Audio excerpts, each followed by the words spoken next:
and I've started a little bit earlier than I probably should because of the fact the video is not uploaded yet. So I'm hoping there's not going to be any technical problems. I'm also in the process of making a bit of a thumbnail for that video, so you are just going to have to bear with me a little bit. But I wanted to make sure that I started so that you lot could see that I'm here, that we're live, that we're, you know, ready to go. It's just that I'm in the process of doing something at the moment. I wanted to do a video just looking at last night because genuinely, I can't believe some of the stuff I'm seeing today. Some of the news and stuff that's kind of come out today is genuinely stunning. I mean, if it's true, it's just absolutely mind-blowing about the fact that this might have been TKO that actually put Pat in that position. The Cody segment later could have been, not planned. We actually said that during the stream that there was a chance that this was an unplanned segment. When you watch so much wrestling, you kind of get used to the rhythms of wrestling. You kind of know how wrestling works.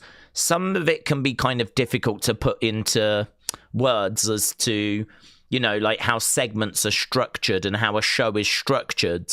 The way that Cody put a message out online saying, I apologize, I want to come back out.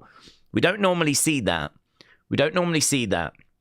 Then we actually had him go back out, like in a weird spot as well. I mean, we just had like a tag match, and the tag match had just had some silliness in it with the Danhausen stuff.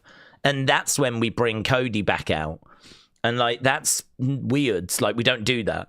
Like, if Cody's going to speak, he'll probably have his own, like, segment or something. And we've seen shows interrupted where people come through the crowds. But, like, yeah, it had that feeling of it not being scheduled. It had that feeling of it being spontaneous. They didn't even give him loads of time to actually say stuff.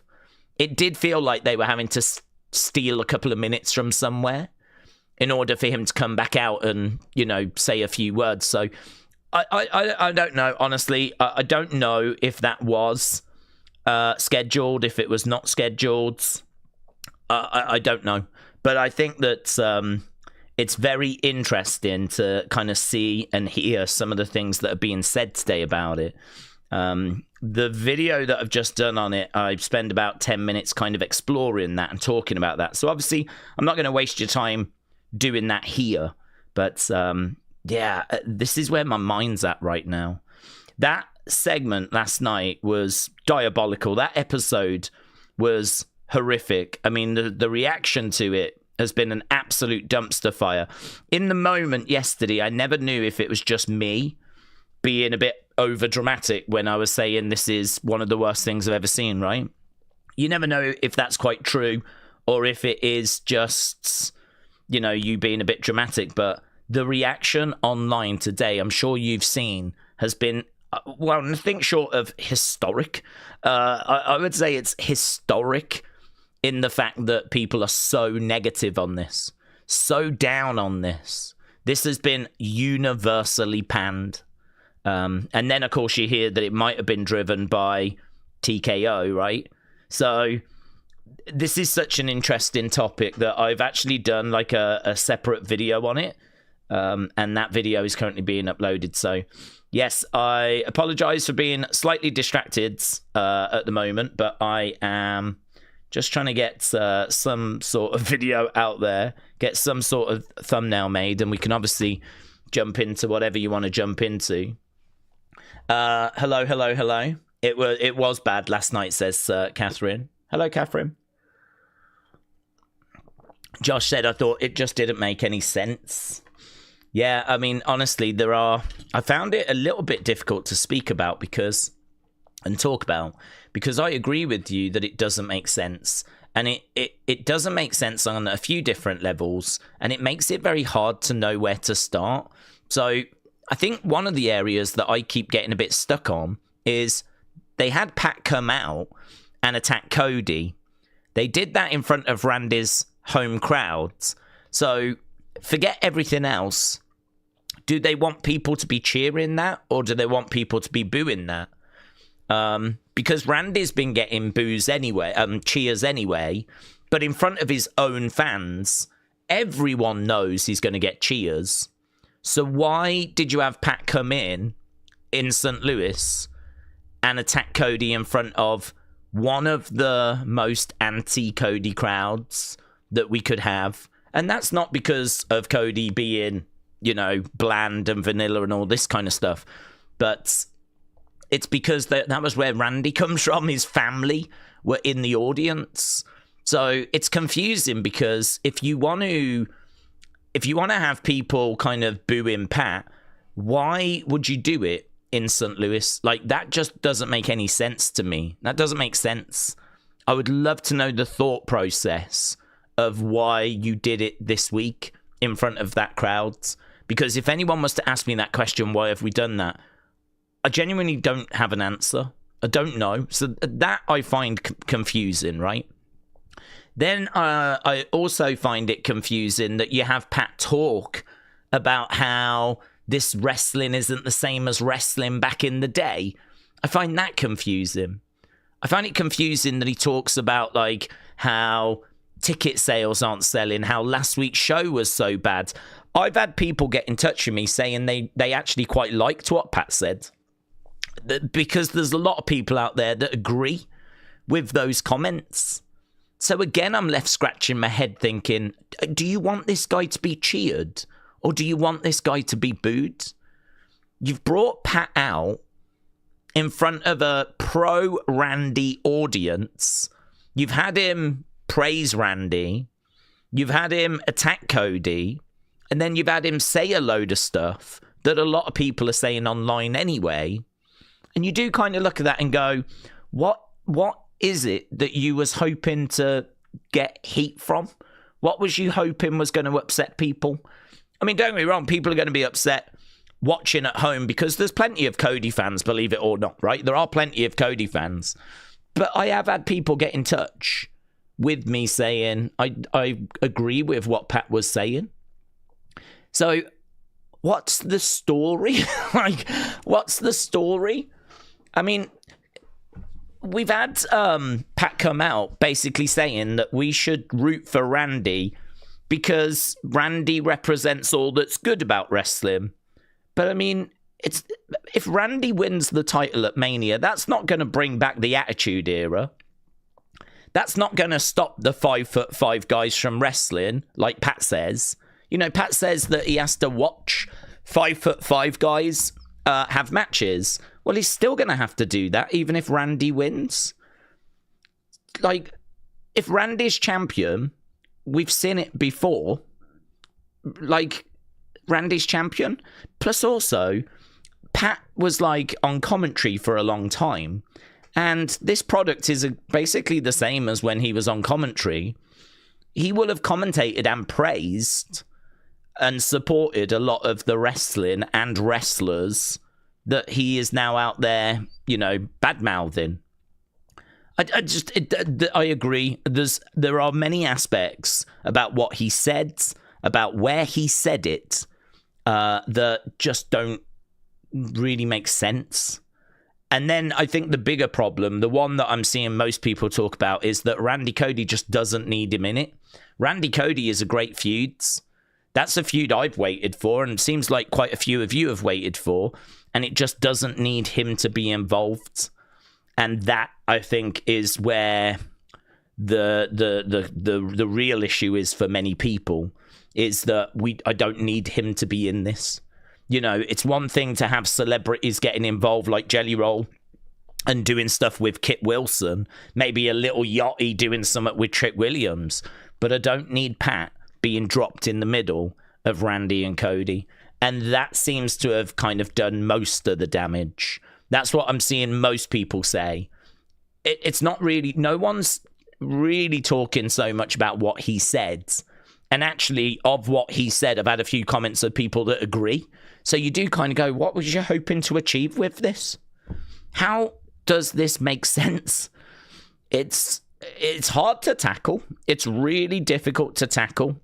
I genuinely feel like someone that just is off their head, someone that is not thinking straight, someone that is not thinking anything through. It does feel to me like they've just come in and gone, right, Pat, I want him in that story. He's going to talk about how Randy represents the good old days, and he's going to align with, and it might just be that. It might just be that's it. That's as far as the thought process went. But actually, if you get into the detail, there's a lot of areas that just don't make sense. There's a lot of things that you just kind of scratch your head at. So, yeah, I've tried to kind of dig into a few things in a video that's currently uploading. It says it's going to take... Thankfully, we're not dropping any frames, so that's good. It says the video will be uploaded in about 15 minutes. So, yes, obviously that's going to dominate a lot of our conversation today because it's dominating the wrestling world today. Honestly, I know this is going to sound dramatic, but I think it's one of the most significant segments I've ever seen. And the reason why I say that is because I've not seen a reaction to a segment or a show quite like what I'm seeing here. I mean, this feels like the reaction you get after a WrestleMania. Like, the noise is so loud. The fallout is so loud.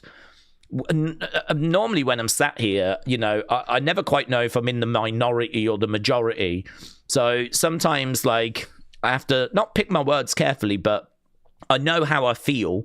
I know why I feel that way, but I don't have the luxury of knowing if I'm alone, right? I don't have the luxury of knowing, does everyone else feel the same as me, or is it just me? And obviously, I'm thankful for you guys because you give me that feedback immediately. I can look in the chat and I can see what you lot are saying. And this is why, like, you know, I would miss you guys genuinely if I went to a live show, because I would be thinking stuff and I'd be not knowing, am I in the minority, am I in the majority, or are other people feeling this way? So, you know, it was good to get that from the community, but even I have been stunned with what I've seen out there. I don't think I've ever seen a reaction quite like what I'm seeing right now. It's everywhere. Like, every review I'm seeing is just laying into this thing. So yeah, it is pretty mind-blowing, actually, the scale of it. And I do want to just show you Cage Match. I know people don't care for Cage Match, but I think it's pretty good as just a starting point, just an idea, right? So let me just go over and we'll just quickly call it up. I will jump into the super chats in a second, but I just want to show you this. Nice.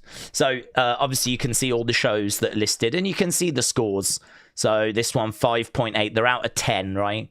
5.8, 7.4, 5, 5.7, 6.8, 7.4, 6.6. And so you can see all the different shows. You can see Monday Night Raw here. I think that might have been on Monday. And that got a 5.3, right? 5.3. So that's the kind of area we're looking at. 7.2 for Sendai Girls. NXT with a 6.7. So that's what that got. 6.8 for Stardom. Dynamite with a 7.4. Evolve got a 7. No, that was Noah that got a 7.4, right? 6.5 for Collision. Look at this. Look at this. I mean, when I tell you that it is just not in line with kind of scores that tend to get, look at this, right? It's had 110 feedbacks, which isn't loads.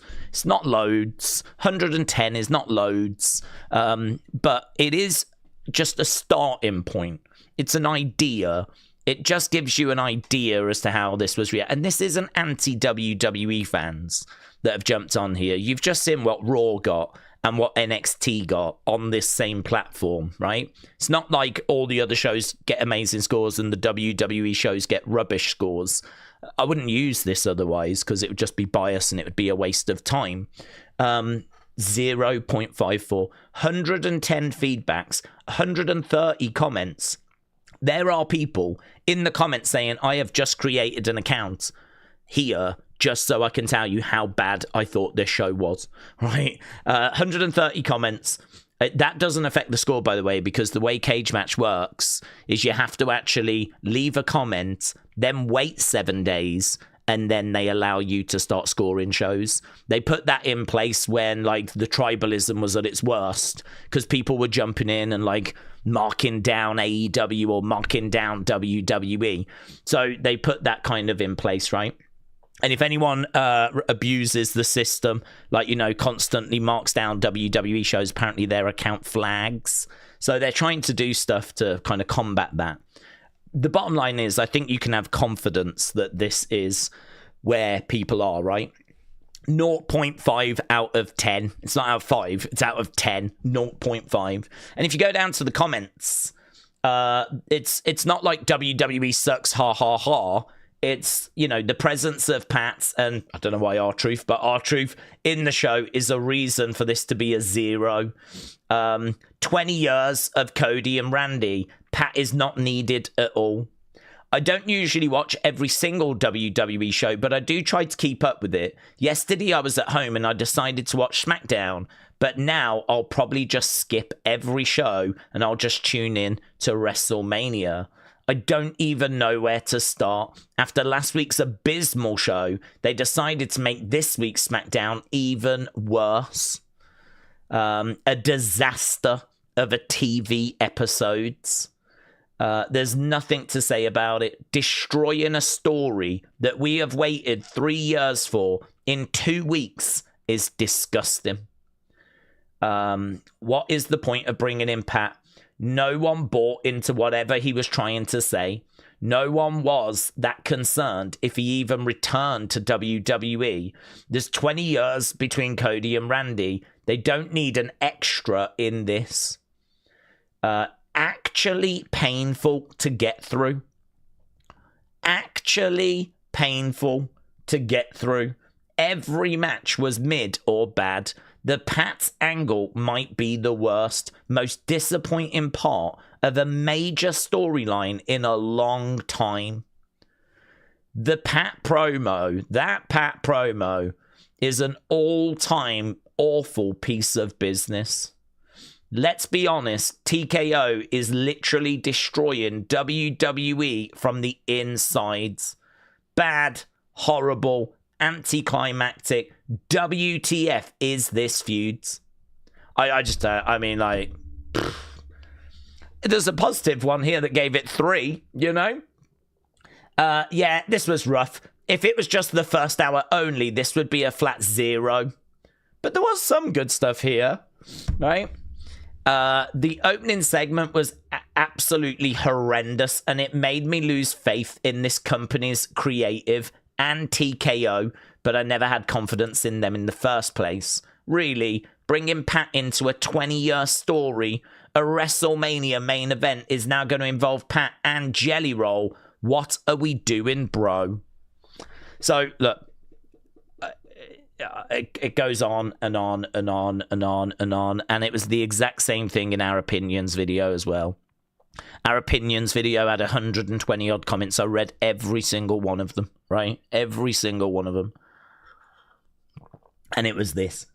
So it is mind-blowing. It is genuinely mind-blowing, like the reaction to what we saw. It did leave me with one question, though, and this is the question that's kind of in my video. It's the reason why I wanted to get the video out there, because there is a question that I think needs to be asked, and that is this a work? Is this actually a work? Because they are, first of all, word has come out that TKO and WWE are butting heads, which I can believe, but what would be, and we've spoke about this during our streams, what would be the best way of making Cody the attractive option? Do you remember we've spoke a lot about how John Cena versus Cody Rhodes, John Cena trying to win 17 last year, everyone wanted that, even though he was a heel. Everyone wanted John to win the 17th in his last Mania. You know, Cody was the least attractive option of the two, and so the fans sided with John, right? how do you make Cody the more attractive option? And we threw ideas out there, you know, about how that can be achieved. One of the ideas that we threw out was, do you actually put Randy with Triple H and actually have them get close? Because people say that Cody is the golden child and Triple H loves him. People are also down on Triple H's booking. So if you have Randy kind of sucking up to Triple H and present them as a pairing, that obviously would, you know, draw negativity, and that would help make Cody the more attractive option. We spoke about that. What I didn't speak about was actually forget Triple H, go the next level above. Forget Triple H, go TKO. Well, how do we do that? Who represents TKO? Well, it's The Rock, isn't it? It's Ari Emanuel and it's The Rock. Well, the problem is The Rock's not always available. So what can we do to represent TKO? What can we do that's going to represent them in a ring? How about we use Pat? How about we bring Pat in, and Pat is now going to be the face, the representative, the living embodiment of TKO. And that actually this is going to be a massive character for him. And he is going to be talking about, like, you know, how wrestling was better back in the day, how, you know, ratings are important. He'll be justifying the ticket prices. And he's basically going to be Mr. TKO, which is going to be very, very easy to hate. And that is going to bring heat to Randy by association. And then you've got Cody being the better option. And if you sit back and look at it through that lens, you kind of go, okay, is that what they're doing? Is that actually, like, is this actually a really clever play on their part? Have they actually sat down and decided we're going to make Cody the better option by putting Randy with Mr. TKO, with a representative in the ring? We can't get The Rock. There's no point having any of the other business guys because they're not going to be able to take bumps. So we need someone that can be in a ring, that can take bumps, that can be a presence, that can represent TKO. And I wonder if this is just a big, elaborate storyline. And I wonder if, like, the plan is, because we heard they want to make Pat this big star. I wonder if that's what's happening. And I got to be honest with you, as I'm sat here right now, I am actually leaning that way, thinking that this might be all by design. The reports that have come out today about Cody getting back in the ring and how it wasn't scheduled, that might be true. It might not be on a run sheet. It doesn't mean they were never going to do it. It just means it was actually not written down so that they could then tell the dirt sheets, well, this wasn't planned. It was. It just was not written down on the run sheets. The opening segment being as bad as it was, getting the reaction that it was all by design so that they could get the negativity and get it to be associated with Pat. Pat is the party pooper. Pat is the person that comes in and ruins things. Pat is the person they want you to hate. Pat is now, you know, being positioned as one of the biggest heels in the company, and that is by design. Now, that's just a theory. I don't know that that's true, but with everything that we've just been talking about and the size of the reaction and the buzz that's been created, the noise that's been created, they say there's no such thing as bad PR. I do find myself wondering about that. The other thing as well is I've never been a fan of Pat. And so, you know, for me, seeing everyone now jumping on Pat is kind of like, oh, welcome to the party, yeah? Where have you been, right? I've been here for a while, waiting for you guys to arrive. So everyone jumping in on Pat today is like, okay, yeah, good. I'm glad we're all back in the same boat on this one again. But to be honest with you, my life is just not that fortunate. I really have a feeling it's going to come out. This is all a big work, right? I have a feeling people are going to turn around and go, "That is so clever." and that's kind of what my future holds. So I've kind of prepared myself as well for this to all be revealed as being a giant work, and actually people are going to go, oh, actually, if you think about it, it's really clever. I mean, it's not for me, because putting Pat in this does one thing and one thing only, and that's just ruin this match that I was looking forward to. Even if it is revealed to be a work, I of course still do not like it. But maybe it will win some people round. Maybe some people out there will think this was clever. But I don't know. There's no word that this is a work at this stage. I'm just looking at the landscape, and I can't help but think they've done something that I think will achieve what they were kind of looking to achieve, and that is, can we get to WrestleMania with Cody enjoying a fair amount of support? And I think because of Pat and the negativity around him following last night, I think that there will be people that are now starting to lean towards Cody. I think it will have the desired effect. Not for everyone. There'll still be people that will cheer Randy, but they just don't care for Pat, right? But I do think that this is going to help. You can hear the anger and the disappointment that's out there, right? You can see it for yourself. So I do think that, like, Cody coming out and cutting that promo, which had some good lines in it, might just mean that he goes in not completely outgunned like we thought he was going to be. So it's honestly fascinating. It's a really fascinating situation. This is why I had to do a quick video on it. I've actually spoke longer here than I do in that video. But yeah, let's go down these super chats and catch up with what people are saying. So Junk Wax Obsessed, shout out to you, my friends. Said, Daze, I'm over Smackdown. I'm on to NXT now. I was just watching my daughter, Charlie Bean. Let's have a great stream. Junk Wax Obsessed, shout out to you, my friends. Yep. I can understand people wanting to just move on from Smackdown. I had plans to do that today, actually.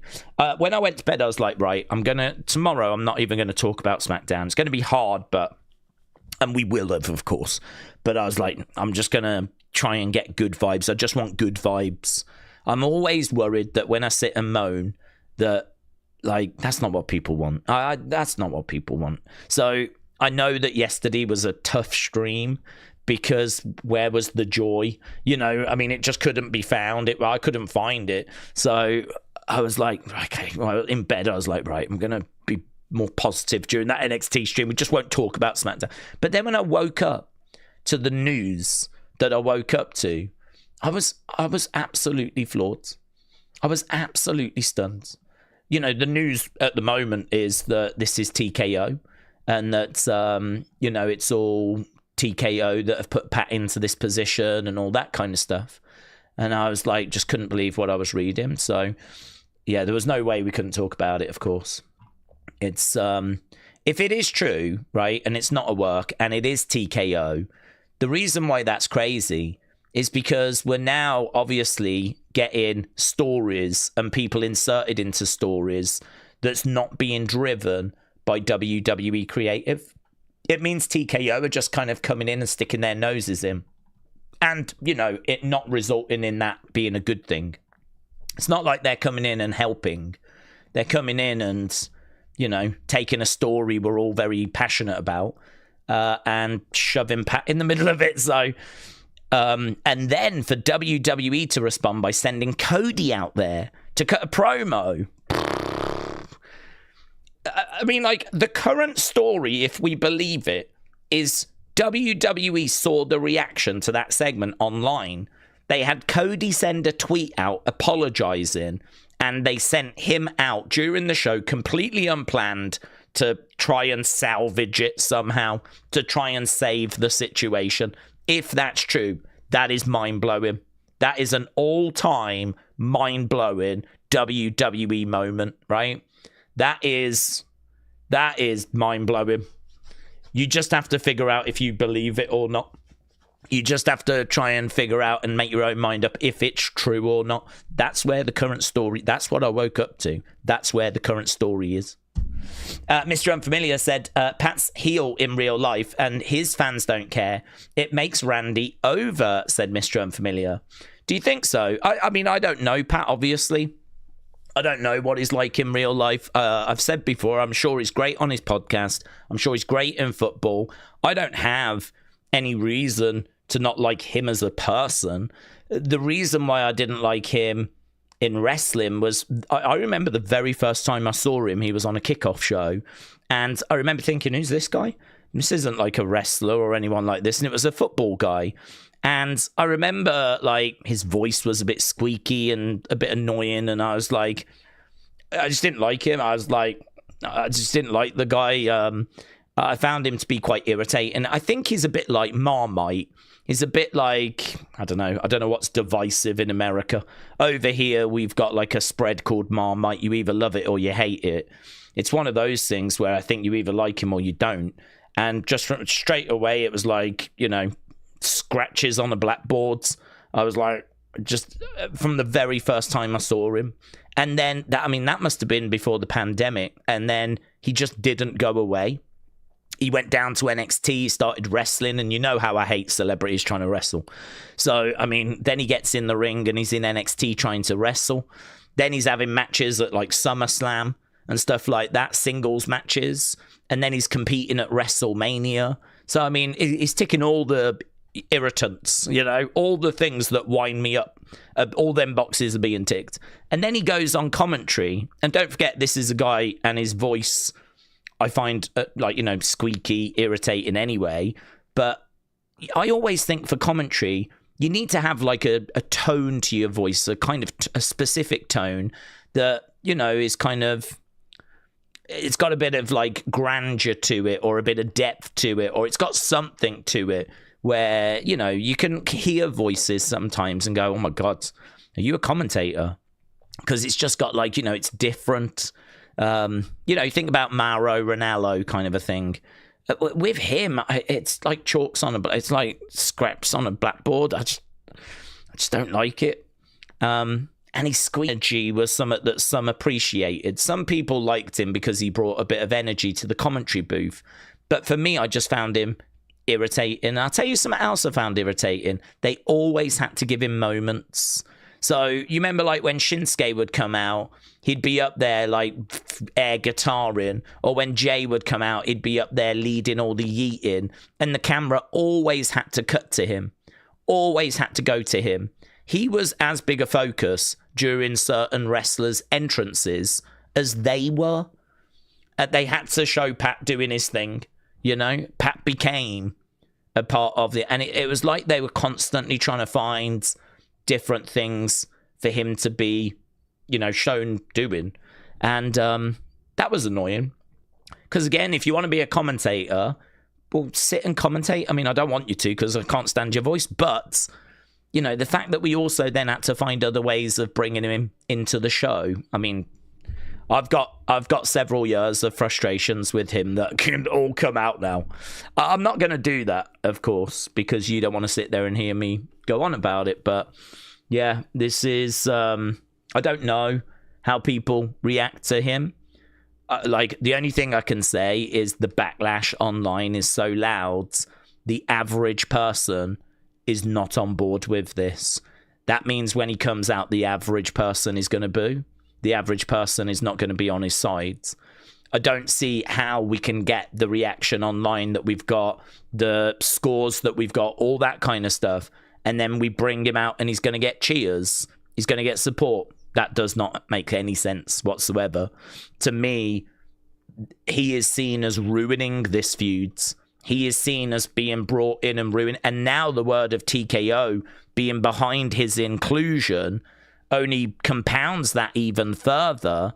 I don't see this resulting in cheers for him, and by extension for Randy. Certainly if Randy's going to come out with Pat all the time now, I can't see it being that there's going to be cheers. There might be signs that say, I love you, Randy, Pat needs to go, or something like this, Pat sucks. I could see signs and things like that coming from the crowds. But you know, they'll be all right with that because that's obviously what they want. He is a heel. He's trying to be a heel. So if they can get heat on him, they will see that as a good thing. Doc Holiday, hello, shout out to you. Said, I've got a bad feeling that Jelly Roll is going to join Cody in his corner. He's been around even the first beatdown of Cody. Well, I hope not, my friends. I mean, if that is where we're going, if that really is where we end up, where you got Pat in Randy's corner and you've got Jelly Roll in Cody's corner, I mean...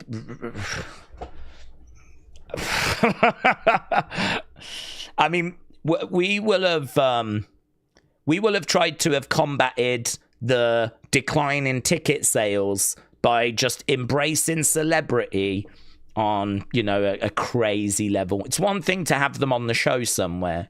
It's something else for them to be inserted in a main event story and be such a focal point. I mean, what numbers back up the idea that celebrities being involved moves tickets to any kind of significant degree? I'd love to see that data. I'd love to see that data. The data that says that celebrity involvement drastically shifts tickets and drastically improves viewership. I'd love to see that data. Because, you know, then I would obviously have new information and maybe I'd change my tune about a few things. But I've never heard of that. I've never seen any of that. I've never seen any kind of significant change. I mean, we've had Logan Paul getting involved in shows for a long time. It doesn't make any difference if he's on or if he isn't. And that was true when he first started. And I can't really point to any celebrity involvement, maybe outside of like someone like a Mayweather or a Ronda when she first came in. I think it's different when you're like a legitimate badass. You know, if you've got Mayweather or Tyson, but I don't really class those so much as celebrities. They're like sports stars. When I say celebrities, I mean like singers or, you know, I mean... Pat is an NFL star. I'm sure he's got some transferable skills, but like speed and athleticism. So, I mean, I'm sure there's some transferable skills, but I don't know. I mean, I don't see this being like a big mover for tickets or anything like that. Right, let's jump over, shall we? That video is finally uploaded.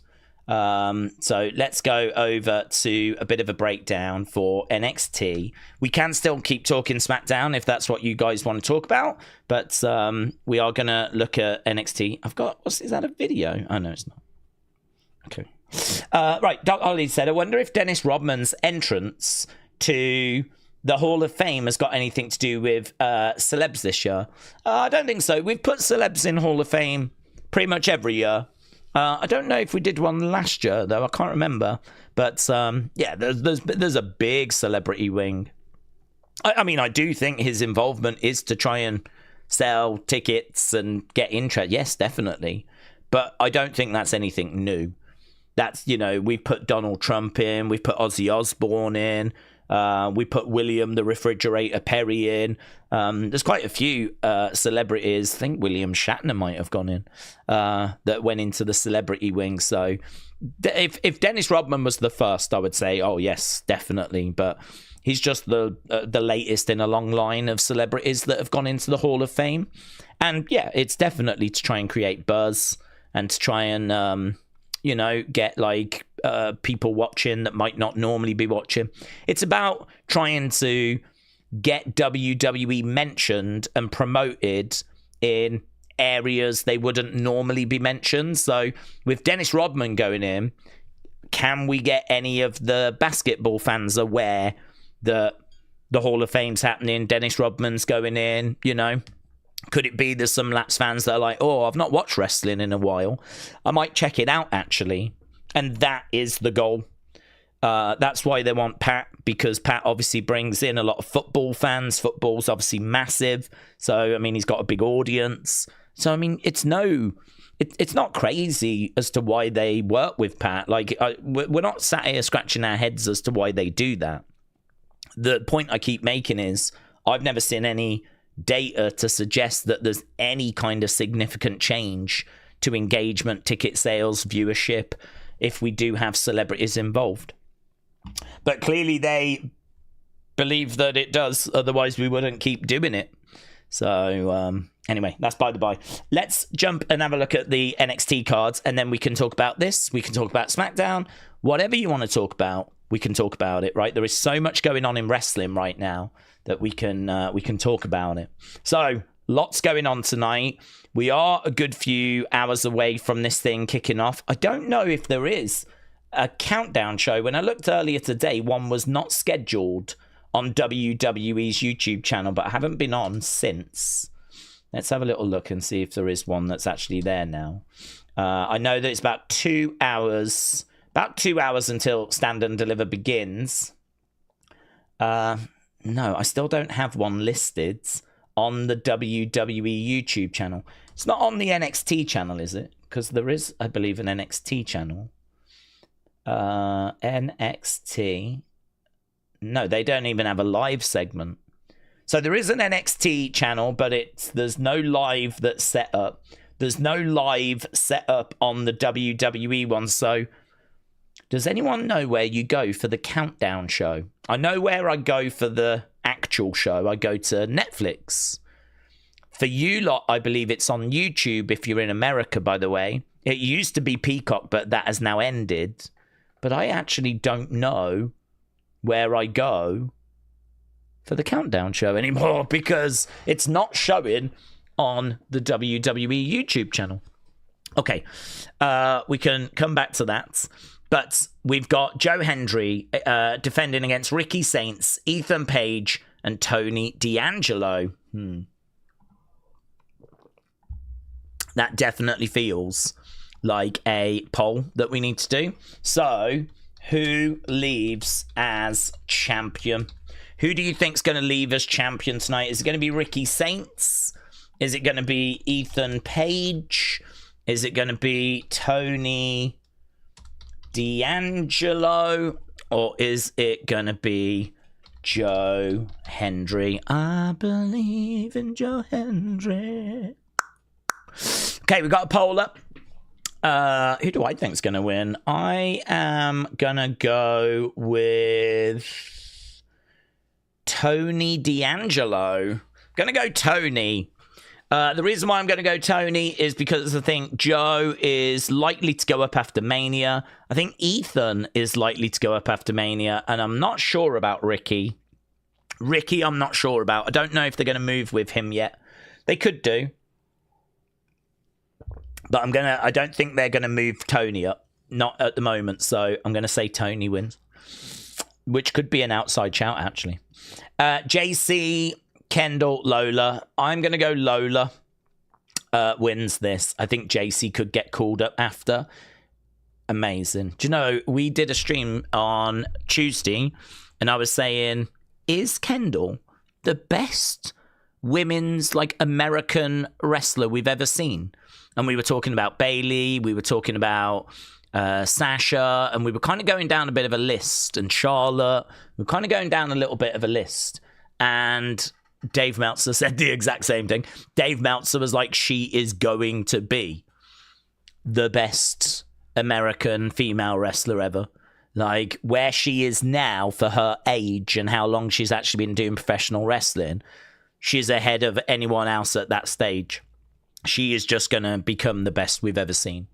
So I thought that was kind of cool that other people having those same sort of thoughts. But that's the level she's at. We are talking generational talent. We are talking serious talent with Kendall Grey. So I don't mind if they put the belt on her as a result. But I just think Lola's been in a bit longer. I don't mind Kendall still chasing. We know the money's in the chase. I don't expect her to go up anytime soon. Just keep working with her. She's still young. Keep developing her. So excited for her as a talent, though. But yeah, personally, I'd go Lola. I think Jacy goes up soon. I think we keep her chasing. And she's going to be in NXT for a while. So there's no fire. There's no rush. And that's why I'd put the belt on Lola. Then we've got Tatum Paxley against Blake Monroe. I don't even know what you do. I mean, after we call up some people, you might want Tatum free to be around that top title. But then equally, you might want Blake to be free to go after that top title. So I don't know. It's not a bad little match, this, because both of these I see as being big stars in the women's division, certainly post-Mania when we've lost a couple of people to the main roster. So I'd probably just keep going with Tatum as champ right now. Keep going with Tatum as champ. She gets her belt back, but yeah, wouldn't be down on her losing and then being set up to kind of go after the title after, after Mania. So that could go either way. Myles, Borne, Johnny Gargano. I think Myles wins. I hope it's a banger.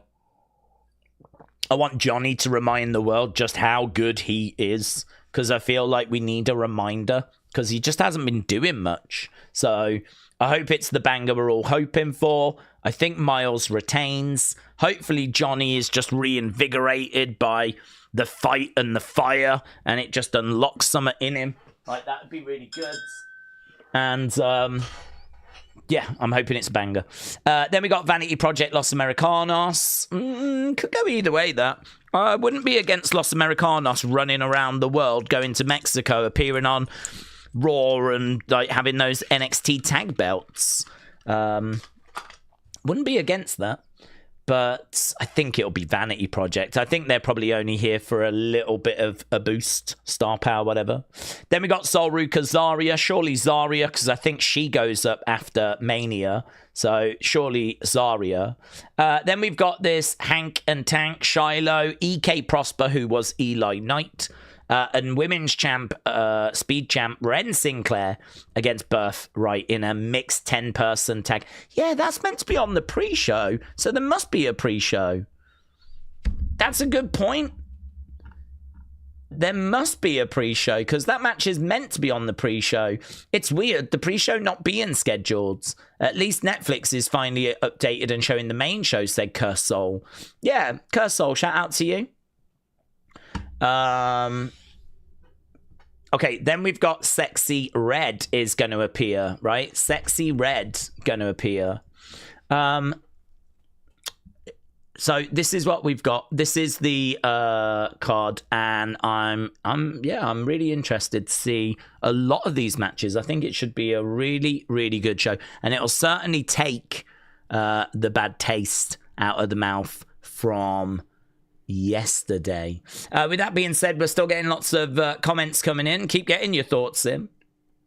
Robbie said both the NXT events are scheduled on YouTube in the US. Oh, that's interesting.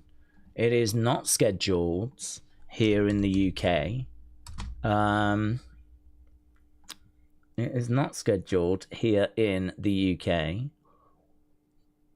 Let's have a look. Yeah, no. I mean, I can show you what I can see. If we go over here. This is WWE.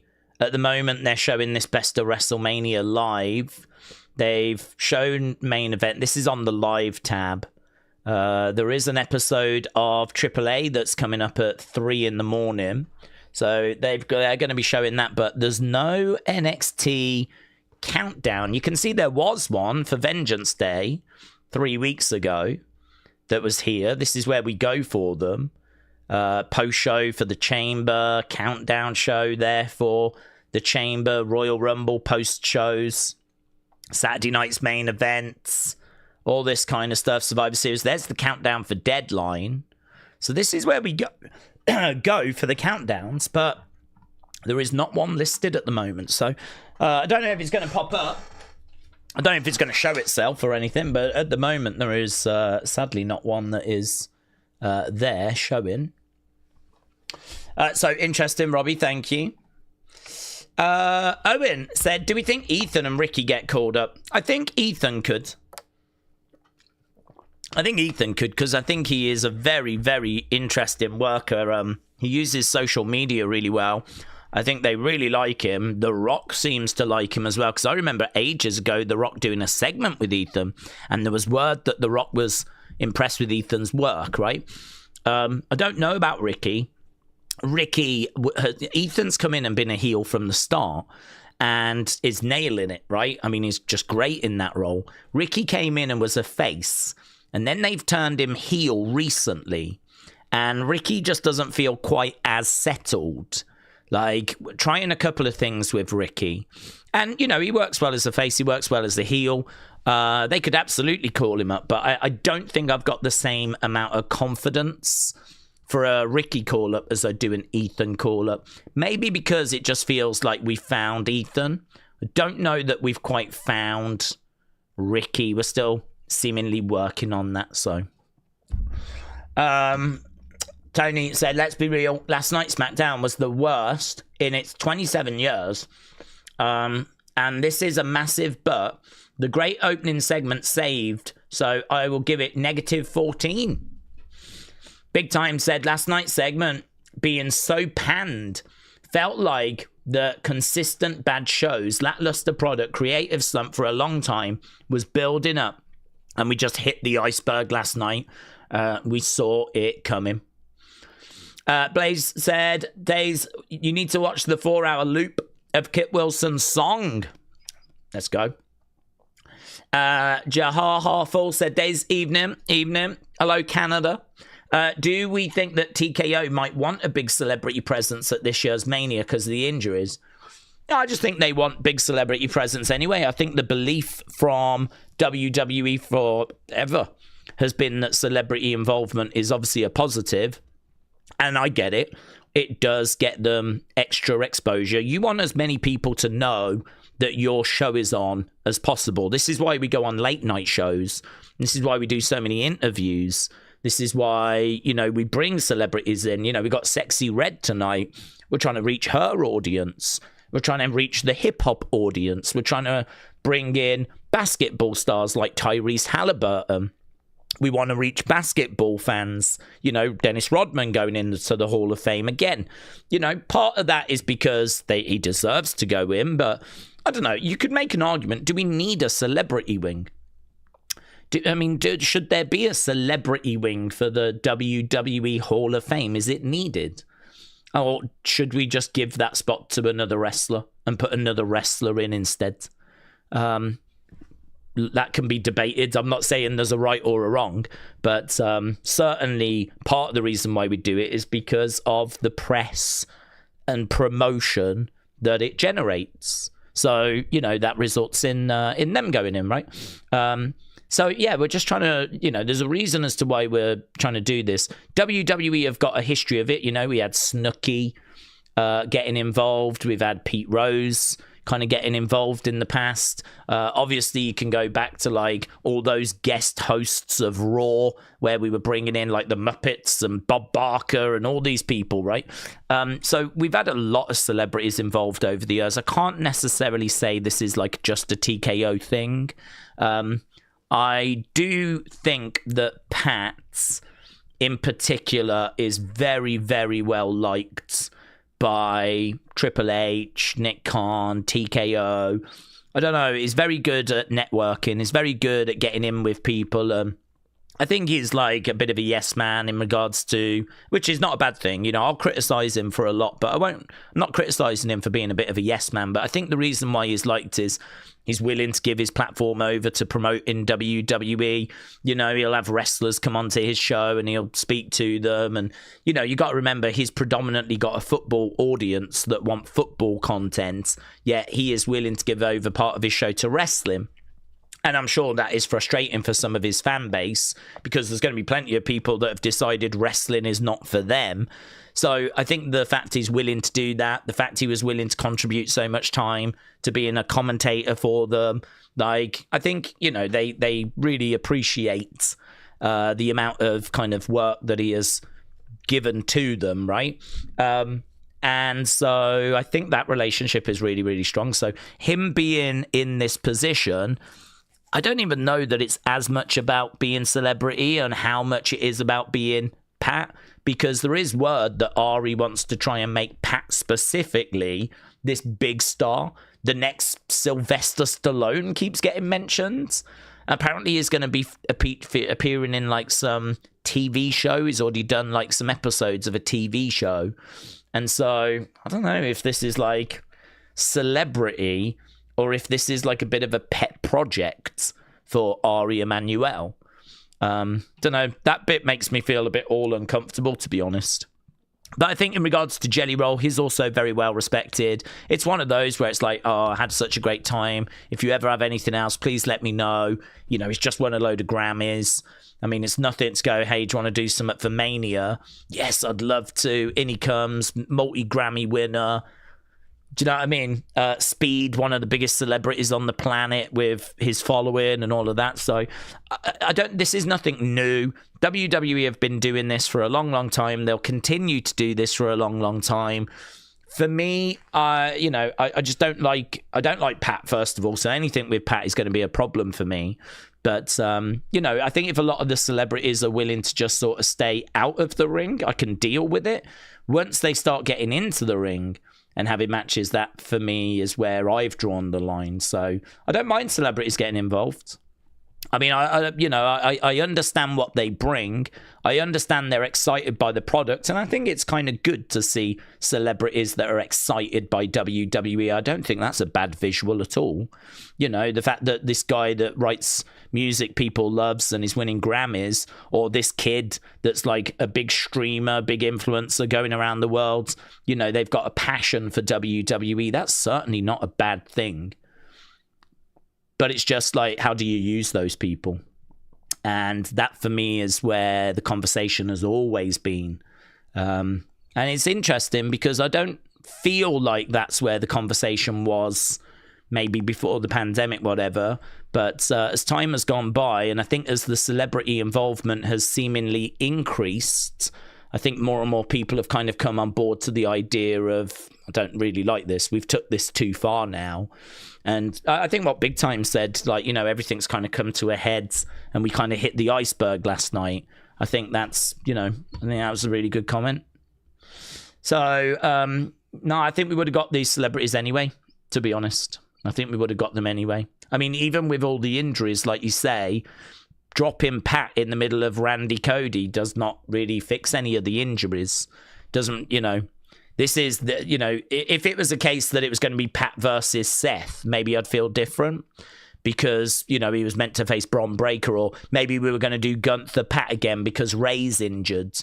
But dropping Pat in the middle of Randy Cody, I mean, that doesn't have anything to do with injury. So it's a good comment, though, Jahar Harful. Right. Ronnie said, Daze, I'm going to push back on you. You said Drew was not doing his job correctly as a heel, but the crowd is clearly on Randy's side. Cody crying about not wanting to go heel, but fans are rejecting him. Okay, you're going to push back on this. See if I can break this down. You're going to push back on me. Brave. You said Drew was not doing his job correctly being heel. Yes, because Drew was coming out and he was saying a lot of stuff that's people were agreeing with, so he was getting a lot of sympathy. He was coming out and saying things like, I have been screwed over, and obviously people agree with that. And actually fast forward a few weeks where he would lose the title so close to WrestleMania, and once again everyone was saying, why are they screwing over Drew? So yeah, he is coming out and saying Cody is bland, his reign was boring. He's saying all of this stuff that people agreed with. And so the question has to be, how is that generating heat?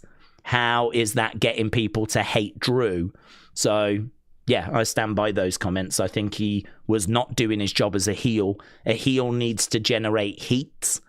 And by coming out and saying a load of stuff that people agree with, I don't see how you're doing that. The crowd is clearly on Randy's sides. Yes, they have been, yes. Cody crying about not wanting to go heel, but the fans are rejecting him. Okay, I don't understand the 2 points you're making. So, yes, I did make those comments about Drew and about how he was not getting heat. And I've just explained why, and I stand by that. And then the rest of your comment, I don't see the connection. So the crowd is clearly on Randy's side. Yes, they're on Randy's sides. And we've been critical about how Randy has not been generating heat because every week has been going by. And I said The beatdown of Cody was very good. That's how this thing started. Because before he beat down Cody, it was face versus face. Then he beat down Cody. And so, okay, we're off to the races. How are we going to capitalize on this? How are we going to get heat onto Randy? The way they tried to do that is by having him beat up on Matt Cardona. And we were saying, I don't think they've got this right, because I don't think people care about Matt Cardona the way that they probably think people do. I think they're probably under the impression that the IWC like Matt Cardona because of his indie work. So if Randy beats up Matt Cardona, they're probably thinking this is going to generate some heat. It didn't. Next to no one cared. So we actually said, don't think that's been very good. Don't think that has worked. They're going to have to do better than that. Then we get to the next week, and that's where I'm trying to think what the next week was. Is that where Cody came back? And we ended up having that really poor pull apart where they were trying to separate them for like 10 minutes. And we were like, this sucks. This isn't very good. They're trying to come to blows and they're just trying to pull them apart. And we actually said that was a bit of a bad segment, had too much time. It was a bit repetitive. And so we came into this week quite excited because we were going to find out who the mystery caller was, and we were maybe going to get a bit of a Randy Cody face-to-face. What we haven't actually had from this feud yet is these two in the ring both kind of going off on each other, and it felt like this could be the week where we get that. So this was the week we were waiting to try and find the heat, and it brings me back, actually, to what we saw with Pat getting in. You know, the reason why I said, is the Pat thing a work, is because Pat has come in and has obviously caused, a stir and has upset a lot of people. And I think he is the face of TKO. I think he is, reading all the rumors today, Mr. TKO. And I think by aligning Randy with Mr. TKO, I think that is a way that you can actually generate some heat, because people don't like TKO. They don't like them because of the ticket prices. They don't like them because of the sponsorship stuff. They don't like them because of the fact the product feels so corporate and the creative not that strong. Like, you see a lot of people going, I want Vince to come back and stuff like this, right? Since TKO took over, we had a nice honeymoon period. But I think now that the creative has fallen off a cliff, people are now looking at the sponsorships and all this kind of stuff, and they're like, this isn't what I want from wrestling, right? All this celebrity involvement and the ticket prices going through the roof. And bottom line is, if you're going to be Mr. TKO, if you're going to represent TKO, then you're not going to be well respected by the WWE fans. There's not much love for that company right now. And so if Pat is meant to be Mr. TKO, then by putting him with Randy, and with Randy being around Pat and being respectful with Pat and being respectful with TKO, you're kind of then starting to generate heat. So I would say that Randy has failed with generating heat. And actually now I look at this situation and I find myself asking, is this a work? And I have literally just uploaded a video on that topic. I find myself asking, is this a work? Because it could potentially get the reactions that they're looking for. It could get the heat on Randy by being associated with Pat. And it could get cheers for Cody, because Cody is the one that's coming out spontaneous, cutting a promo, going off on Pat, coming out with some good lines, coming out and saying you're basically Logan Paul without muscles, you're a grifter, and like, just apparently word on the street is shooting from the hip. TKO shoved Pat into this story. So here's a couple of minutes, Cody. Go out there, shoot from the hip, and cut a promo where you let the world know how we feel about this. And that's the rumor today. That's the report. That's what's being said. That's how mind-blowing last night's Smackdown was. That might have actually happened. WWE sent Cody out there to take shots at TKO. I hope it's coming across how big that would be if that's true. So you can sort of understand that actually that could work to get heat on Randy, and it could work to get support for Cody. I'm not saying it's going to be 100%, but we've said from the beginning, can we at least get the WrestleMania crowds a bit more 50-50? Cody's already going to have a degree of support because there's Cody fans in the world, right? But how about those fans that are kind of... You've got Randy fans that ain't going to move, right? They're Randy fans. You got Cody fans that ain't going to move. And then you got the people in the middle that, you know, kind of, well, I like Cody, I like Randy, I don't know which way to go. This could, what went down last night, just shift a percentage of those, not all of them, but some of them, over to Cody's side. And I don't know, could this work in getting WrestleMania a bit more into a 50-50 reaction? It's going to be very, very interesting to see the reactions as we move forwards. So I don't quite understand what we were trying to get to or what we were pushing back on. I stand by what I said with Drew, and we've broken down the reactions for Randy. Cody crying about not wanting to go heel, but the fans are rejecting him. I mean, the fans aren't rejecting him. There is a growing backlash to him, or was. I don't know what the segments last night are going to do. The bottom line is that people say he's bland, he's vanilla, he's not involved in any good stuff. I don't think you can say that of him last night. Last night he came out and he cut a good promo with some great lines. He's now caught up in this big controversy. Whatever you think about the situation, certainly not boring. I mean, if the rumors are true, it's one of the most fascinating things that's happened in WWE history. Like, we've got TKO forcing Pat into stories that WWE didn't necessarily want him in, and then we've got WWE sending Cody out to cut spontaneous promos to respond to TKO and take shots on live television. Like, I mean, if I cannot be the only one that thinks this is absolutely mind-blowing, right? So, yeah, I mean, I think this is a very, very interesting situation. I have absolutely no idea what you was pushing back on. I don't see what there is to push back on. But, yeah, that's the situation. That's where we find ourselves. And, of course, I find myself asking the question, is it a work? Because if they are going to just end up getting the reactions they were looking for anyway, that's coincidental, isn't it? You know? William said TKO is trying to turn WWE into UFC, and they are failing. So they turn it into a promotional celebrity stage, and it's a huge commercial platform for adverts and celebrities to endorse products. Robbie said, what if the WrestleMania crowd does give a bleep about the match now? Oh, does or doesn't, and rejects the match periods?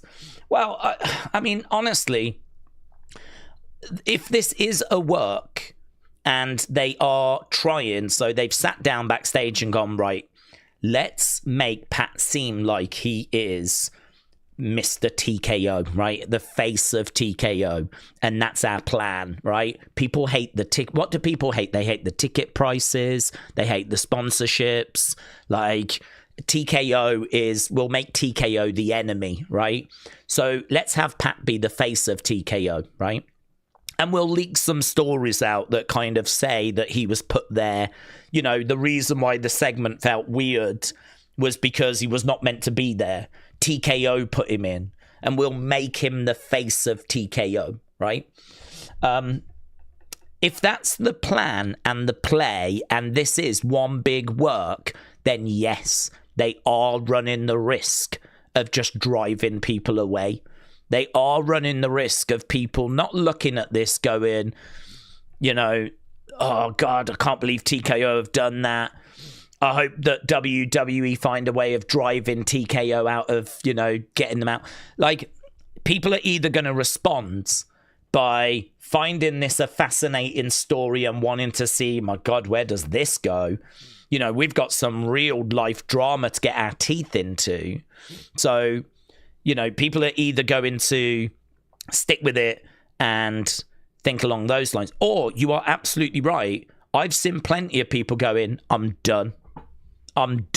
They've just ruined a match that I was really interested in seeing, and I'm just not interested in watching now. Why do I care about, Pat being involved in this? This is just going to be goofy. It's just going to be stupid. And it's taking it down a road I don't want to go down. And if the end result is that people, tune out, then, yeah, that's the gamble, isn't it? I mean, I'm caught in a weird situation because, of course, I'm going to keep watching because this is what I do. So, of course, I'm going to keep watching. I don't like Pat, and I don't want Pat to be involved. So part of me sort of wants people to boycott this. If I'm being really honest with you, I don't have any connection to WWE, right? It does not bother me to rock the boat. This is part of the reason why I don't look to do interviews, because I'm not in their pocket. They can't control me, right? They might use my reaction clips occasionally. They never ask if they can use them. And obviously it's no problem. It's no harm to me if they use them. But equally, I don't care if they do or if they don't, right? I don't look to, go onto their product, or I don't look to have, interviews. I'm not in their pocket to any degree, right? What we do is outside of their reach. So as a result, part of me is I kind of want people to boycott it. Even though it's going to hurt the channel, it's going to hurt me. I don't like Pat, and I don't think he should have been put in this story. And if TKO have done that, if this is true and TKO have done this, then yeah, I do hope there's a boycott, because TKO need to get that message, don't they? That if you get involved, there's not a good reaction. It's a bad reaction. If you're going to stick your nose in and shove Pat into stuff, because they might keep doing it. Do you know what I mean? They might do it for SummerSlam. They might do it for WrestleMania next year. They might just keep getting involved. This could be the start of something that gets worse. This could just be the start. They got involved last year for Elimination Chamber. And now if the word on the street is they're getting involved again, then honestly, complaining about it is one thing. But we know what the best action is. We know what hurts them the most. And that is boycott.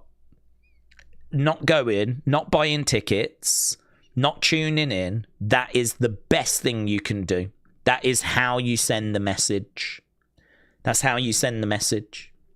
It's not by complaining. It's not by tuning in and going to the shows, buying the tickets, buying the merch, and just complaining. They can deal with that. That's no problem. As long as that money is flowing in, they can deal with that. But what they can't deal with is if people stop watching and people stop going. That's how you really hurt them.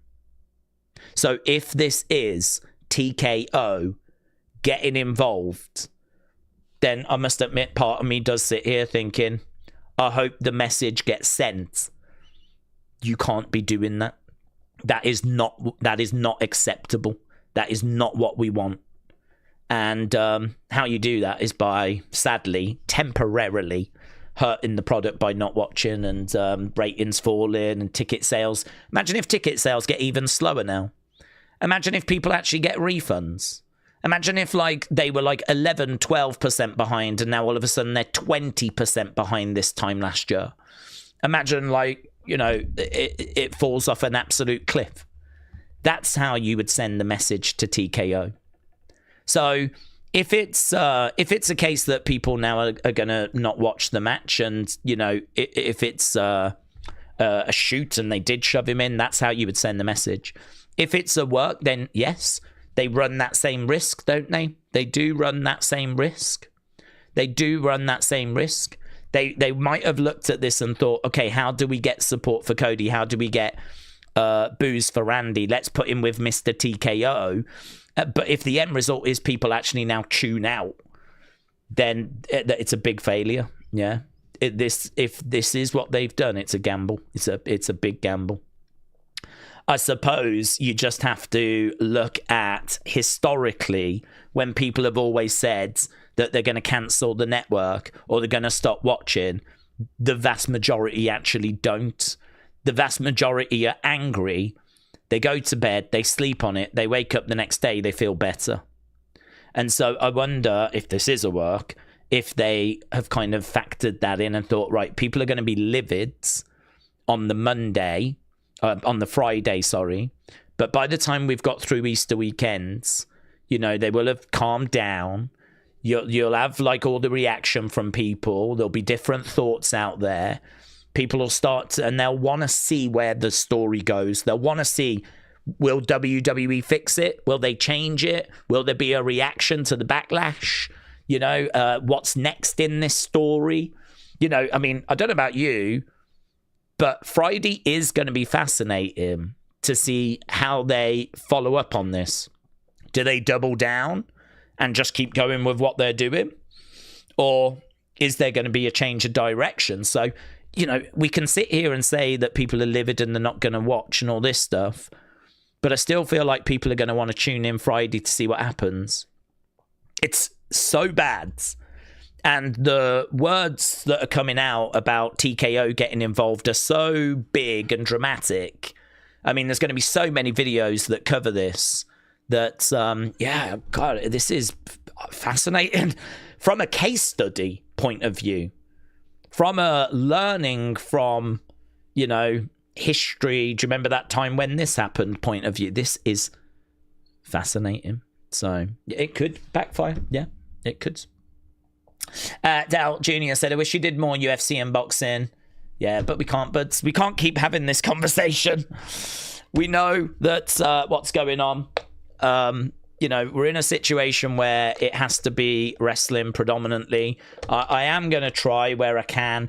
The shows that I'm going to try and do are the numbered UFC shows when I can, and big boxing when I can. But both of those are going to be greatly reduced compared to where the channel was historically, for the reasons that we've covered. You know, when I started doing it, WWE was running shows and had been forever running shows on a Sunday. Saturday shows were not the thing, so it meant we could do UFC, we could do boxing on the Saturday, and even if it was a pay-per-view weekend, we then did that on the Sunday. So they just never clashed. Now everything's on a Saturday, and everything clashes. The channel is in a drastically different place than where it was a few years ago. So we can't keep having this conversation of I wish you did more UFC and all that kind of stuff. We can't.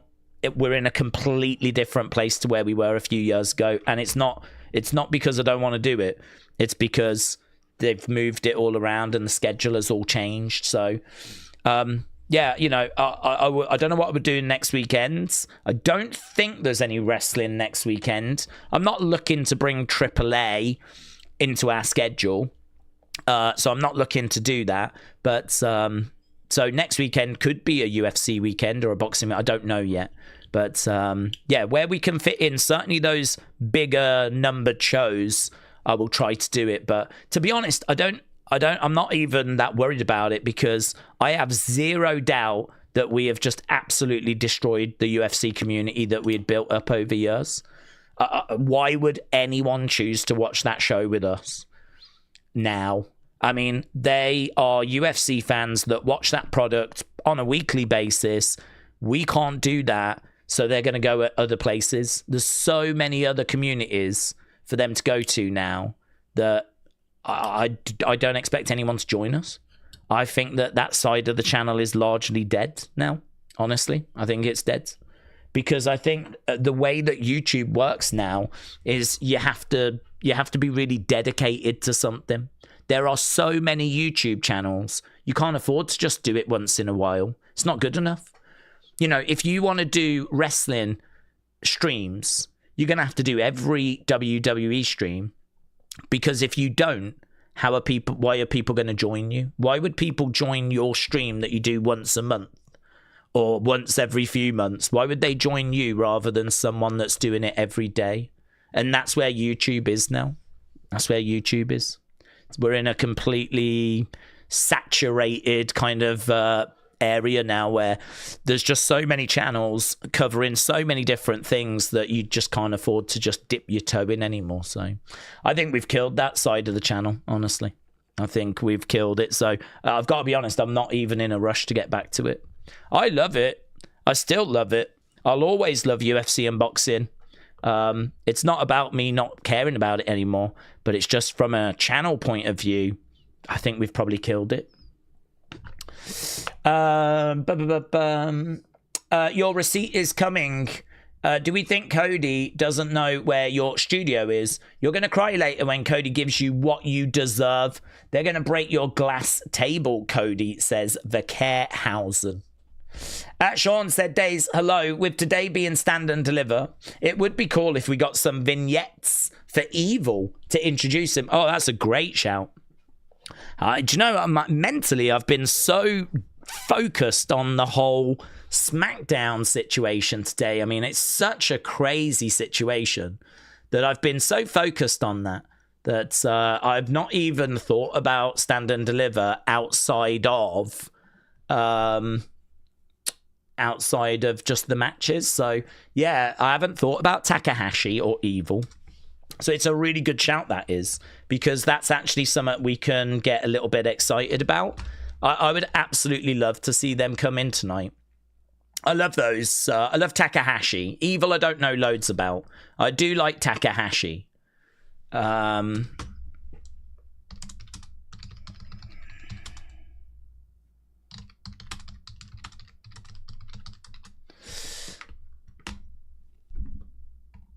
I'm just sharing that video because I didn't do it yet. So yeah, I think that's a really good shout.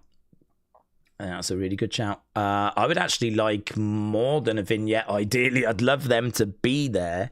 So I'd like more than a vignette, but I'm not sure that I'll end up getting that. Okay. Verkehrhausen said, separate TKO from WWE. Oh, separate them. Dismiss TKO. Well, the only problem you've got is they own WWE, so you're not going to be able to get rid of them. There's no one that can make that choice. I think you're not going to get rid of them, but what you might be able to do is send a message to them that what they've done, again, I have to say, if what they have done is true, and they have shoved Pat into this and that's not what WWE wanted, yes, there has to be a message sent that is not acceptable. And as much as it would hurt me and it would hurt this channel, I do hope that there is a message sent. And I know the best way of sending the message is not complaining online. That doesn't do anything, right?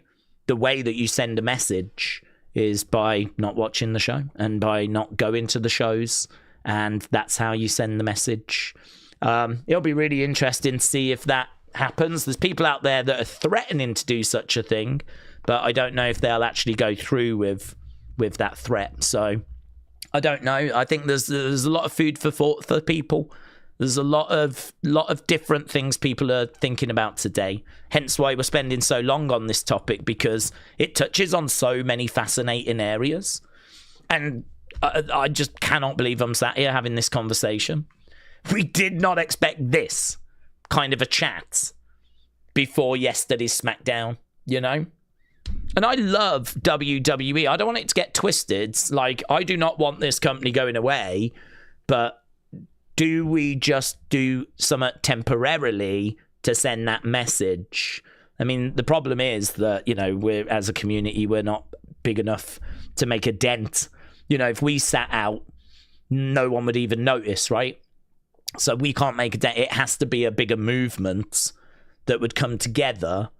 And if there was a big movement, I mean, it'd be great, honestly, if someone could get a movement going that's like, we're going to not watch next week's Smackdown, right? And it all went around. Imagine that. Imagine this weekend, a massive movement, Smackdown blackout, right? Hashtag Smackdown blackout. For 1 week, just 1 week, because we don't want to hurt WWE forever, But for just 1 week, people are not going to tune in to next week's SmackDown. Just for 1 week, right? Because that would be enough. It's not about hurting WWE, but it is about sending a message. It is about sending a message. And there's no point complaining online, because that's all everyone does online is complain. That's all people do is complain online. So if you're complaining online, that's basically online. That's what it is. So that achieves nothing. So how do you send the message? Well, you do a blackout. We ain't watching. Globally, we're all going to agree that we're not going to tune in to next week's SmackDown, right? That's it. And for 1 week, you send a message. And that honestly would be really interesting. I would sign up to that. I would do that. I would miss a week of SmackDown. If it's true that TKO have got involved and shoved Pat in, if the general consensus was, we're not happy with this, you know, the current product is not good enough, and TKO getting involved like this is not the solution, and we're going to just send a message and let everyone know none of this is good enough. TKO, you need to sort yourselves out. Stop getting involved. WWE Creative, you need to sort yourselves out. SmackDown, Raw is good. SmackDown, nowhere near it, right? Absolutely nowhere near it. And hasn't been for weeks and weeks and weeks and weeks. You could argue months and months and months and months. We had the beatdown that Randy gave Cody. That was very good. But really, it's not been a great year for SmackDown. And so for 1 week, we're going to say, we've had enough. You are literally losing us, the fans, through ticket prices, through your actions, through your bad creative, through TKO getting involved. You are losing the fans. And we're going to symbolize that by sitting out a week. So I think that would be a solution. I'm not saying it's the solution, but it would be a way of sending a message, wouldn't it? But it's you know, we don't have, you know, hundreds of thousands of people that we can reach, that we can like send a message like that. Because that's where I am. I'm kind of like, I'm so done with like how bad SmackDown has been. I don't want to tune into SmackDown and see a 5 out of 10 show week after week, or go, oh, that was okay because, well, there was a clean finish. I mean, that's where we are with some of this stuff now. If we get a clean finish, we're like, well, yeah, at least we got that, you know? It's not that the shows are really good and we're blown away. We're just having to scramble around in the dirt. Oh, did you see when R-Truth confused Danhausen with Asuka? Oh, that's good, isn't it? That stops my score from being 0. So that's where we are. We're literally like, is there anything positive that we can find? Have you found anything? I got nothing here. And we're like scrambling around in the dirt. The creative is atrocious. Ticket prices are atrocious. The way that we're being sort of served at the moment, you know. I mean, this is a form of entertainment that none of us have to watch. We can all watch something else. We do not have to tolerate 0.5 out of 10 shows. And that's where it is on Cage Match at the moment, right? And if this was just a bad week, I could forgive it, but it's not, is it? For SmackDown, it isn't. Raw's great. I love Raw. We ain't going to stop watching Raw. But like for 1 week, send a message that, and then you go back, of course, and hopefully they've, you know, really looked at it and gone, okay, this is now actually an emergency. Because at the moment, does anyone else just feel like they're just coasting to WrestleMania? Does anyone else think that they're just sort of like just trying to get to Mania? That's how it feels to me. For SmackDown, it feels like we're just trying to get there. It's like this WrestleMania season is an inconvenience. This isn't lots of time to do lots of exciting things. It's like, are we there yet? Have we got much? How long have we got? Another? Oh, Jesus Christ. Is this the go-home show? No. Oh, my God. Well, what do we do next week then? That's how it comes across. So, yeah. I said I wasn't going to moan. I'm glad I'm standing by that. Wyatt said, Daze, with NXT no longer on Peacock, is it on ESPN? No, it's gone to YouTube, buds. It's on YouTube. So that's where you go in America. For us, it's on Netflix internationally. There should be a show for... There should be a show for... Yeah, it's still not there. I still don't know where I go for this countdown show. And of course, this is when they put a match on for the first... They never put matches on countdown shows. Now I can't flip and find the thing. And it's got a match on it. Oh my God. Jesus Christ. So anyway, Vickerhausen, shout out to you. You're not going to get rid of TKO, but, you know, there are ways that messages can be sent. Kyle said it is an insult to the fans that pay for those tickets, especially how expensive they are. Yeah. I think what Big Time Baxter said earlier was really good. I think there's a lot of frustrations, separate ones, be it creative, be it sponsorship, be it ticket prices in particular, be it the way that certain wrestlers are used. There's a lot of different frustrations you can kind of put into a basket. And, you know, a lot of these frustrations are starting to hatch. A lot of this stuff is, you know, coming to the boil now. I think what we saw yesterday with that segment and the rumours and the fallout today, it does feel like a bit of a everything's kind of coming to a head moment. Fans are starting to go, yeah, actually, no, this is serious now. This isn't like, let's just moan about it online. This is like, I'm not going to watch this. I'm not going to support this anymore. I cannot tell you the amount of people I've seen saying this. I'm not just saying this.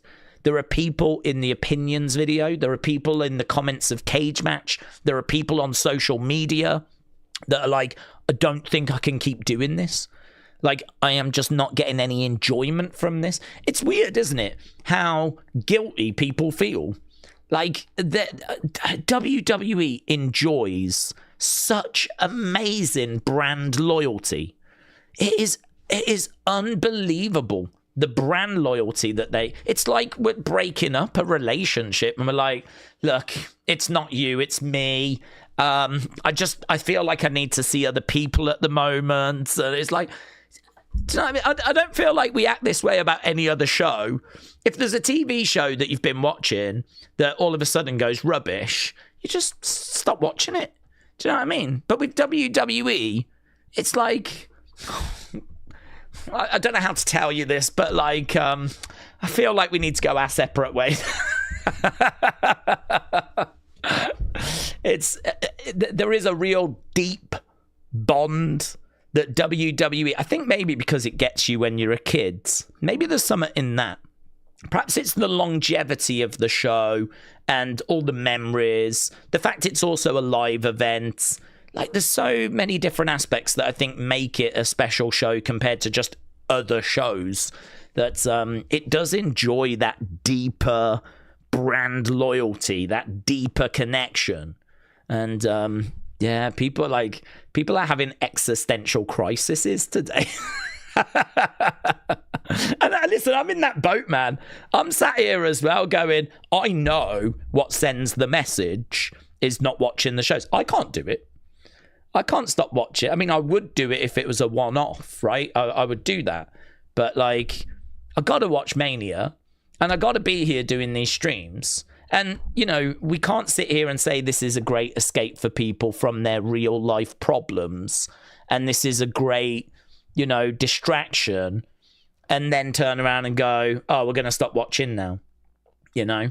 So, I mean, it is, I get it. I'm in that boat. It's very hard if the show goes bad and those frustrations start to boil over, you know, the ticket price and all of that comes to the boil. It's really, really hard. It is hard, which is why I'm not sure I believe everyone when they say I'm done, I'm out. You know, I've seen this many times where people have reacted negatively to something that's happened. And then, you know, a few days go by and everyone's kind of calmed down a little bit. So I feel like this is probably just another example of that. But I don't know. I think it is serious.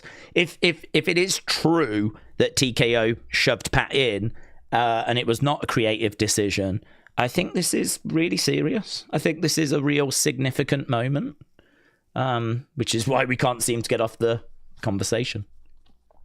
They hear the criticisms, but they don't listen to the fans.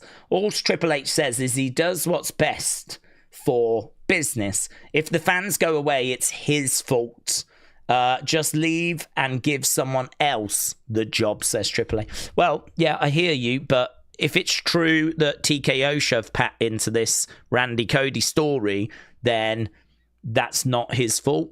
You could say it is, because TKO wouldn't feel the need to do that if the product was stronger. So if the creative had been better, if 2025 had not been as bad as what it was, if ticket sales had sold better than they had, I mean, you got to say, though, there is a lot of reasons why those ticket sales have slowed, and it's not just because of the fact that the creative is bad. You know, there is a cost of living crisis. There is a decrease of tourism to America. There are a lot of factors as to why, and creative is one, but it's not the be-all and end-all. It's not the only reason as to why it's like struggling. So I think I don't think it's unfair to give Triple H a slap. I mean, I'm in line to do it, right? Because I do think that last year was a bad year, and I do think that this year, I'm gonna say had been. I don't know where we are now, but I am going to say had been an improvement. I actually did a poll on that, and it came out about 50-50 online. 50-50. Is this year better? Yes, no. It was about 50-50. So people were really split on that. I would be more in the, yes, I think this is better. But I don't know, after yesterday, and like, I mean, that's one of the worst episodes of any WWE program I've ever seen. And that's obviously not great so close to WrestleMania. So you are correct. If the creative had been stronger, surely we would have sold some more tickets. Maybe TKO wouldn't have felt the need to have got involved. But I think the fact that the creative is so criticized on a regular basis, and the fact the ticket sales are so slow, TKO then feel like they have to get involved. If their solution is, let's shove Pat into this because Pat, for some reason, is the solution in their mind, right? I know what will save WrestleMania. I know what this is missing. Oh, we've got Randy and Cody. We could probably do with something interesting, though. Let's shove Pat in there. You know, if TKO, we can't blame Triple H directly for that decision. But indirectly, it could be his fault for, you know, the underwhelming booking that we've seen for now a considerable amount of time. You could really make an argument that this decline goes all the way back to WrestleMania 40. I mean, you could make that argument. There is an argument that what we got after WrestleMania 40 was a bit of a honeymoon period where there was a lot of good vibes because 40 had been so good. But I mean, if you think about that SummerSlam that follows WrestleMania 40, there was a bit of criticism around that. I mean, the main event of that is Cody versus Solo. And you got to remember that Cody Solo build was not great. And people weren't feeling that match. And so there's, you know, it's not like we follow up 40 with a banger of a SummerSlam. And so we kind of go through that year. And there's definitely highlights and good stuff that's going on. I believe that's the Drew Punk year and that feuds. So, I mean, there's definitely some good stuff that's going on. But obviously we moved to like a Bloodline versus Bloodlines type situation at the end of that year that I'm not sure how many people massively cared about. Kind of felt like the after effects of the Bloodline, really. Kind of felt like we were just running on fumes. And that leads to early 2025 where we do Roman Solo at the Netflix premiere, which again was not a well-received match. There was rumors that was going to be WrestleMania. It didn't turn out to be. We just did it on Netflix and we moved on from it. That was Tribal Combat, right?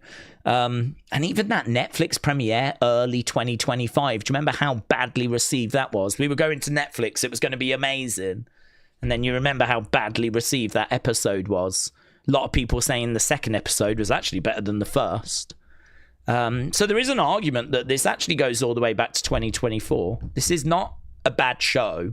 If we were talking about like this show and it was just one bad week, that would be one thing. But this has consistently been under-delivering now for a considerable amount of time. 2025 definitely, in most people's minds, is just a write-off. I think the tail end of 2024 can get it as well. And I don't think we've seen the dramatic lift that I was hoping for in 2026. I will stand firm on, I think the year had been better to a degree, but I don't think it is considerable. And part of me does wonder if injuries and all of that maybe played a part. You know, it's easy to sit here and say, you know, is this good or bad? But when you have to deal with the amount of moving parts that they have to deal with, and injuries and sicknesses and underperformance, you know, and, you know, ideas that don't work. I mean, God, if I was in creative, I'd come up with ideas that absolutely would bomb. We all would. I mean, everyone's going to have a success rate of, I don't know, whatever percent, 60%, 70%. There ain't going to be anyone out there that's got a 100% success rate. It's not like every idea you're going to have is going to be gold and is going to land and is going to work and be super well received. So, I mean, that has to be built into it as well. So it's easy to criticize, but the job is still the job. Do you know? The show still has to be good. It just does. I'm sorry. That's the job. That's it. That's what everything leads to. If you're a wrestler or you work in creative or you're a head booker or you're a producer or whatever your role is, the end result is the show has to be good. That's what everyone is working towards. You know, that's why you get new ring gear. This is why we do makeup. This is why we do rehearsals. This is why we have a team of writers. This is why we spend so long training the wrestlers. We could just shove any old fool in a ring, but we train the wrestlers so they're safe, but so they can deliver great action as well. Like, everything is set up to deliver a great show, and it is as simple as, was that a great show or not? Yes or no. And if consistently the answer is no, then yes, there is a problem. Made by Dawn said, first the Cena heel turn, then the AJ retirement match. Now it's Orton's trip to 15. I'm afraid for Ober Brock match. All of a sudden, Johnny Knoxville could be special guest referee. Do you know, that's a really interesting comment. Yeah, I mean, the TKO thing could just be the start. This is why it's a concern, because it could just be the start.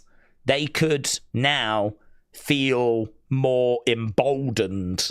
It could feel like, well, you know, they don't know what they're doing clearly, because all we're seeing is bad ratings, bad reviews, and criticism online. We've given Triple H this responsibility of putting on great shows.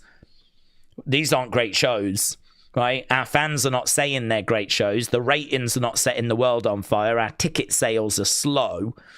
These are not great shows. Got to do something. And if that's how they're thinking, that is a very dangerous place, because I have no confidence that their involvement makes the shows better. What we saw last night was potentially their involvement taking us to an all-time low. I mean, it's kind of like, you thought it was bad anyway. Hold my beer. Yeah. TKO is here now. Yeah. We're going to shove celebrities everywhere. Yeah. We're going to have one in that corner, one in that corner. We're going to have one on commentary. Going to shove them everywhere. Is that the referee? Is that the... No, it's a celebrity. Yeah. Is that Brock? That doesn't look like Brock. Oh my God, no. It's Stephen Amos or whatever his name is. It's a celebrity. Is that Jade Cargill? That doesn't look... No, it's Whoopi Goldberg. Celebrity. Is that the crowd? They're all really... No, it's not the crowd. It's just full of celebrities. And they've all been paid to cheer. Yeah. Oh my God, this is the glimpse of the future. I'm all right with it, actually. Now that I've kind of spoken about it, I'm actually okay with it.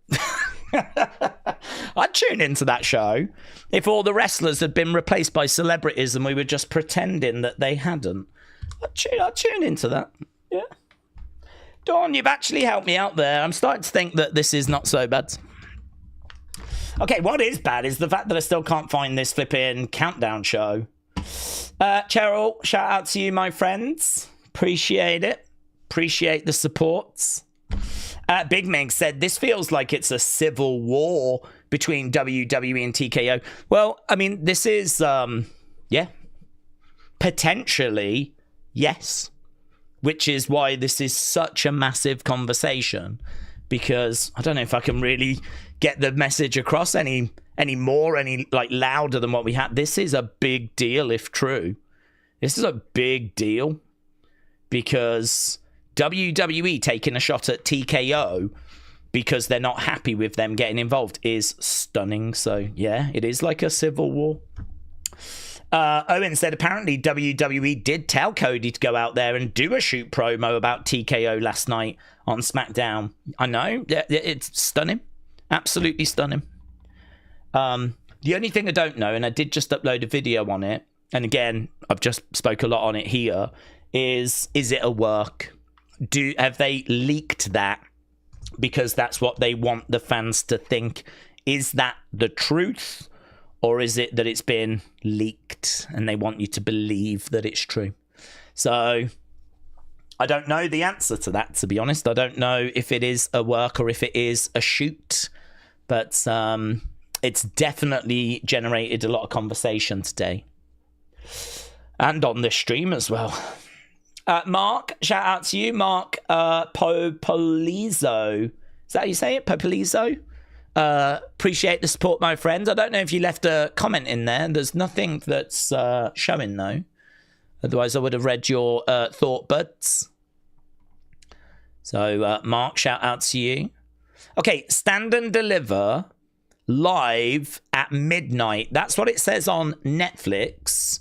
If I go over to YouTube, there is no live. So my question remains, where the flippity flip do I go for the countdown show? That is my question.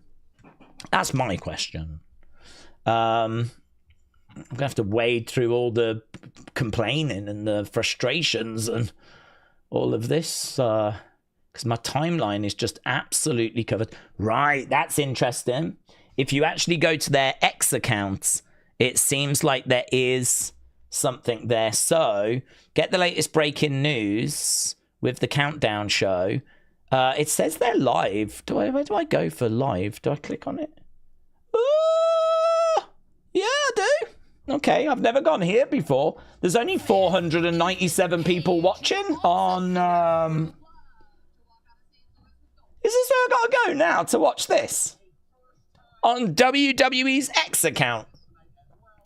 Okay, hang on. Let me go over to here because there'll be people that have no idea where it's going. It is on their X, said Bruiser. Thank you. Go to WWE X account for the countdown show. Why is this not on YouTube? Why have they not put this on YouTube? Why is this not on Netflix? Oh my God, can this company do anything right? It's not on YouTube for me. It might be on YouTube for some of you because I think they're doing it different in America compared to internationally. But for me, it's not showing. I got it on X anyway. That's okay. Lately, I've preferred AEW over WWE, says Robert. Is this a master plan to get Cody more beloved again? Well, that is a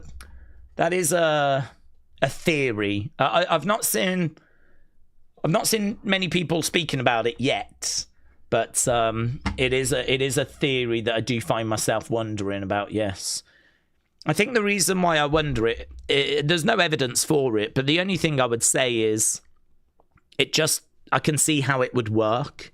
I can see how if you're in a room and you're like, okay, how do we get people to cheer Cody? What would make Cody the more attractive option?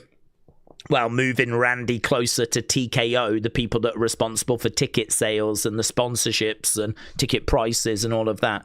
I mean, that's something the fans are very anti. TKO is not loved by the WWE fans.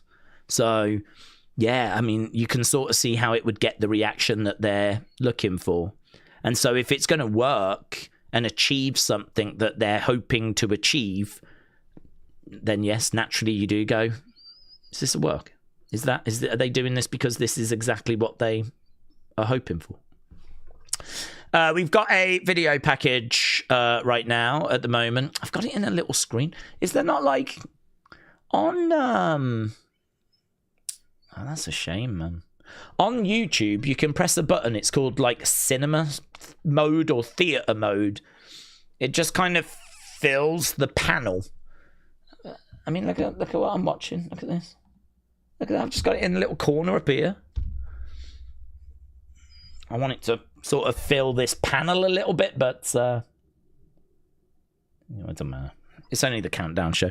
I don't really care about it until it's time to actually get stuck into the countdown show match. There is a match that's going to be on this countdown show.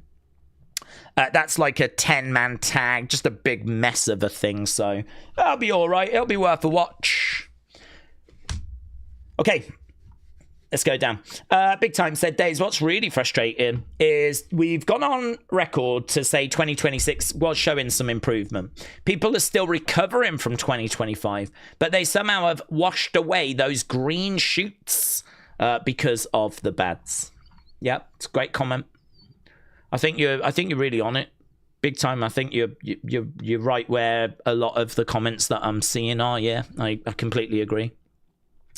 Phantom, thank you, my friends. Phantom firing in some gifted memberships. I really do appreciate that, buds. And it's really kind as well because as we said, we're starting a new member side of the channel. We're kind of doing a bit of a refresh.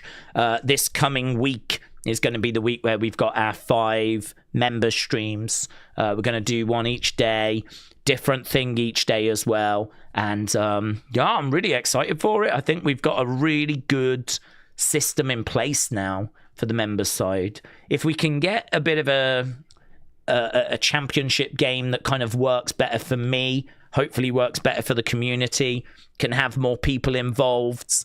If I can get that nailed for Friday, or it won't be in place for Friday, but just get, some ideas that I can present for Friday, I think that'll be a very welcome addition by a lot of the members. So, but the other stuff is really good as well. I mean, the members seem to enjoy the other stuff that we do as well. So I really appreciate that, buds. If you are a member and you've just received a gifted membership, then just know there's going to be a member stream every day in the week.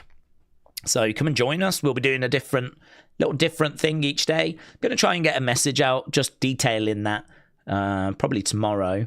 We also need to start the ball rolling for the Hall of Fame, Community Hall of Fame. So we'll be looking at that as well. So Phantom, thank you, my friend. The generosity is just so appreciated. I massively appreciate it, and it's just such a lovely time as well for you to do that, what with us kind of trying to refresh a few things.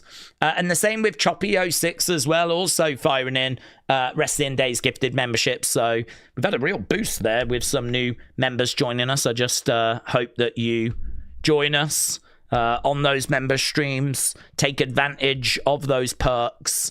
On a Monday, you can share your thoughts. I'm just going to try and get through as many comments as possible. I want to try and not give too much feedback myself. I'd much rather just be reading a lot of your thoughts. I think it's a great place to get your messages across, because obviously we don't get a chance to do that so much on these streams. I try, but I obviously can't get to everyone. But on a Monday, I'm determined to try and do that. On a Tuesday, we do our Sport Call quizzes. Wednesday, we've got a game where we bring people on and play a game called Wrestle Feud. Thursday, we've got watch-alongs. We did one last week, which was really good. I don't know what we're doing this week. We need to do a poll on that.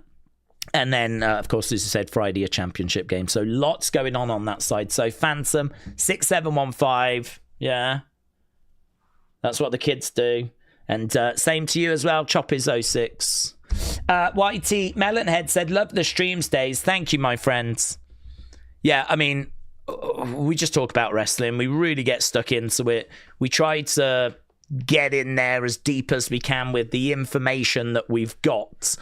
Yeah, I mean, we've always done that. We love doing that. I love doing that.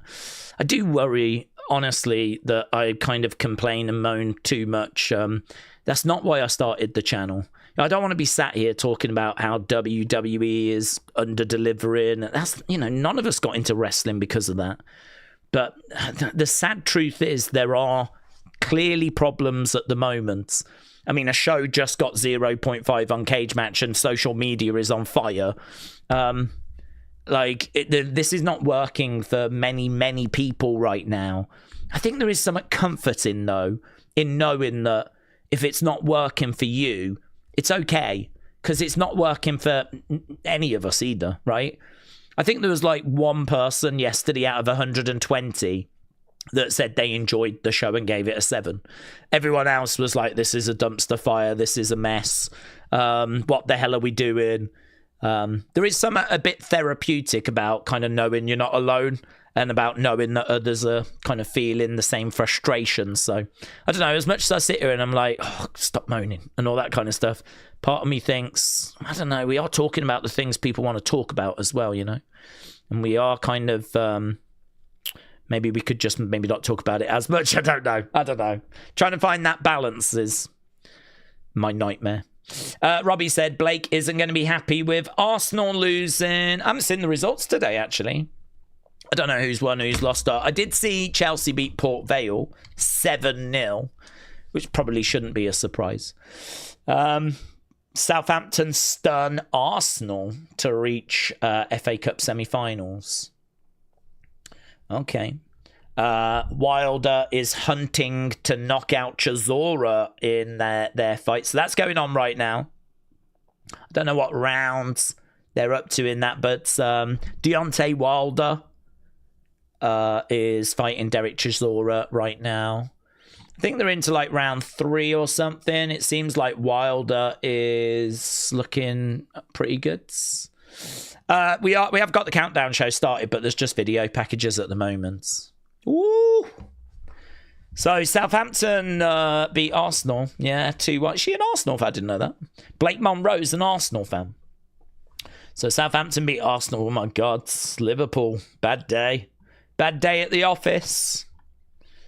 Interesting. Yeah, honestly, I've been so consumed by the chatter to do with Smackdown that I'm just really not up to date with what's going on with the world. So, Robbie, thank you. Phantom, again, thank you, my friends.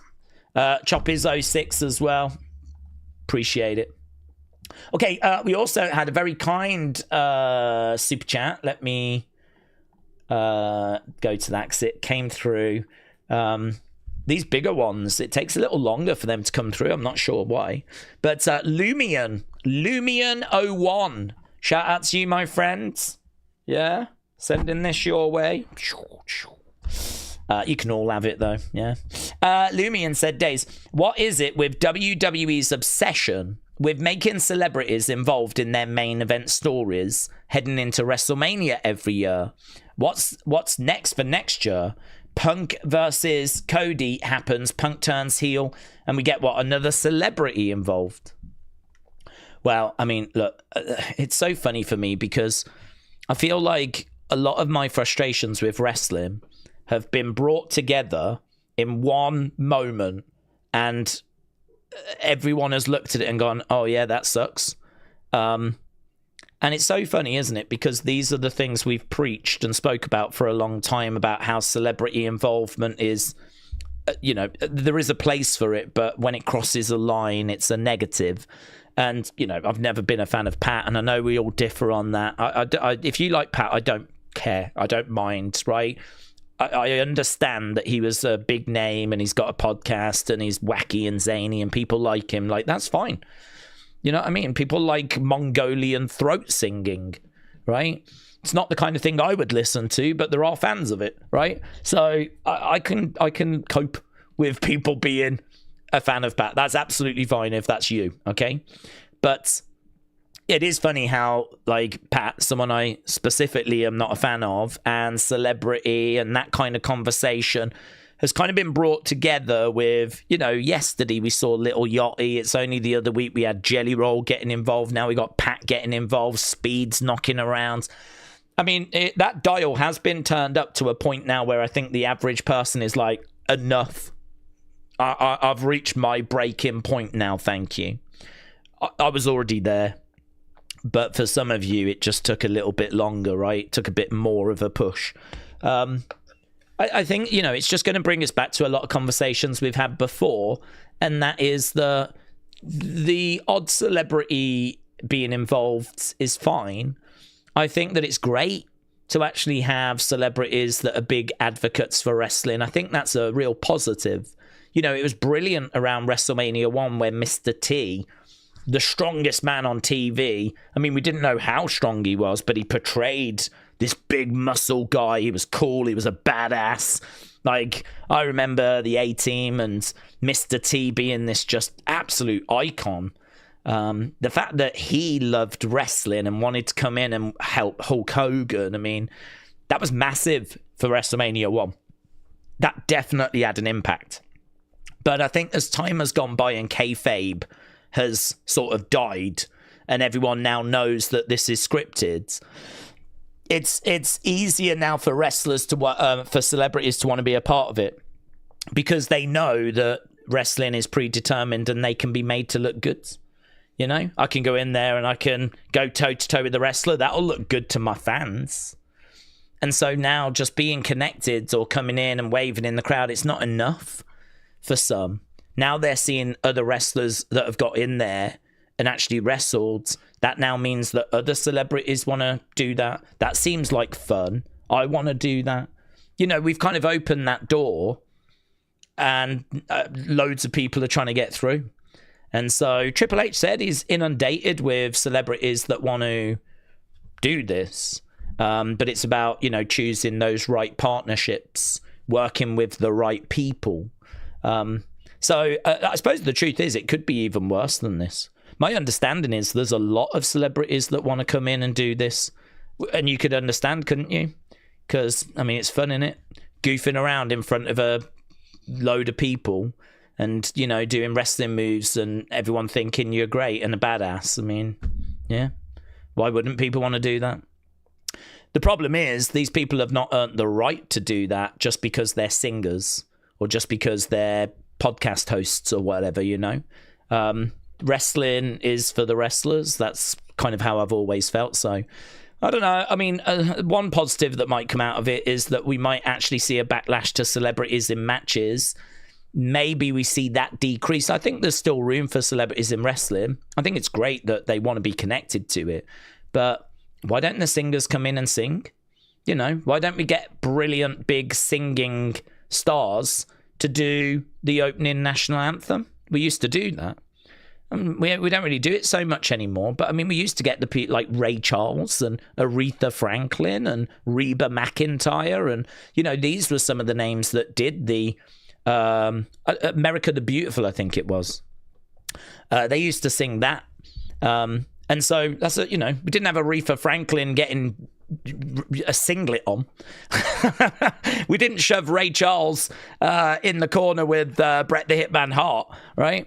We had TLC and Motorhead and Limp Bizkit, you know? Think about the live bands that we've had over the years. That's great. I'm not down on any of them. Like, it's brilliant that they were all involved. So I'm not down on any of that. I think, like, let's have the singers come in and sing. Let's have, you know, anyone that's like a podcast host doing some backstage interviews. You know, let's have Speed backstage having some fun and posting the content on social media. That's great. Let's have some bands performing at the start of the show or, you know, doing entrance. That's great. Celebrities at WrestleMania, no problem. But just stay out the ring. That's my line. That way we get to still reach their audience and we get to showcase what their real skills are. So we get the best of them and we still get the best wrestling. We're not taking spots away from actual trained wrestlers. So, but that's always been my view. That's always been my dream. Many people will disagree and say, oh, it's just harmless fun. I like having the wrestlers in matches, and that's fine. If that's how you feel, that's fine. This is my stance on it. That's where I've always been on it. I've not said anything there anyone would be surprised with. But TKO, for whatever reason, don't seem to have the ability to draw that line when it comes to people actually wrestling, you know. I would have singers sing. I would have podcast hosts interview, right? Or read out the attendance. If there was someone like that doesn't have a skill that I can quite place where to put it, I'd just put them in a segment. Or I might have them at ringside waving, you know. I would find a place for them. Guest commentator if I have to. So, yeah. But I don't want to get it confused. I do like having the celebrities involved. I think it does kind of add a little, make WrestleMania and some of these other shows a little extra special. We got Sexy Red tonight, for example. She's not the biggest star. That's why she's on NXT. But that'll be all right, you know. Have a, you know, do the national anthem at the start or something. Or be involved in a little backstage segment. Yeah, fine. So, Lumion, shout out to you, my friend. Everyone's going to have differing opinion on that. Spooky Stoner, shout out to you, buds. Shout out to you. Appreciate it. YT Melonhead said, shout out to all my fellow Mongolian throat singing fans. Ba, ba, ba, ba, ba.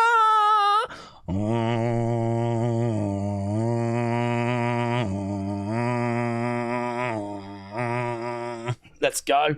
Yeah. I think that was their number one, actually. I think that was their big hit, if I remember. Yeah. I think it was called Throat Me Baby. Yeah. I think there is a future for me in that. Wrestle Andy, hello. Daze, if Jacy loses, do we think she's straight to the main roster? Well, what do you think, Wrestle with Andy? You were always asking me questions, and I'm so rude. I never ask you. So what do you think? And also, I think there's a great chance that she goes up straight after WrestleMania, yes. I think she's ready. I'm totally ready for her to go to the main roster. I think she's great. I think she got given that belt and it was sink or swim. And I think she absolutely swam. I think her in-ring is really good. I love some of her moveset. I love some of her selling. I feel like I'm watching a contest when she wrestles. She's part of a women's faction. I love their entrance and their entrance music. The presentation's good. Lainey Reed, I was not sure about at first. She's really grown on me. Would I bring all three of them up? Well, you could. I mean, Fatal Influence is no less ready than Riot Squad were when they got called up. So you could absolutely bring them all up.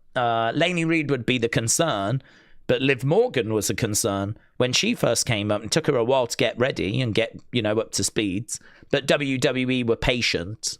Would I do it? Maybe not. I'd probably just take up Jacy. I can always form a new group using some of the women that we've got up there anyway. So, you know, I could put her with Kiana James, for example. That could be a very interesting pairing.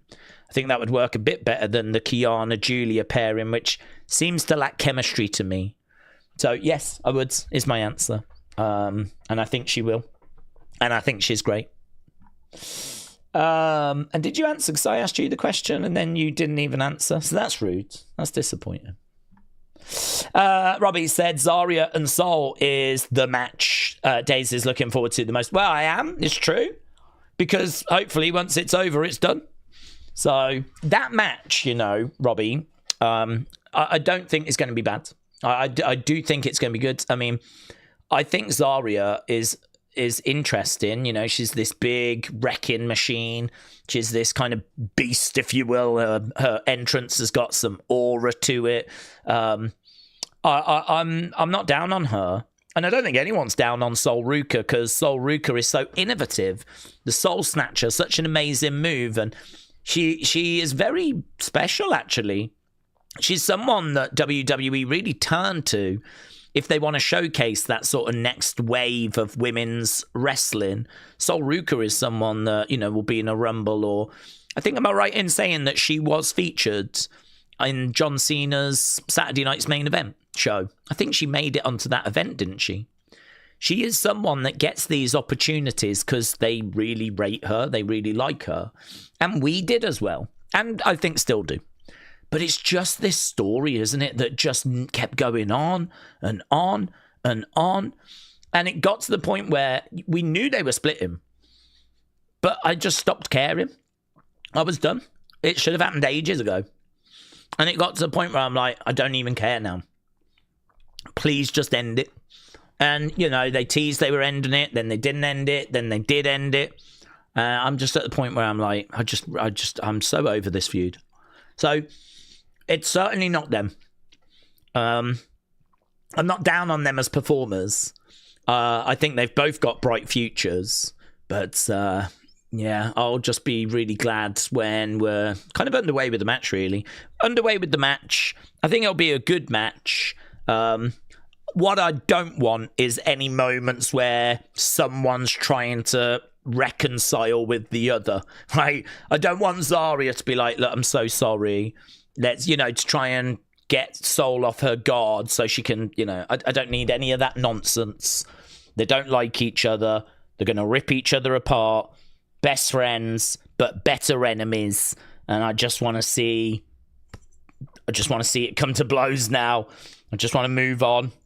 I think Zaria wins. I think Soul could be on her way to the main roster, yeah. Could be on her way to the main roster. As I said, they really like her. They really do like her.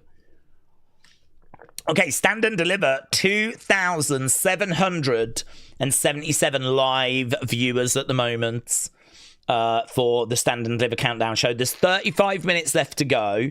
If you want to talk TKO, we can. We've covered it a lot, though. If you want to talk celebrities, we can. We've covered that a lot. If you want to talk Pat, we can. We've covered that a lot. If you want to talk Smackdown, we can. We've covered that a lot. If you want to talk NXT, we haven't covered that as much.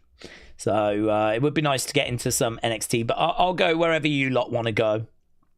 Like YT Melonhead said, Daze, what's your current favourite theme? Genuinely, it's Fatal Influence. I know it's an AI-ish theme. It's actually, there's a woman that put a pack out of samples, and Def Rebel took those samples, put it to a bit of music, used a bit of AI to, I think, change some of the wording that the person was singing. So it is AI influence. It's not like totally AI from scratch, but there's AI elements definitely that are in there. And I love it. I just love the track. I love the woman's voice as well. Like, if she was an actual singer that had a record out, I would definitely check that out, because I love her vocal. I love her delivery.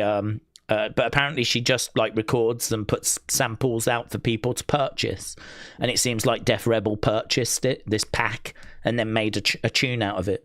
So I love the Fatal Influence music. I think it's been a big part of because entrance music is so important. It's so important. We know this. This is why people love Jim Johnston and what he used to do. This is why people are so down on Def Rebel, because they just have a lot of misses. I mean, look at what they've done to Stephanie's music. Look at the criticism that the Usos' new theme is getting. And, there's lots of theme music that people are, like, down on. I enjoy Aleister Black's theme. I think when he had that the first time around, there's not many themes I actually listen to in my own spare time. Because, to be honest, like, I think a lot of themes kind of fit wrestlers. And so when a wrestler comes out and the theme hits, it's a package. If I just listen to the music in isolation, it's fine. But, like, it's maybe not what I would choose to listen to, right? So I'm thinking, like, Stone Cold's music, the glass shattering, the da-dun, da-dun, da-dun, da-dun, da-dun, da-dun. With him coming out, yeah, walking his way down and the crowd going crazy, it works, right? Fantastic. As a piece of music on its own, if I'm just walking around listening to music, not something I would choose to listen to. And that's actually true of a lot of people. I think it's true of quite a few Jim Johnston themes, actually. They're great pieces as part of a presentation, but for me personally, I wouldn't necessarily choose to listen to them in isolation. But there are pieces like the Fatal Influence track, like Bianca Belair's track, like Aleister Black's track, that feel like they're proper pieces of music, they're proper songs, they're proper tracks with lyrics and structure that I could listen to as a song. A lot of Triple H's stuff was done by Motorheads, so I mean that stuff felt like it was a proper song, and so I could like listen to those.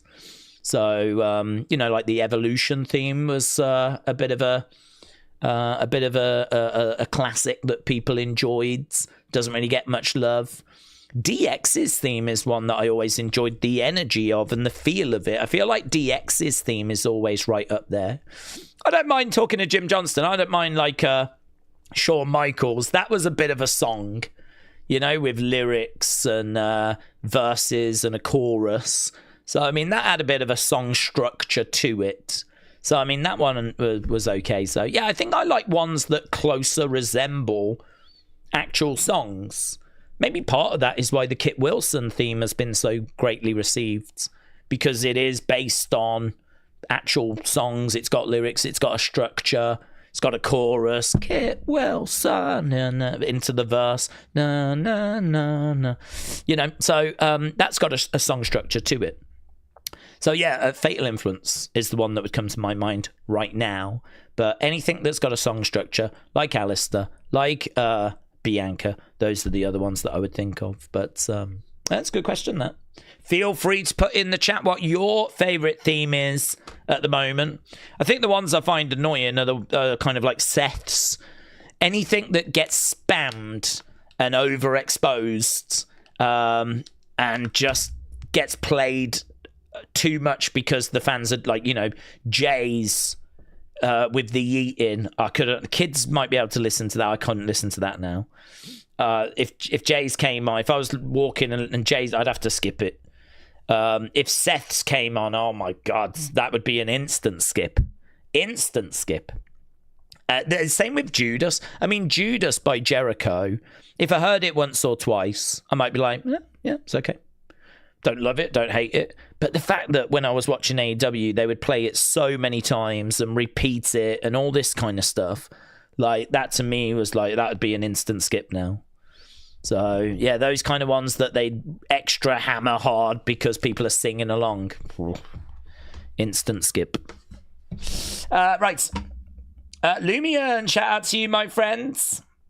Lumion said tonight is do or don't for Kendall Grey. She's got momentum behind her. She needs to win the NXT women's title with not having young talent win when they are red hot.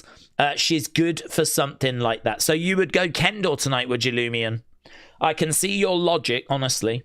I can see the logic as to why you're saying that. So, yep, she could. I mean, she is genuinely one of the best female wrestlers I've ever seen.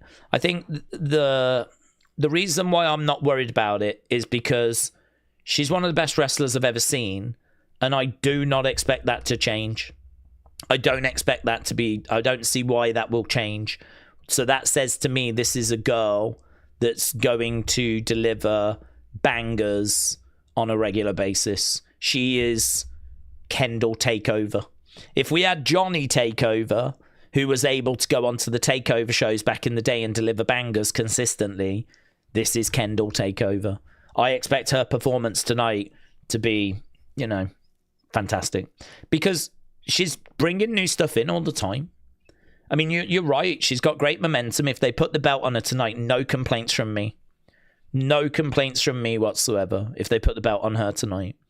I honestly, she's got this shirt where she is pulling the straps down and like looking up, screaming like that. And it's her here, right? I wonder if I can find it on WWE Shop. And I don't really like it, to be honest, because it just looks a bit awkward. Sort of looks like she's looking at you and shouting at you, right? It's just a bit weird. And like this side is all black as a result. It feels a bit unbalanced. But I'm still thinking of getting it. because I really want to get a Kendall Grey shirt because she's amazing. She's one of the best female wrestlers. I keep thinking she's one of the best female wrestlers I've ever seen, and then I keep thinking, no, don't you mean just wrestlers?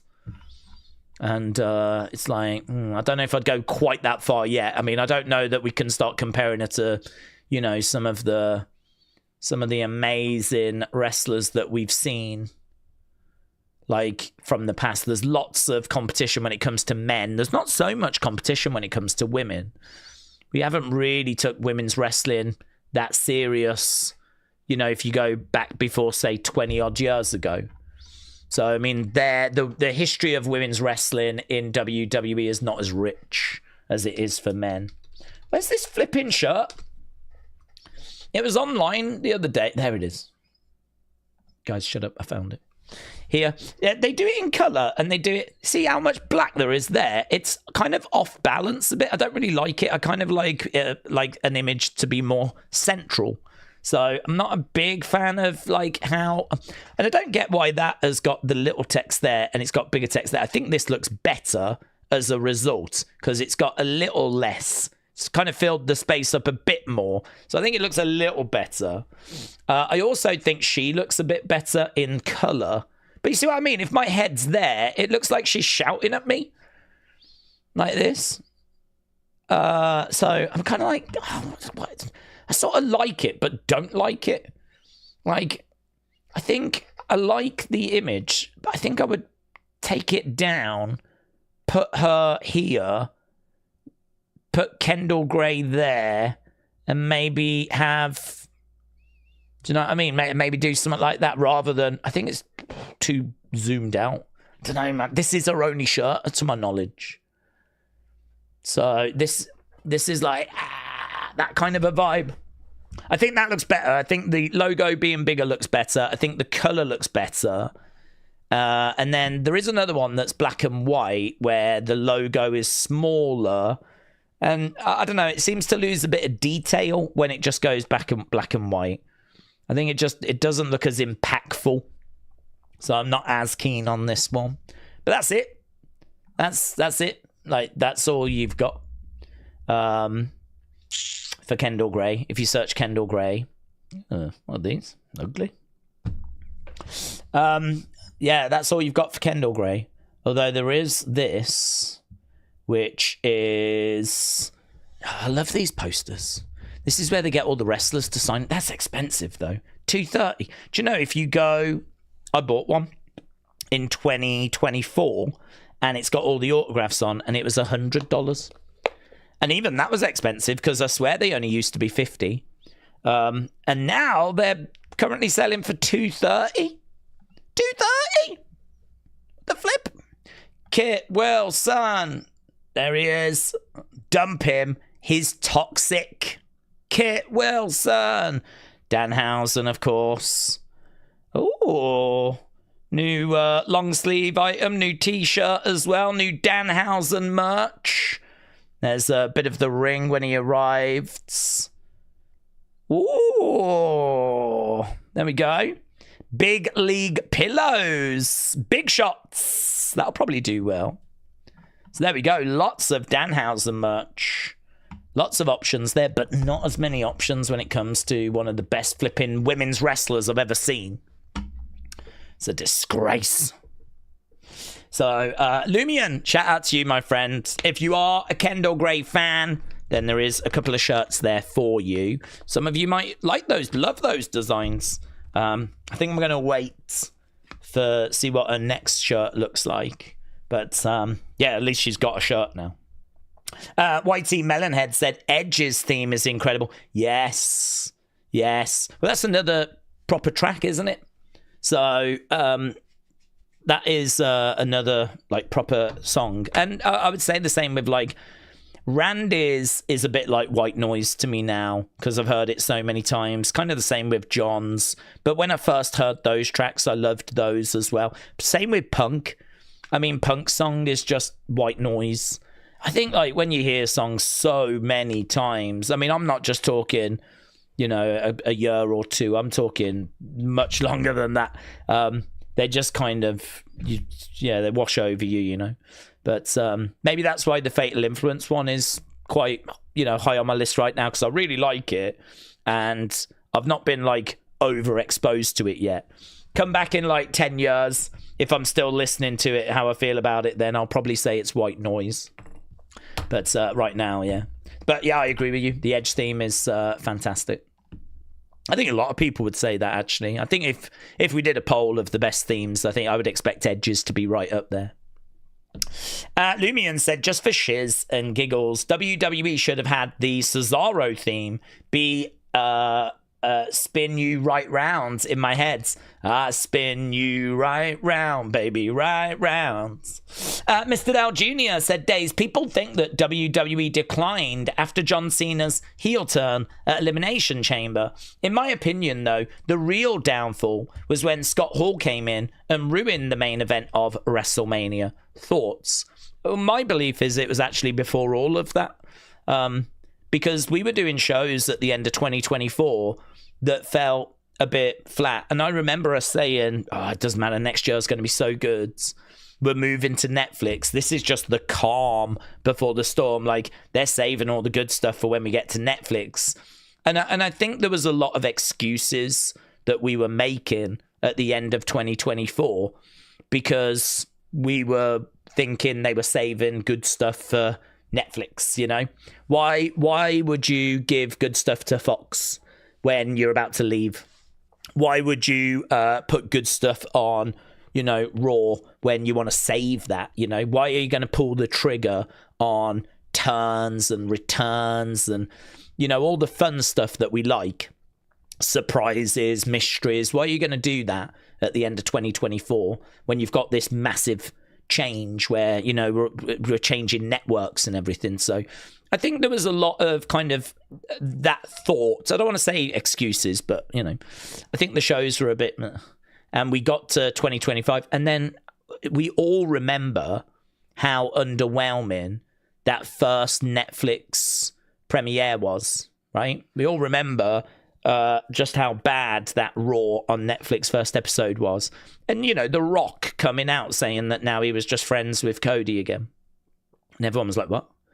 And, everyone was really confused by that. And then do you remember he said, I'll see you at NXT tomorrow? And we tuned into that and it was just more waffle. And there was just, what? So I don't think we can say that it was and then again, I keep going back to that SummerSlam, but we did Cody Rhodes solo as the main event of a SummerSlam. Could you imagine us doing that now with where Solo is now? Solo can't even get onto the WrestleMania card right now. But he main evented SummerSlam in 2024. So I can point to things before 2025 that did not sit well with me at the time that we sort of made excuses for. I went, no, it's okay. Let's get to 2025. It's going to be good. And then we get to 2025. And then, of course, we get the Netflix premiere stuff. You get Jay winning the Rumble, which people are like, what? And then, of course, that leads to the John Cena heel turn, which people loved at the time. I had people telling me it was the greatest heel turn of all time. And I think still that moment is a good moment. I wouldn't be down on the moment. I didn't think it was the best heel turn at the time ever. I still don't now. I would say it's probably top 10, though, as a moment. I think people might have soured a bit on it because of what follows. But for me, I thought it was done very well, the actual turn. There was maybe a couple of moments that it just dragged a little bit. There was, I don't know if you caught it, but there was a moment where Cody has to say to John, come here. Because it's like someone forgot what they were meant to be doing. There is a bit of a criticism you can make of the moment, right? Forget what follows, just the moment itself. There's a bit of awkwardness in there where John, I think, is meant to give Cody a hug. And for some reason, John doesn't. I don't know if John was milking it. And if John was just letting the crowd, and he was waiting for what he felt was the right moment. Cody felt something had gone wrong. And there is a moment where he's telling John, come on, come to me. We're meant to do the hug now. So there, even with the moment, there's a couple of things you can, if you go back and watch it, you'll be able to see, like, oh, this maybe didn't go as smooth as it could have. But no, look, I think it's still a really great received moment. People really love it, and yeah, but obviously what follows is what follows and whatever. But I think for me, I would look at the end of 2024. Someone said that for them, the last great high point was WrestleMania 40, and I can really see that as well. I can really see that. We know the Cody run after is very underwhelming, so yeah, I feel like 40 was this big pinnacle, this big celebration, and I think everything that followed was very underwhelming. So yeah, for me, I would say WrestleMania 40. I think you could say that it's nothing but decline after that. But I think you could make the argument that it really hits a lot of people when we do the heel turn and people then see how bad, you know, a John Cena heel run is in 2025. And I think it really hits when we get to WrestleMania 41. But yeah, debatable as to when that went wrong. Okay, we have got this match now. We've got EK Prosper making his way down. Shiloh making his way down. We've only got 17 minutes. So this is just going to be a big mess of a match. David said, The Undertaker. The Undertaker. Yes, his theme. You're a big fan of his theme, are you, buds? Okay, here's Hank, Tank, and Wren skipping away down to the ring as well. Wren seems to be wearing some Hank and Tank kind of gear. Shame that we're just seeing the venue and it's not a very big venue, is it? I mean, if this is NXT Stand and Deliver, then don't we normally run the arena that Smackdown is in? Wherever Smackdown is, I swear the next day we normally run NXT in that arena. This is not an arena Smackdown would be in. Not unless it keeps going down the path it's going down. Okay, here's Birthrights making their way out. We do need to keep a close eye on this, of course, because we're here to do this watch-along, but also because I do want to do the breakdown and I do want to do opinion videos. Birthrights making their way down to the ring.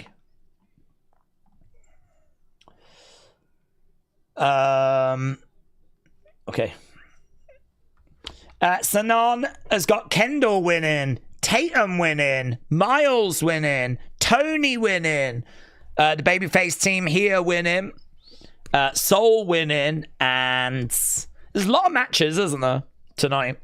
And Vanity Project winning. Okay, Birthright are in there. Wren is unloading on Ariana Grace. They both spill to the outsides. And as we said, this is just going to be chaos, this match. Our opening match on the pre-show.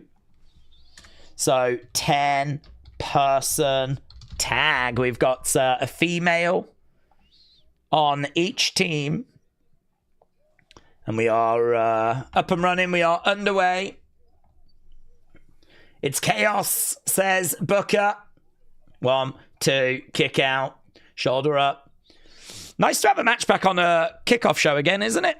Chop coming in there by Uriah Connors. And we are underway. So to the outsides.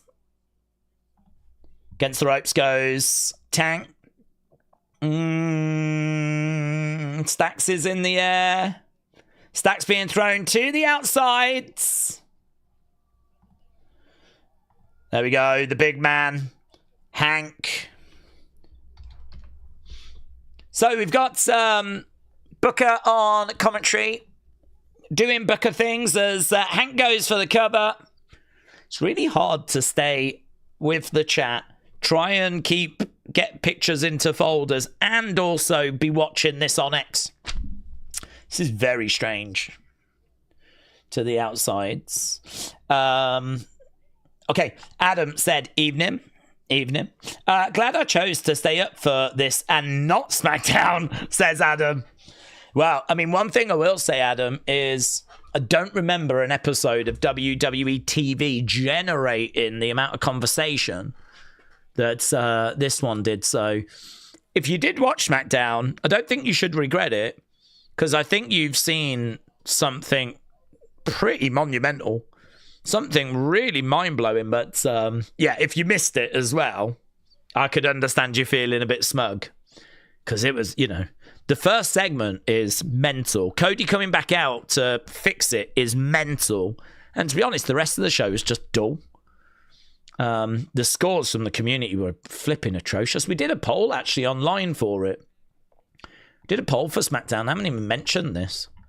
It's managed to get 175 votes, and at the moment 82.9% bad. 82.9% bad, which is I mean, it's beyond mental. I've never seen a result like that out of any match we've ever done, any show we've ever scored. I have never seen a result like that. Wren jumps in. Ariana is in as well. And we are battling away with the ladies. All our ladies in the house. I like her gear, actually. I think she looks good in that kind of denim, red top kind of vibe. The final wrench is in. Charlie Dempsey gets in and breaks up the holds. Oh, that's a real betrayal, actually. That's a real betrayal. Obviously, Wren and Charlie were in the NQCC together, and that group never really split apart. But, I mean, they have now, because he's in with Birthright. EK prospers in. Down goes Stacks. Down goes Uriah. Drop kick there to both Charlie and Lexis. He's in there. Drop kick. Uriah Connors gets spiked.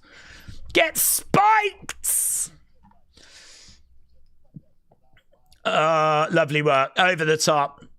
Showing up. Showing out. Nice drop kick.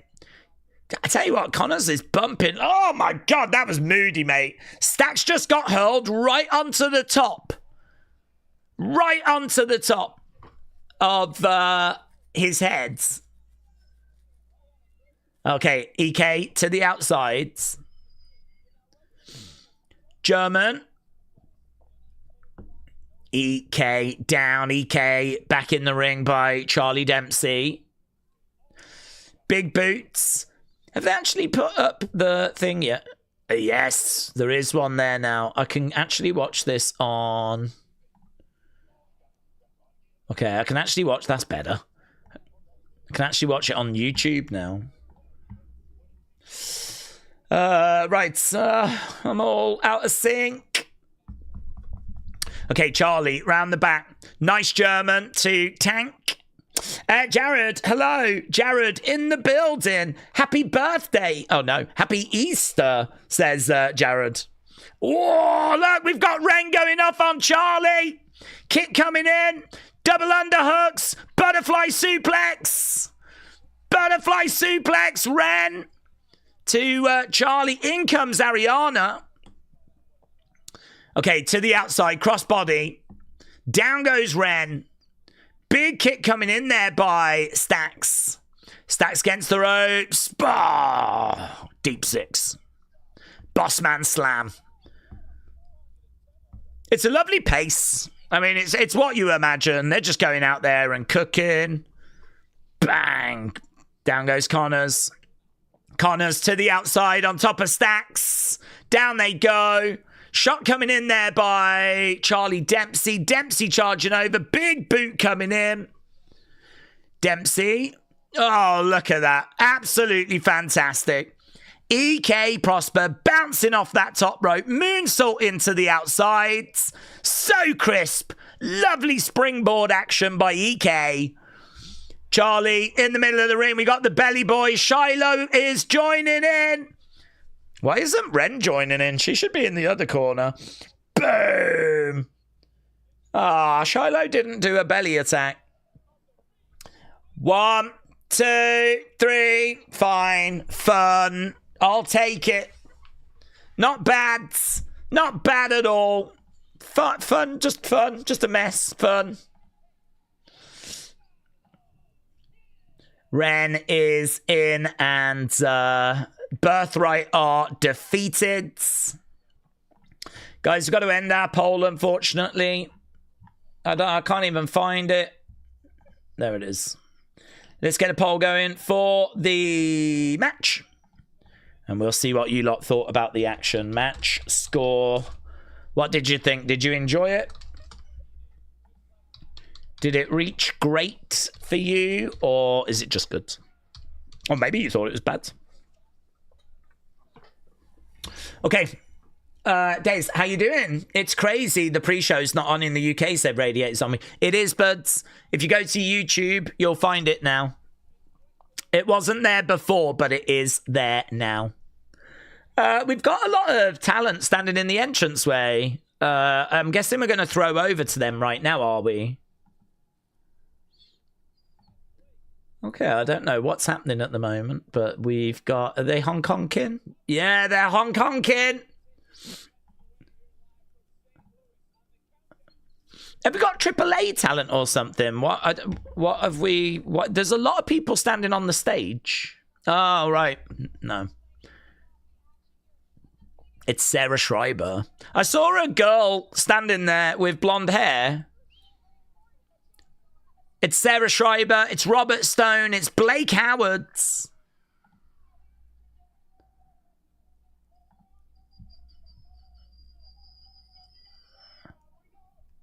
Okay, they're trying to get Rob to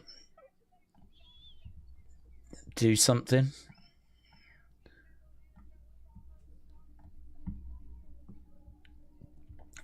Your first stand and deliver as NXT GM.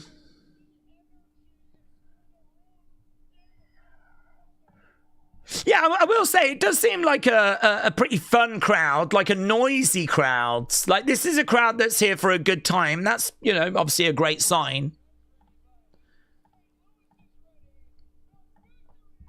The Factory, that's where we are. We're at the Factory in St. Louis. We're at the Factory. Okay. So, Adam, shout out to you, my friends. Finley said, the Euro Dollar Man will always be my goat. Finley, I hope you're well, buds. Bobby Rose said, Daze, how does it feel to be so handsome? Well, it's a blessing and a curse, to be honest with you, Bobby. I try not to think about it too much, but because it doesn't really help me in what I do, but, you know, I can't say it hinders either. Hello Ross said, Birthright lose in the tag tournament, and now they lose a throwaway match. What's the point in this faction? It's a good question, actually. It's a good question. I mean, perhaps they're going to do a little thing where, you know, they talk about how they haven't quite worked this out yet. They haven't got the chemistry working yet. And perhaps, you know, they'll do something that just makes it click, and then they can start picking up some wins. But yeah, I agree with you. It is a little bit strange. Okay, they're just previewing the card, as you would imagine, right now. They're just kind of running down the cards. Right, Lumion says, Daze, how high is the possibility that we see Royce Keys interfere and help Ricky win that NXT title? Knowing WWE, would they do it? Would that pair looking good in AEW? They would do it. I mean, I don't think AEW would necessarily feature. I mean, to be honest, if they were together in AEW, I've got no idea, right? My knowledge of AEW is atrocious because I genuinely don't watch it, right? So, I don't think they would be necessarily doing that because that was a pairing that were together in AEW, but I think as a pairing it would still work because Ricky being a heel kind of being on his own. Maybe he's a bit vulnerable. Maybe it would help him if he had some muscle, some outside interference. You know, he could run his mouth off and then sort of hide behind Powerhouse Hobbs. I mean, as a pairing, if they did it in AEW, you can understand why. Like, it works. Like, it's definitely a pairing that you can do, and it would work. So, I would not be down on it. I think it'd be a great way of using him, actually. I think it'd be a great way of using Royce Keys. And if that's what they did in AEW, all I can say is I can totally see why. I can totally understand why they did that, why they thought that was the right way forward for him. I mean, the thing is, I don't know what the plan is for Royce Keys. I'm sure there is some sort of plan. Clearly nothing this side of WrestleMania. So, you know, we've got to wait and see what they've got up their sleeve for him and how they're going to use him. But yes, at the moment, it's a case of just waiting. There's no word that he's coming to NXT, though. No word that he's coming to NXT. I think that they've been using him on main events. And I think the belief is they do want to try and find someone on the main roster for him. I did ask the question ages ago, like, how would people feel about him joining New Day? And there was a mixture of responses to that. I just don't know where he lands on the main roster if you do keep him on the main roster. I don't know what you do with him. I would put him in NXT. I think your suggestion's great. So I'd be totally down for that, yeah. Totally down. Right, we've got 1 minute to go. So, Lumion, thank you, my friends. Massively appreciate the support. Appreciate everyone that's joining us, and we should be in for a really fun show. Should be in for something really special tonight. We've just seen our opening match. It's a big 10-man tag. It was just fast-paced. It was fun. Crazy. You lot can score that in the chat right now. And we will be going over to this very, very soon. Just a countdown, not long to go. I've got it on Netflix. I think some of you in the US are going to be watching it on YouTube, aren't you? If anyone's joining us wanting to know where to find the show, it's Netflix internationally.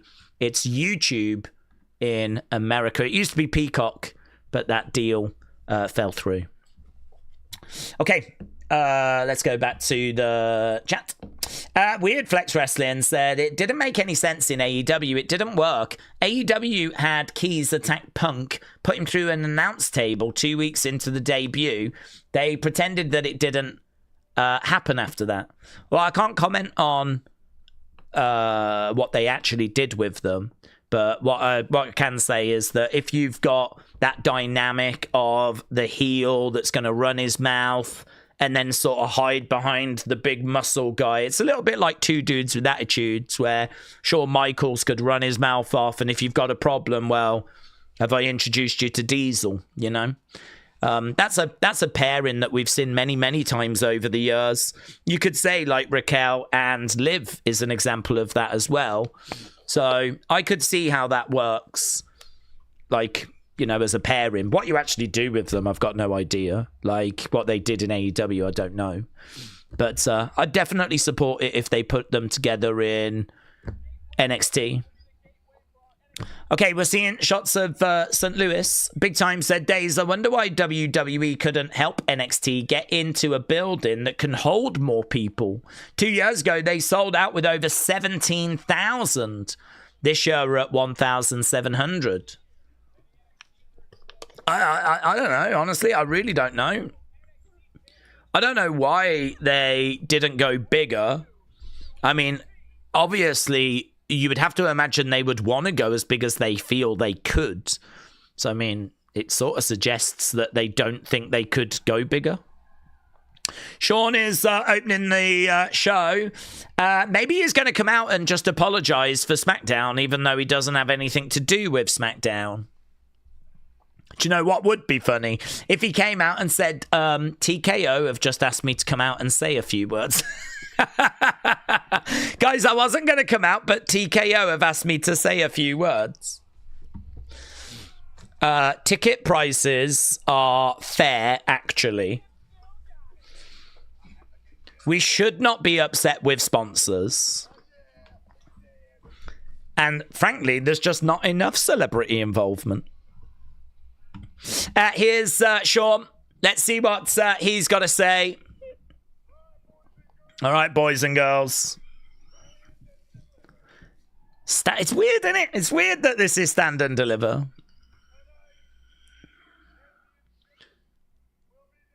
Championships will be decided. HBK chants.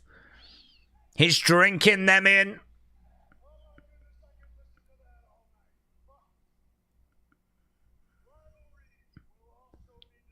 Rivalries will be decided.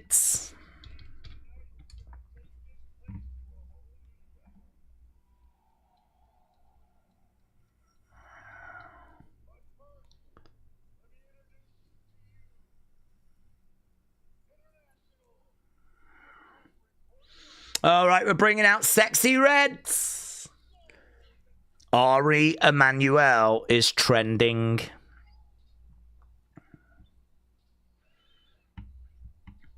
Ari Emanuel is trending. The hostess with the mostess. Big, sexy. That's what her necklace says. I've also got one of those. I'm just not wearing mine today. Sexy Red making her way down. She is St. Louis's own. This is their queen.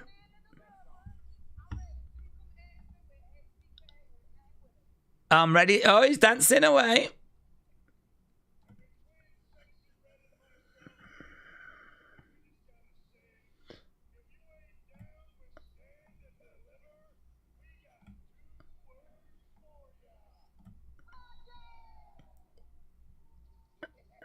Okay, and that might be it. That might be her only invite. Her being in and just dancing with Sean. Sean and Sexy Red just having a moment dancing together. I'm okay with that. That's wholesome content in my world. Okay, we've just got an opening package right now. Who do we think is going to take the dub at Mania? Jacob or Drew, says Luke. Well, I mean, controversially, I think it should be Jacob. I think Drew has had a hell of a career. He's also been champ recently. I know that people still feel like he's not getting what he deserves.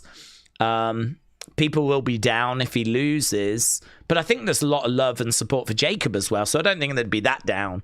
It's kind of one of those where it's like there's pros and cons whichever way you go. I think Jacob being built, being invested in. Drew's already a star. You know, if Drew fights for a championship later this year, none of us will be surprised. I suppose what I'm saying is Drew can take the loss and he'll be absolutely fine. Jacob, I think he's someone that needs investing in. He hasn't had many PLE singles matches. He hasn't got many PLE singles wins as a result.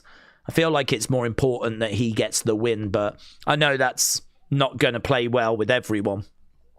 Because there's lots of you out there, understandably as well, can I say, that are really down on how Drew's been treated. They wanted Drew to be champ. They wanted him to be involved in the main event, you know? And the way that he's kind of been screwed over leaves a bad taste in the mouth. So now for him to lose at Mania is like not acceptable for some out there. But I don't know. If I don't have those emotions, I don't feel that way personally. I do want Drew to have that run. I just know that the one he just had was never going to be that run. So the fact it ended fine. I hope he gets that run in the future. I don't think losing at WrestleMania hurts him in any way. Honestly, I really don't. So just in isolation, which way do I think they should go? If I was booking it, I would go Jacob. And I would be expecting some backlash for that. Because the decisions you make yesterday can obviously come back and haunt you tomorrow. And I think the reason why people would be down on it is because of decisions that have been made in the past. But if we're going to look at this in the cold light of day, I think it's probably right that Jacob gets the win. I think he needs it more. We talk a lot about investing in future talent, don't we? And actually, there's a lot of occasions where I hold back a little bit Because, like, you know, Kendall tonight, I don't mind if she wins, but I'd probably go Lola. But, like, with this, yeah, I would pull the trigger with Jacob. See if we can get some momentum going for him. There was so much excitement around him, and I feel like it's really settled down considering, like, he got injured and everything, so I feel like we need to get going again with Jacob. Do you remember, he had that kind of Oba aura for a while where he would come down, the music would hit, and it'd be like, oh, here we go. I mean, do you remember when he was coming down and, like, murking tag teams? When he, like, kind of first came in, like... Feels like... And do you remember that feud with Braun Strowman? Him and Strowman just going at it. Like, that was really good. That was, like, a little bit of, like, Oba Brock vibes. I think we did it at a Saturday night's main event maybe last year. And we did Jacob against Braun. So, yeah, I'd love to get back to that kind of aura, you know? Okay, we're just seeing people arriving. We just had the cold open, and we're just seeing people arriving. So we haven't gone to any matches. I don't know how long this is going to go. WWE's internal response to the Pat segment was mixed. Mixed! Mixed! How the flip could you watch that and feel anything other than anger? Mixed! Mixed! Some people looked at that and went, oh, that's all right, you know. Mixed! Mixed! What the hell?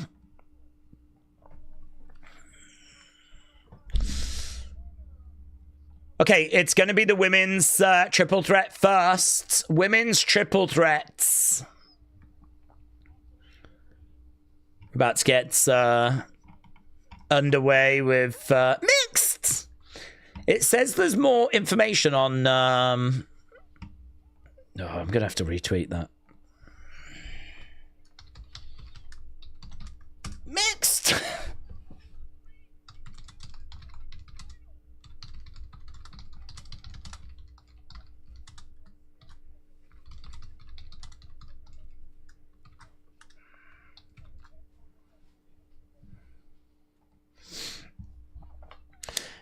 Okay. Mixed. Yeah, pie mixed. Apparently mixed. Apparently the reaction was mixed. Let's go over to X.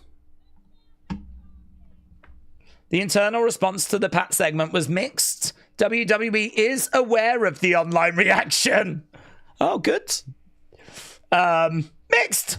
So someone watched this and thought, that went well. I am actually really funny. I'm going to leave a like on that. I deserve it. I deserve it. That was my video I was uploading at the start. It's very interesting. It's very interesting. We're all over this. We're all over it. WTF. Look, WTF. Ari Emanuel trending right now. I'm sure that's because everyone enjoyed Smackdown so much last night that they're just personally thanking him. I'd imagine what that is. I haven't clicked now. I have no idea. I'm just presuming that's what it is. Video package as we get to this women's championship match. Don't know how I feel about it opening the show. Jacy, Kendal, Lola. Okay. Right, let's get rid of this poll so that we don't get confused. We can start another poll, actually. Who wins? Who leaves as champione? Is it going to be Kendal? Is it going to be Lola? Or is it going to be Jacy? Okay. 41, 40, 13, 6. Ooh, very, very, very close.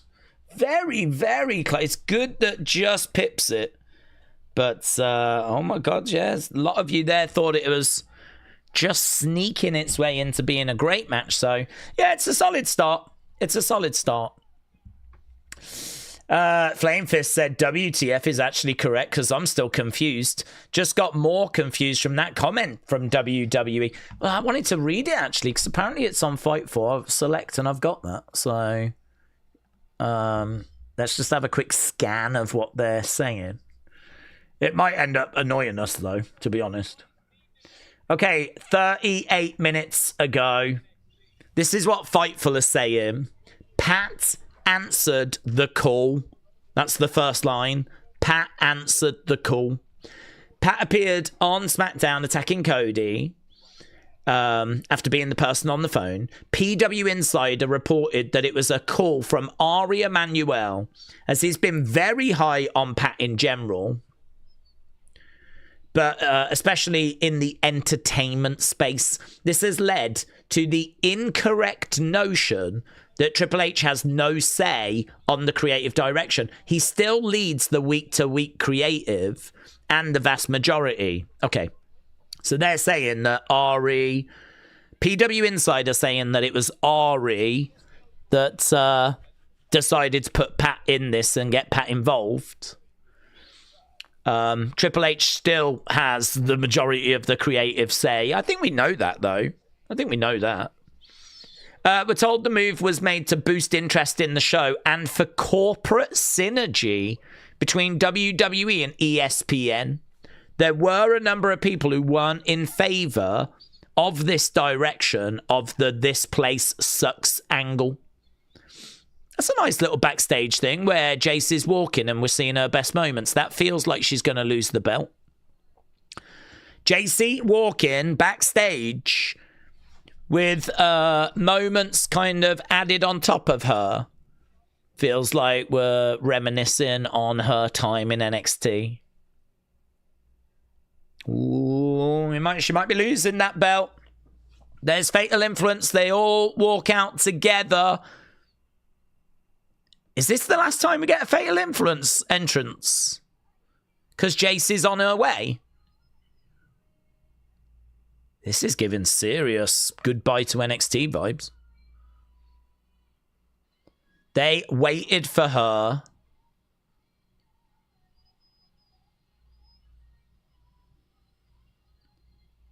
In Gorilla.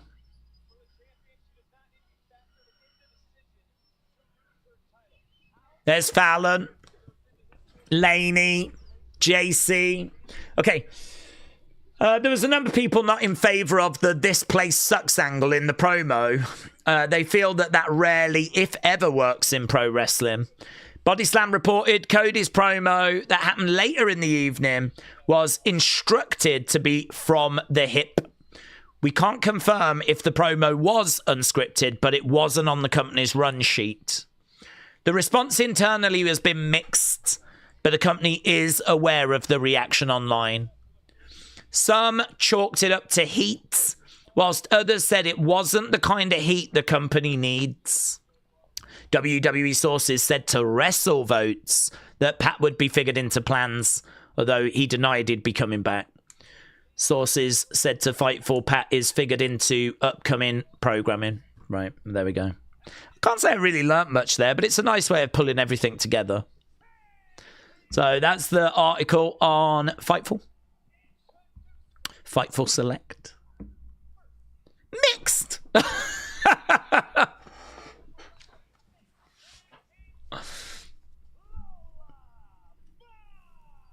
Okay, the women are just getting their intros. Daze, what if my friend Braden is at Stand and Deliver and he left me? What if your friend is there and your friend left you? What do you mean by left you? Are you like outside looking for him? She goes to SmackDown, takes all the belts, and she will just make everything better, says Wayne. That might be it. She might be the answer. She might be the answer.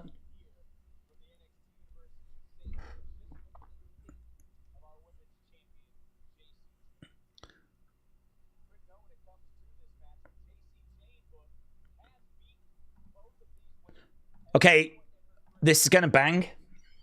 We need to dial in. Stand and Deliver is now beginning. The bell has sounded. This could be one of the best women's matches of the year.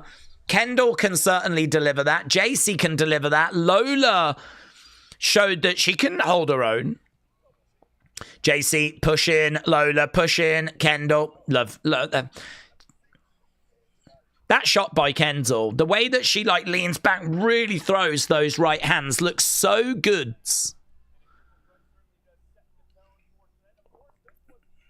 Kendall, middle of the ring with Lola. These two went at each other on Tuesday. Dave Meltzer gave that match 4.5. And that's with a screwy finish. Trying to grab a leg, rolling round on the floor. Trying to get round the back.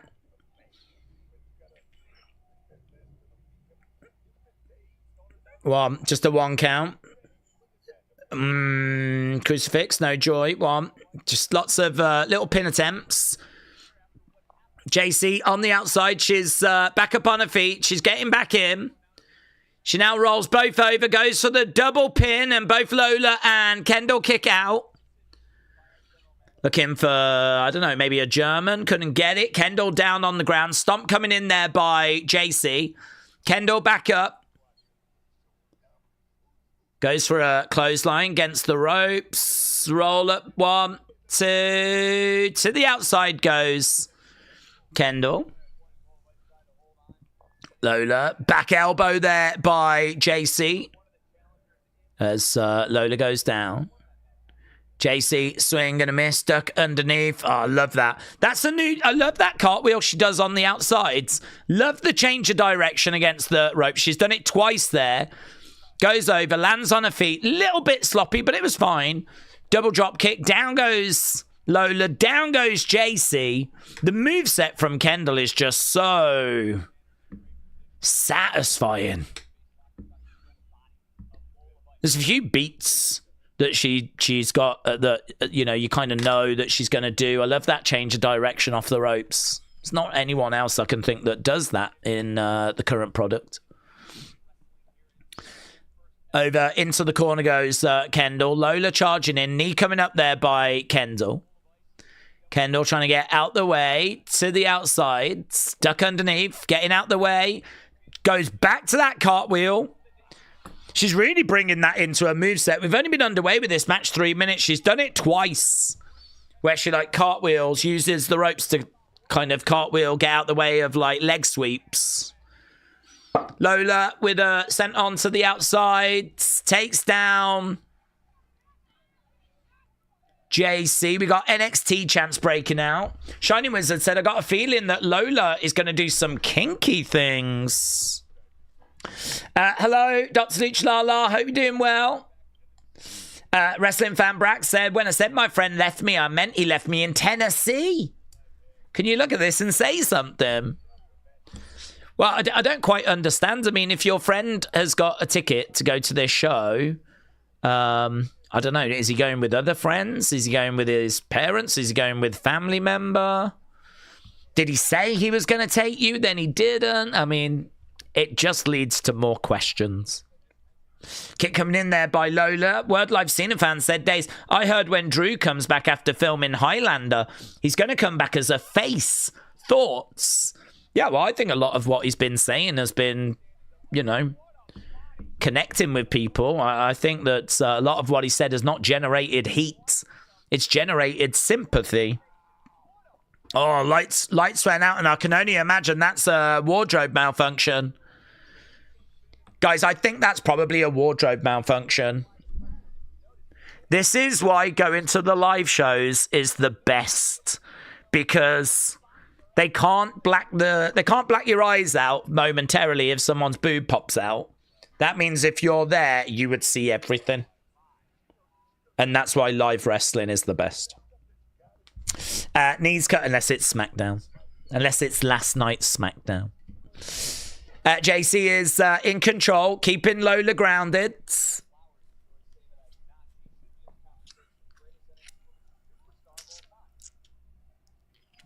Okay, Kendall's on the outside. She's out of this equation right now. Thumbs down by people in the crowds. Fallon and Laney just pointing someone out in the crowds. They're like, don't you dare do that. Don't you dare disrespect the champion.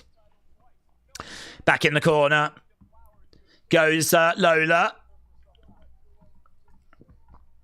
Jacy in control. Pace of this just a little bit slower at the moment. Crossbody by Kendall. Roll through by Jacy. Kendall back up on the shoulders of Jacy. Double knees. Nice. Satisfying. Oh, Lola. 1, 2. No joy. No joy. Okay, crowd a little bit quiet for this at the moment. Kendall in the corner. The crowd clapping along. It's a good crowd. I mean, the crowd are there. They're ready. Lola in the... Oh, big drop kick there by Jacy. Kendall in the corner in front of Lola. We got a cannonball. Lola going to the outside. Kendall, middle of the ring. Jacy, kick. Down goes Kendall. 1, 2. Yeah, it felt like that was clearly not going to be the end, but on we go. On we go. What if my 63-year-old mom and my 34-year-old mom went to Stand and Deliver and left my dad, my brother, and me NXT? Wrestling fan Brax, I think you're losing me a little bit now. We've got other family members coming in. That is... I would say that it strikes me that you're probably a really terrible person and people just don't want to spend time with you. That's kind of how it's coming across. I'm sure that's not true. But if all these people are leaving you and going to the show without you, and it's your mom and your grandmother and your friend, and... I'm looking at the man in the mirror. Over in the corner goes Laney. Big kick coming in there by Jacy. I'm sure you're a great person. And I personally think you deserve better. 1, 2. Kick out there by Jacy. Radiated Zombie said, Daze, Kendall Grey is great in the ring, but does she need a bit more character development? Oh, yeah, definitely. I think the praise for her comes from when the bell rings. I mean, she has shown personality in the Wednesday videos that she does with Wren Sinclair. She is fun, and she's, you know, constantly having fun with Wren when they're doing their little clips, their little videos. So there is a charisma there. There is a personality there. But we haven't really had a chance to bring that out onto NXT TV yet. But we can. We absolutely can. At the moment, everyone's just swooning about her in-ring skills, and we're all just kind of wetting ourselves over that. Right now, Kendall is going up, grabbing a hold of Jacy. They're over in the corner. Lola comes in. We're looking for a big spot. Powerbomb to Kendall. Kendall with a bit of a Samoan drop to Jacy. Lola is the one that's trying to take advantage. But no joy at the moment. Pi said, if my mum and grandma went and didn't take me, I'd be big peeved. Okay, Wren is being very animated on the outsides. She's really trying to get the crowd fired up. She's... Oh, quick kicks there by Lola. Kendall goes down in the corner. Jacy's in. Pop, pop, pop, pop, pop, pop. Look at these kicks. Yeah, down goes Jacy in the corner. She's like Chun-Li when she gets going. Charges over. Bow. Hip attack over the other side. Bow. Hip attack. She's got Kendall in one corner. Jacy in the other. And I bet Damian Priest enjoys being smashed by that derriere on a very regular basis. Swing and a miss there by Kendal. Kendal lands on her feet, round the back. Suplex German. Down goes Lola. Kind of the light then catch it. The straps are coming down. Ah! Round the back. Nice. Lovely. Great. Lovely suplexes. Round the back. Into a German. I love that as well. People come over, drops down to one knee to get to the sides. Oh, she got caught there, though. 2. That would have put Kendal away. She weren't kicking out of that. That would have put her away. Referee just checking on the women. Oh, that knee was brutal, mate. That knee was brutal. Jared said, I had to tweet you, Daze, because the super chat wouldn't allow it. Oh, God, what have you done? What have you sent? What have you sent that wouldn't be allowed? Jazz said, I understand that TKO want Pat to promote the show, but it has to make sense. What the heck has Pat done for Randy to listen and take advice from him? But again, if they want you to hate Pat, then this is a way of doing it, isn't it? You looking at it going, I hate this. I hate Pat. This sucks. I don't like it. Like, that is generating heat. The argument is it the right kind of heat? I mean, I would make the argument this is I'm not watching this show heat. I'm going to tune out of this heat. This absolutely sucks. We've jumped the shark heat. But it is still heat. It's the same argument about the heat that Logan has. Kick there by Lola. 1, 2. Kendal saves.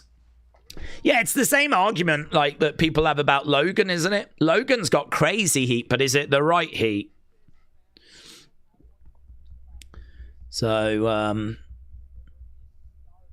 right now we got Kendal on her feet. Quick kicks coming in by Lola. Duck underneath.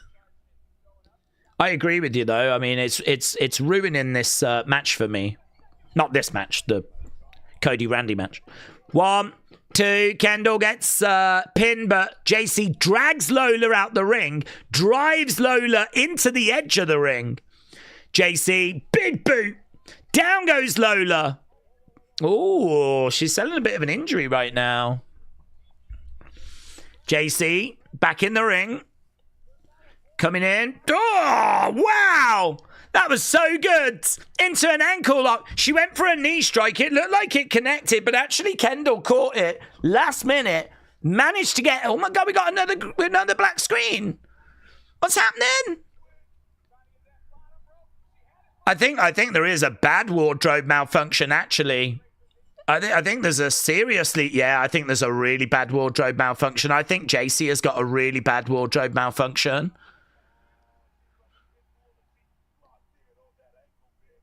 I think he's just said to her, fix your top, fix your top. I think that's a really bad wardrobe malfunction. Right now, we've got that was a real shame because, I mean, that obviously resulted in, like, really bad black screens. Roll through. 1, 2, bridge. Lola Vice. Yeah, she's trying to bear hug, roll through. Jacy to the outside. Jacy back in with a big knee. Jacy's going to have to fix this, you know. She's going to have to sort this gear out because, I mean, you can't keep having black screen. It's going to happen, you know. It's obviously part of the problem, but she's got to change her ring gear. There's other girls that have found solutions. I mean, look, it's fun. We have jokes about it, all that kind of stuff, but, like... I feel sorry for her, to be honest. Kick coming in. Lola against the ropes. Spinning back fist there by Lola. Kendal goes down. There was some obvious glimpses there, says Joe. Yeah, I feel there's so many black screens here. Foot on the rope by Kendal. It's put on by Lola. I gotta be honest, the black screens where you don't quite know what's happening. Again, we go to a black screen. I mean, this is a wardrobe malfunction that's really disrupting this match. she's got to change this gear. She's got to. We can't keep doing this. Crossbody there by Wren.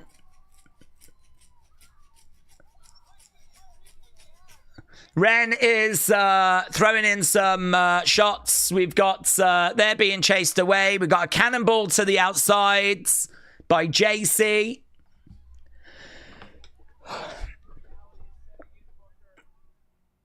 Okay, I think they've been chased. I don't even know what's happening anymore. I mean, I'm literally...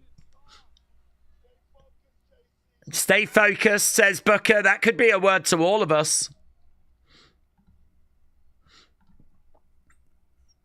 Back in the ring goes Jacy. Right now we've got Kendall. Kendall is up. Oh! Plants Jacy. Jacy down. 1, 2. Lola makes the save. Lola is in. Okay, we saw a screwy finish between these two on Tuesday. We couldn't really separate them on Tuesday. Right now she's on the back. Look at this. Sleeper hold is in. Lola against the ropes. Big shot there by Jacy. Kendall, spinning back fist. 1, 2, 3, new champ. New champ. Lola Vice wins. Lola Vice wins. And that surely means that Jacy Jayne is on her way to the main roster. That's the big takeaway for me. I think Jacy is on her way to Raw or SmackDown. She's a fantastic talent. And I think the torch has just been passed. Kendall, one of the absolute best. Her time will come. But right now, it's Lola's time. It's Lola's time. Lola gets it. Lola gets the dub. Lola gets the win. Lola tastes sweet victory. Someone's job is to press that button and make the screen go back, said Miguel. Yeah, they've had a busy night tonight. They've had a very busy night tonight. I don't think you're going to have to work very hard to find some interesting images. Because to be honest, I think the majority of that match could have been a black screen.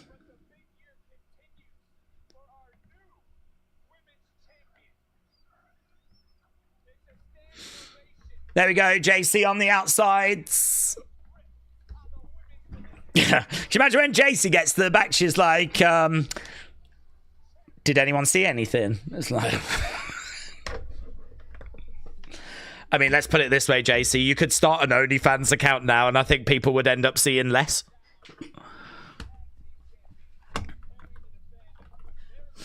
Okay, we got Vanity Projects. They're backstage. Hello, Ross said, I think Jacy debuts after. I'm not sure what else she's got to do in NXT. Will we see a betrayal tonight between... well, it was a good shout, but no, I think they ended up getting like chased away by Wren. It was kind of hard to keep on top of everything with all the flipping black screens, as we said, but it's one of those. I mean, she clearly did not intend for that to happen, right?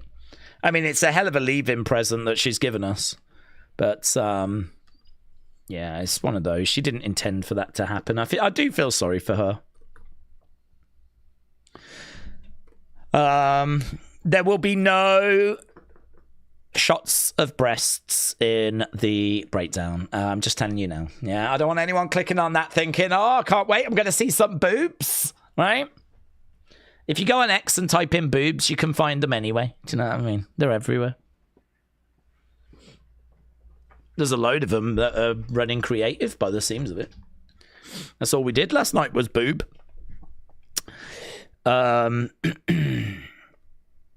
Lola Vice wins the Women's NXT Championship.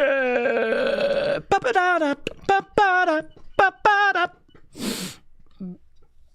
don't mind her music. I don't love it, but it's okay. Dr. Suchalala, thank you, my friends. Firing in some memberships. Again, really appreciate it. We've got plenty coming up for the members. Plenty to get your teeth into. We'll be doing a stream every day. Monday, Tuesday, Wednesday, Thursday, Friday. And yeah, should be good. We're starting that next week. So, Dr. Luch Lala, thank you, buds. Appreciate it. Jackie Henderson, welcome. Appreciate it, bud. Welcome, welcome. Joe said, this is already better than Smackdown. Well, yes. Honestly, I mean, I agree. We didn't even... As long as we just didn't do anything actively bad. Yes. Jared said, I pay for Netflix. I deserve the full package. Yeah.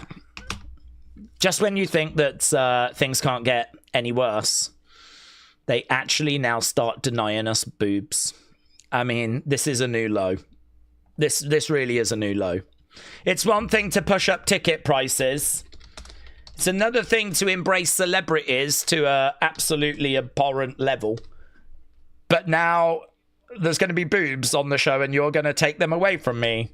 I'm sorry, but this officially is me going back to AEW now. This is not how I expect to be treated.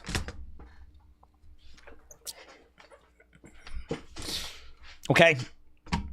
Kendall is an outstanding talent. Her time will come, says Word Live Cena fan. Oh, yeah, oh, absolutely.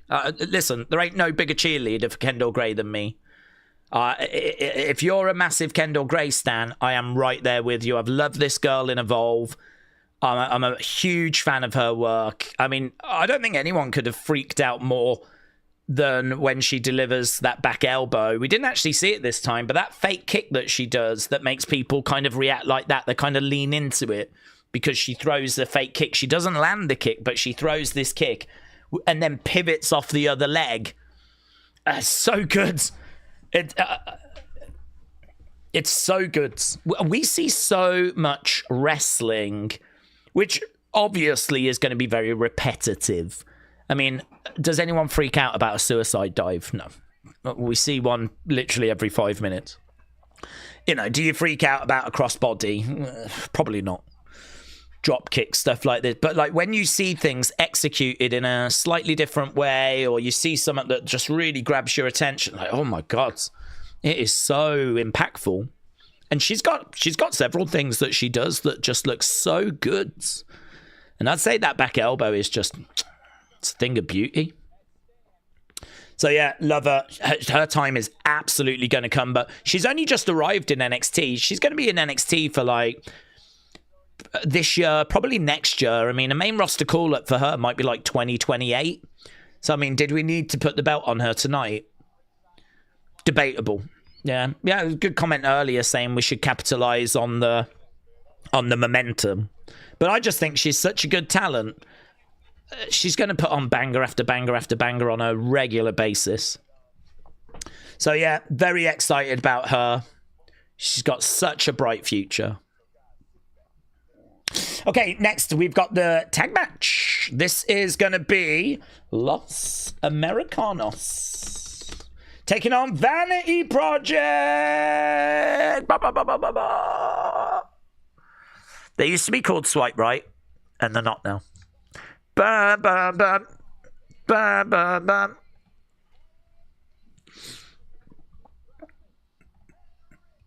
Brad Baylor, Ricky Smokes, the NXT Tag Team Champs. They went to them bouts quick, actually.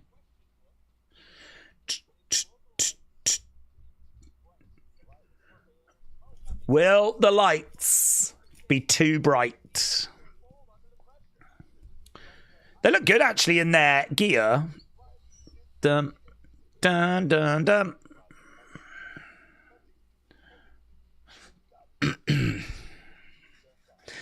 I do like this from Triplehausen's thoughts.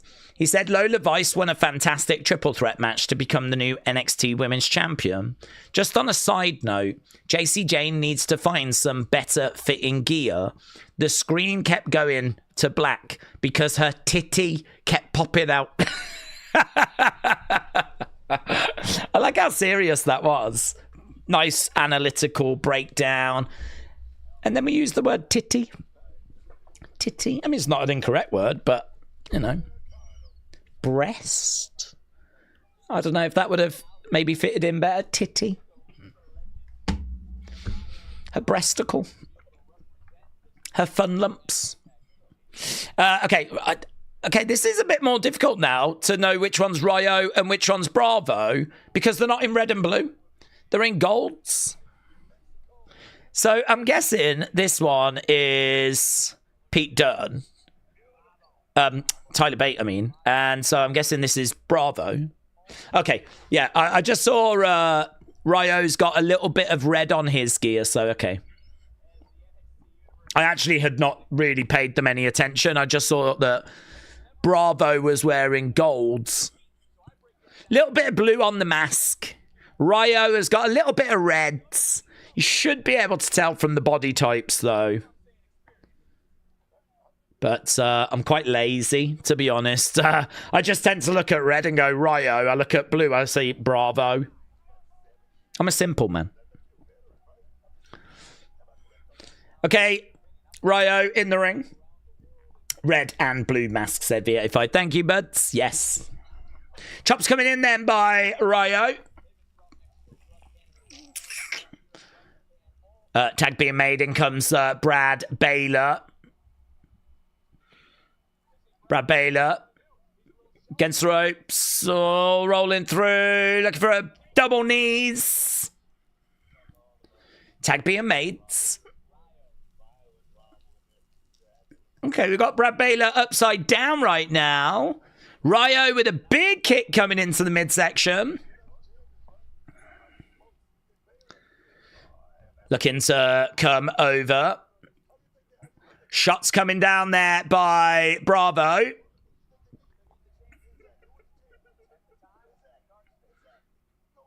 Bang. Big shot. Down goes Ricky Smokes. Clothesline.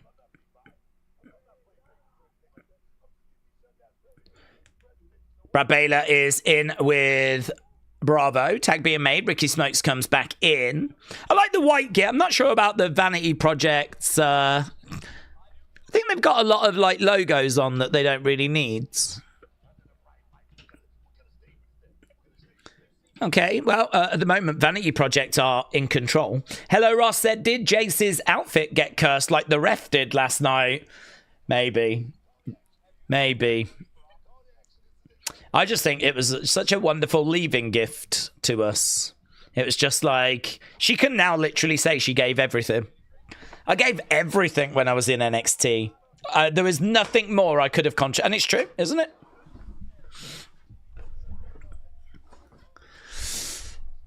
Double knees there by Ryo. Ryo climbing up, looking for a moonsault. Bang. I suppose the problem is, though, when you're wearing gear like that and something goes wrong, you can obviously fix it, but what's stopping it going wrong again? If it went wrong once, chances are it's going to go wrong again, isn't it? I mean, clearly it's not fitting correctly. So, you know, we had a black screen and, you know, she can easily, like, fix it. But then, of course, as you continue to wrestle, you're just constantly running the risk of it going wrong again. Do you know someone that I don't think I've ever been aware of her having trouble is Bayley. Bayley is obviously, you know, blessed in that area. And I've never seen her have, like, any trouble. So perhaps she needs to move over to a top more like what Bayley tends to wear. Shot coming in. Charlotte's had trouble in that area before. I think Jacy might have had trouble before as well, actually. I don't know. I don't really keep a list. I mean, I do, but I'm not going to admit to it. Right now we got Ryo in the corner. Jared said definitely would be no black screen in the Attitude Era. Jesus. No, definitely no. Pat wants to take us back to the Attitude Era. I bet he's absolutely appalled by what he's just seen, or not seen. Down goes Ricky Smokes. Lovely shoot in the half there. Hook in the arm, turning Ricky Smokes over. Ryo, big boot coming in. Colton, hello, my friend. I'll get to your comment in a second. I just want to end this poll so we don't get confused. So that was the titty match. I mean, to be honest, this probably should be the dong match. You know, the lads just had a little summit there, so maybe we should give something to the guy. I don't know how people would feel about that. But you know, I don't want to be accused of sexism. Okay. Textbook tag team wrestling is what we're getting.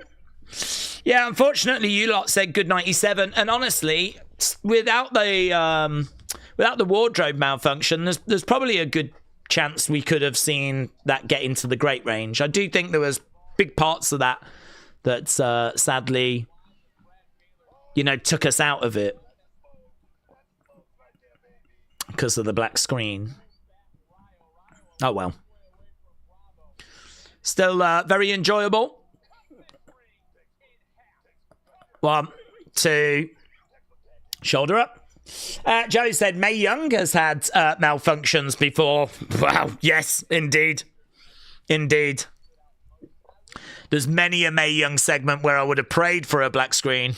I would have paid for a black screen. But, you know, again, we just weren't that fortunate. They've got this the wrong way round. Why is this goddamn company showing us naked old women? And then, you know, when an attractive lady decides to get them out, we're not allowed to see them, are we? Bravo with a crossbody. Bang, and again. Duck underneath there by Bravo. Up go. Oh, Ricky Smokes crashing down.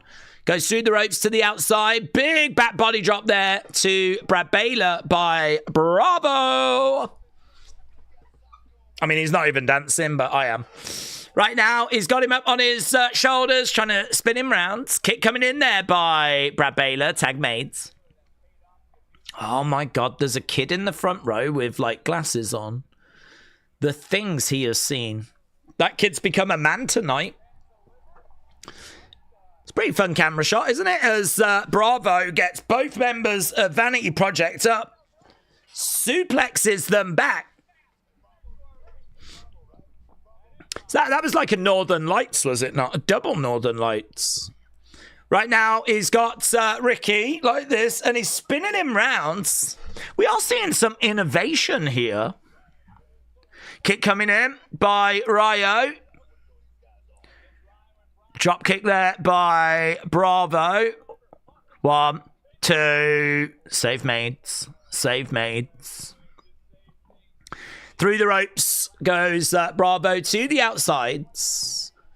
Brad Baylor to the outside as well. We've had 50 minutes of the show so far. I'm really not doing a good job of keeping up to date with the pictures I need here, but...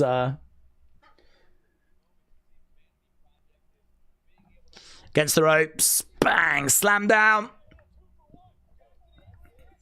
1, 2... I like how Lola pinned Jacy, by the way, as well. She didn't pin Kendall to get it. She pinned the champ.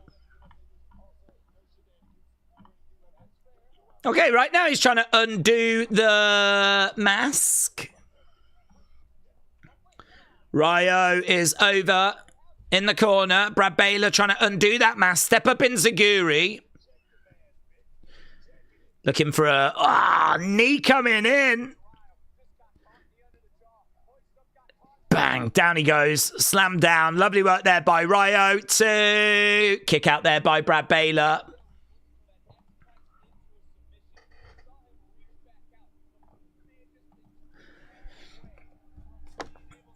Okay, right now we've got the metal plate just being handed over.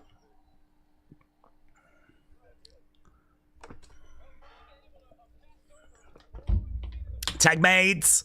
Bravo in. Charging in.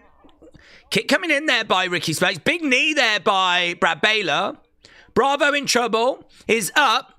Oh, nice suplex. Some good work here, actually. Some good work involved here. 2. Save maids. Save made by Ryo. The save is made by Ryo.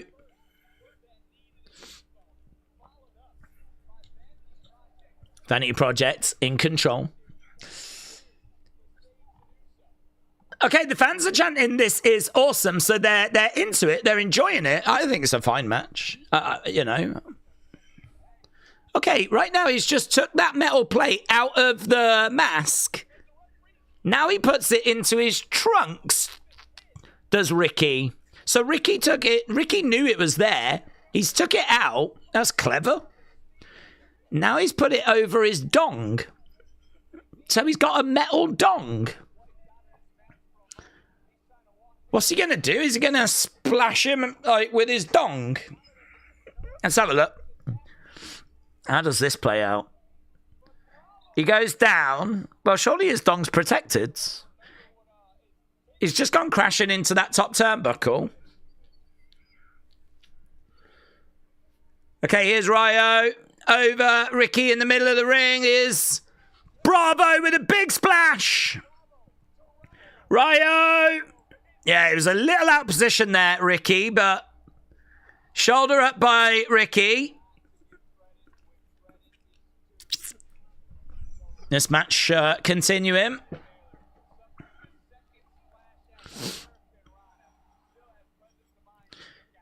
Okay, yeah, people are having fun with it. Colton said, thankfully for NXT Daze, and I'm thankful for NXT Daze and this community. I've been dealing with a lot of hardships in life at the moment, so this is much needed, says Colton. Well, Colton, thank you, my friends. I really appreciate the kind words. I'm pleased that this is a welcome distraction. And to be honest with you, I think that everything that went down yesterday is a big distraction as well. I mean, there's definitely some positives we can get from, you know, what's been happening. So, yeah, Colton, shout out to you, buds. It's good to step away from some of life's real problems sometimes, isn't it, for a bit? Bop bang. We just had bop and bang from Bravo. Clothesline. Bravo's all fired up. Against the ropes, suicide. Oh, that's actually really good. Rather than a suicide dive, kind of flipping over. Bitter ends. Bitter ends. Oh, my God. Brad Baylor kicks out of the bitter ends. Jeez Louise. I don't know what the hell is... I don't know what the hell that Ricky has done by putting that metal plate. Oh, here we go. Here we go. Now we're going to find out. He gives that metal plate to Jackson Drake. Okay, headbutt there by El Grande. El Grande is on the outside. Over the top comes Brad Baylor. His body's flying everywhere. Against the ropes. Big boot. Super kick. Okay, Smokes pushes Ryo down. Bravo is in. Headbutt there by Bravo. Summit's going to go down now with this metal plate. There, bang. Jackson nails him. Jackson nails him with it. So that's what happens. Stomp coming down. And that's going to do it. Okay. Jared said, I'm guessing Cena was right after all. We get nothing. True.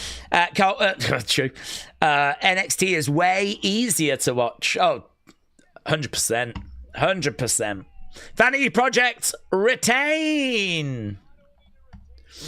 For match, honestly. And no black screens. Dun-dun-dun. Dun-dun-dun.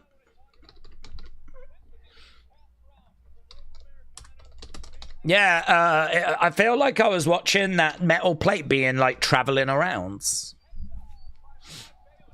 Brad Baylor going over the top, coming crashing down. I hope Jackson washes his hands after said Mayor Pete. We all know where that plate has been. Yes.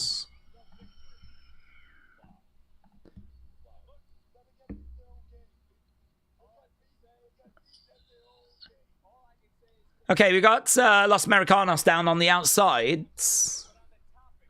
We got Vanity Project celebrating on the entrance ramp. Dun-dun-dun, dun-dun-dun. Oh, they're just showing the match we had on the pre-show. You lot scored that match as good 94. The opening match tonight, Triple Threat, you said was good 97. Get your scores in. What did you think about that last match? Los Americanos versus Vanity Project. Has anyone tried the new Timmy's Iced Cappuccino?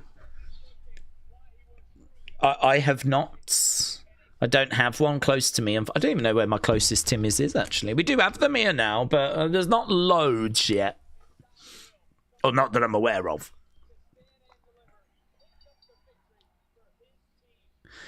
Shiloh pinning Charlie. That's what's resulted in victory earlier. Okay, we're backstage. Tatum is excited. She's talking with Shiloh.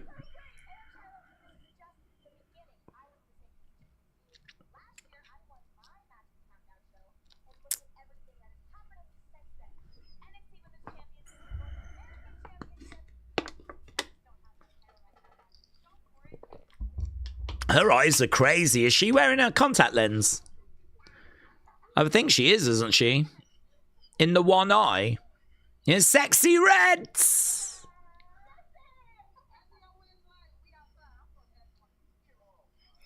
Sexy Reds throwing the after party tonight.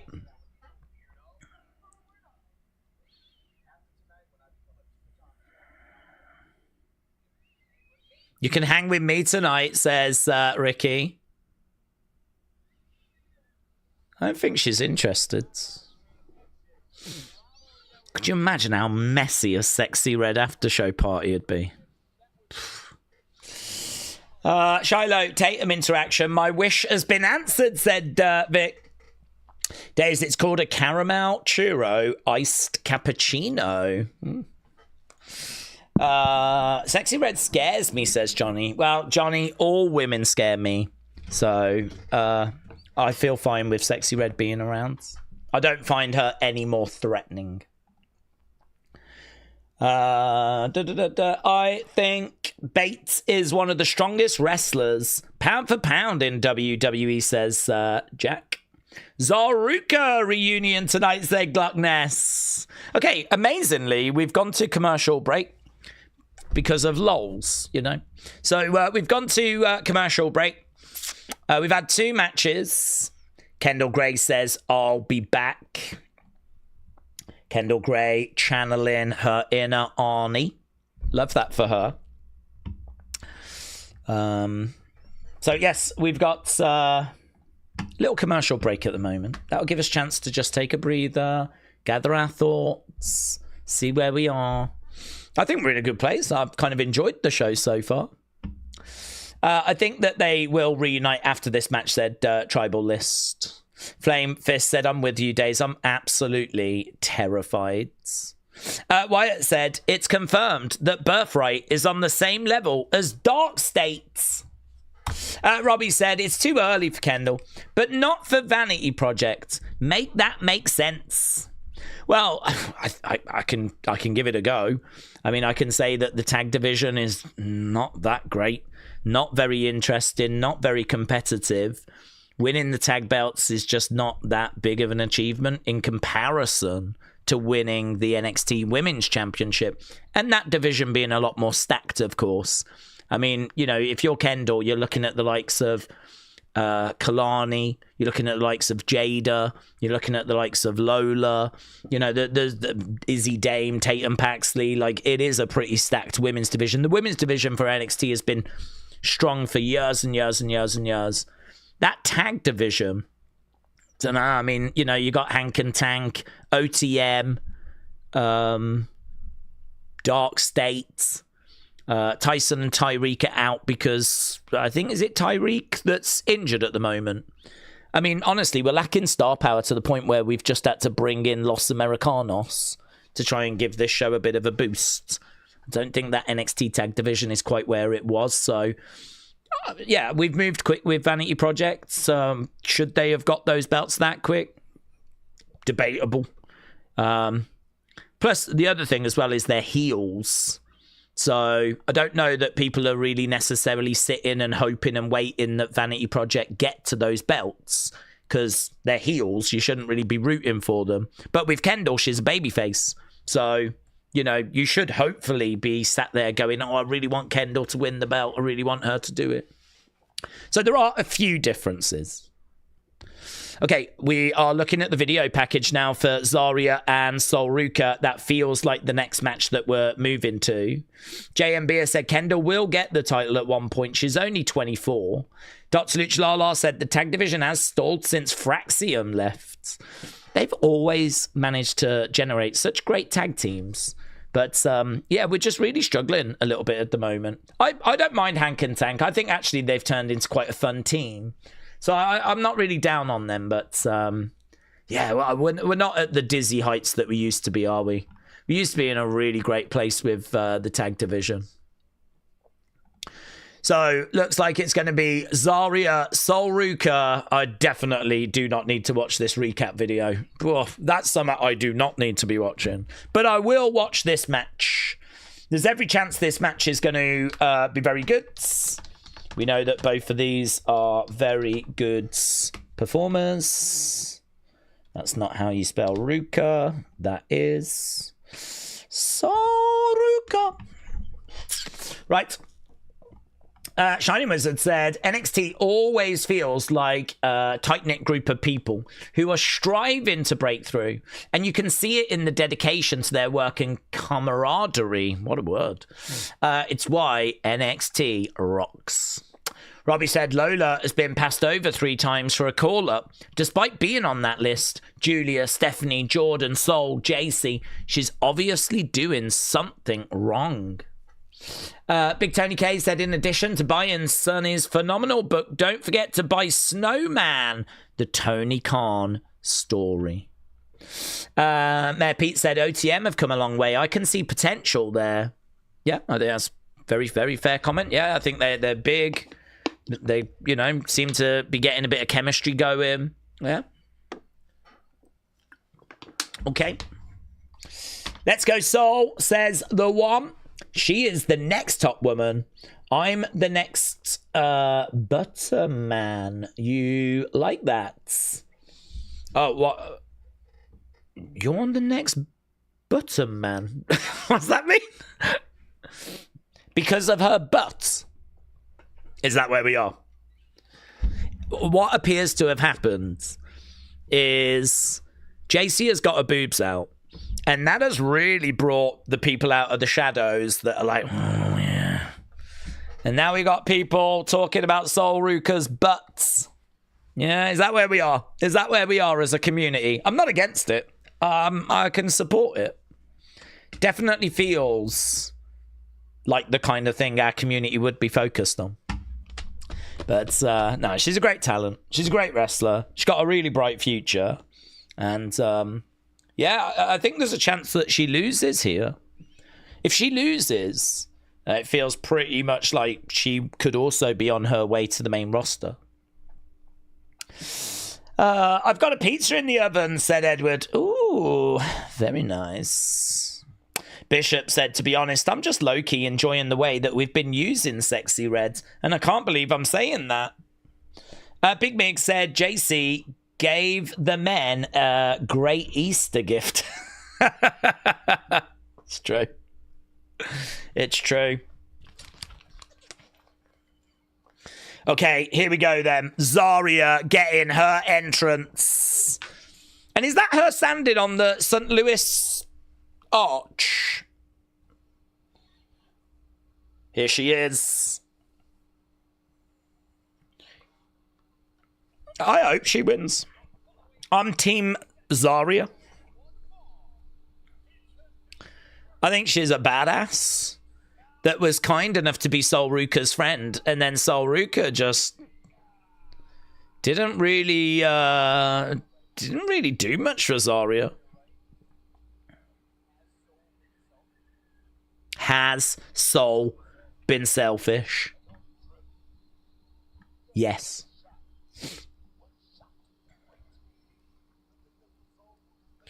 Soul Ruca then in the corner, arms outstretched. Oh, here comes Soul. She comes running down. Looks like we're just going to get underway. Okay, I wonder if we are just overrunning a little bit. Soul not really getting any kind of major entrance here, just coming down.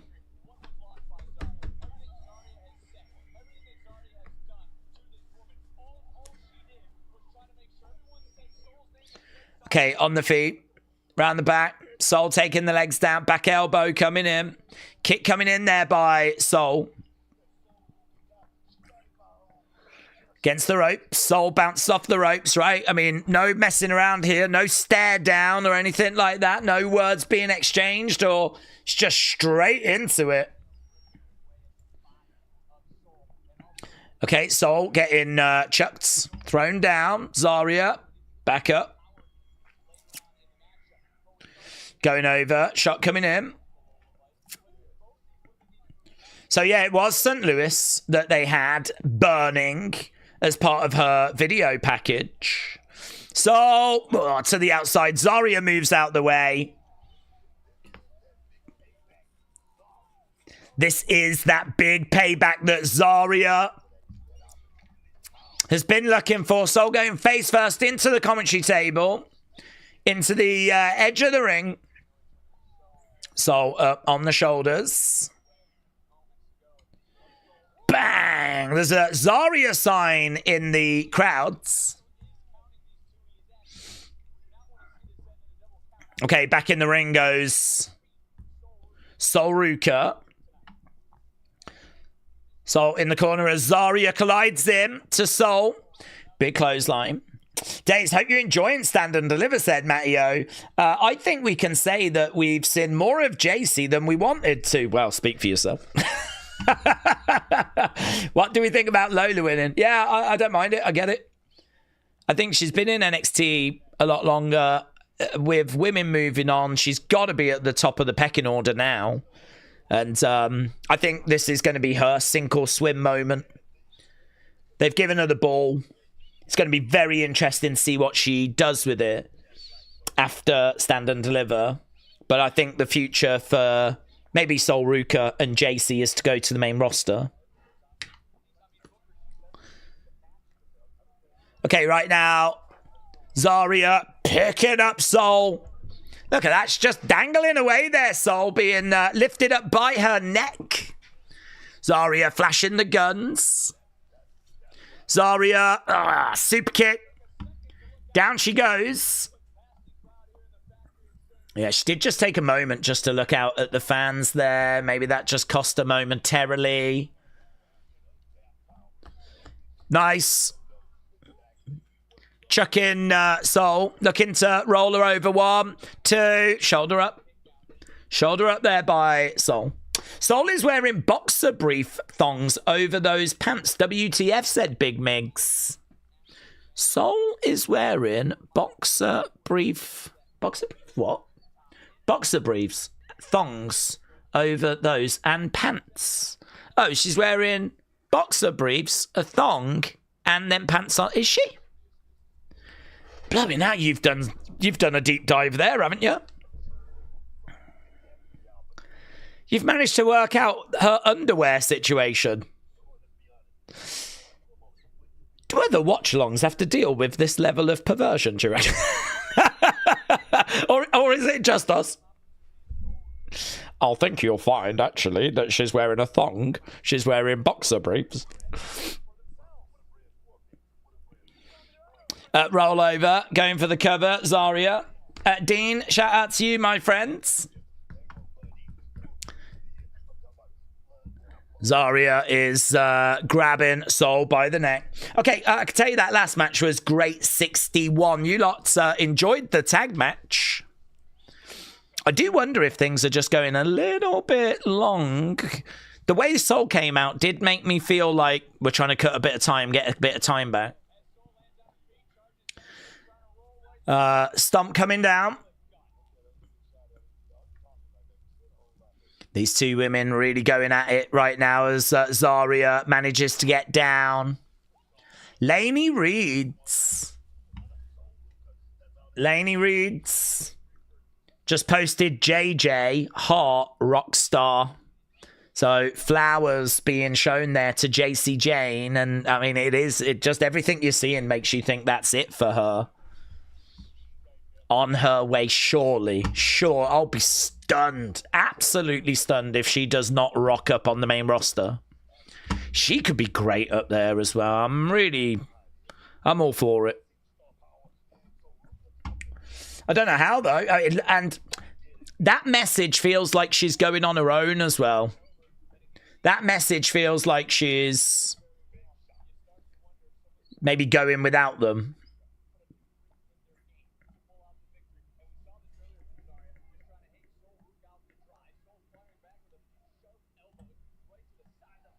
Bang.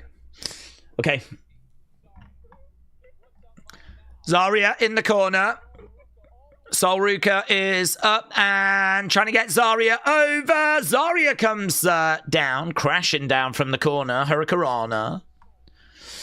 I am corrupted already, said Metal Mama. So we aren't going to get anywhere with that, William.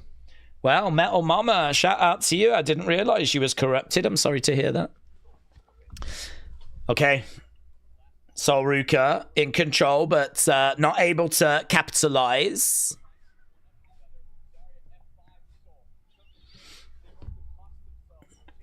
Right now, we got Zaria, we got Soul Ruca, both down on their hands and knees. They are head-to-head in the middle of the ring right now.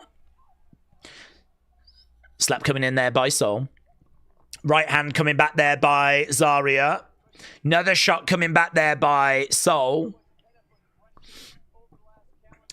Kick coming in there by Soul Ruca. Kick to the midsection there by Zaria. They're just exchanging shots back and forth at the moment. Oh, big shots coming in there by Soul. Kick to the midsection. Elbow to the back of the head. Nice uppercut coming in there by Soul. Zaria against the ropes. Back elbow there by Soul. And again, down goes Zaria. Zaria over into the corner. And Soul with a boom. Lovely German. Lovely German. That is a lovely German. You don't hear that too many times. Nice drop kick. Zaria flips over. Kip up there by Soul. Soul backs over. Charges in. Goes for a kick. Right now on the shoulders. Zaria has got Soul. No, down on the feet. We're over by the ropes. We're going to up over to the outside. Oh, whoa. Whoa. Wait. We were kind of getting caught on the ropes there. That could have gone really bad. Thankfully, it did not. Okay, we got some NXT chants that are breaking out.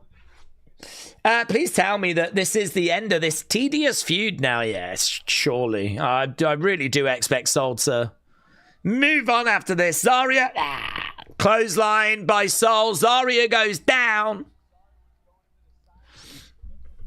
Soul on the outside, pulling up her pants. That thong is in full display. Well, I don't think... Is it a thong or bikini bottoms? I don't know. Answers on a postcard. Soul Snatcher! No joy. Super kick. Super kick by Zaria. She tries to charge over. She ends up going through the ropes. She is on that solid steel ramp. She's just grabbing a hold of her back. Over. Looking to her moonsault. Oh, gets caught. Gets caught. On this ramp, no joy. Thought she was going to go for a choke slam. Zaria. Whoa! Soul Snatcher. Soul Snatcher onto the ramp.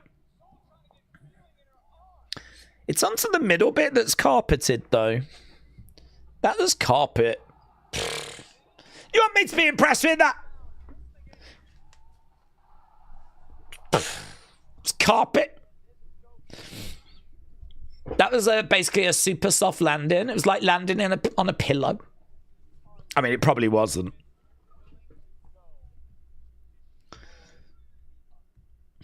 Soul Snatcher on the outside. That move is cool, said Dizzle Dog. Soul Snatcher! Zaria rising up. Spear! Through the ropes. The ramp's got like a Brazilian. Corey said, let's see. I could do it, Corey. No, the Soul Snatcher. I like that one. That Soul Snatcher had a bit more snap to it. 1, 2, shoulder up. Shoulder up by Zaria. Shoulder up. Holy shiz, said Big Migs. Second Soul Snatcher. It is a cool move. It is a really cool move. Soul Ruca to the outsides.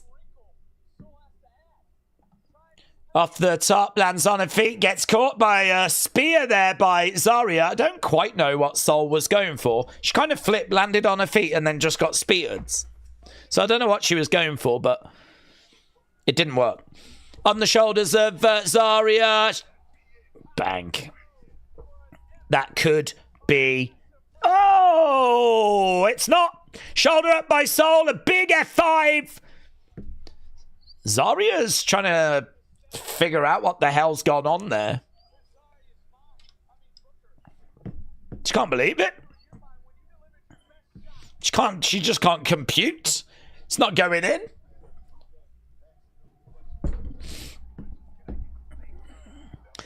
It was a big F5.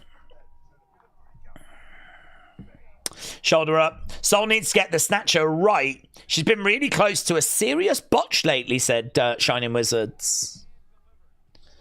Right now, Zaria grabbing the hair of Soul. Is this going to be a moment where they're like, I'm sorry and all this?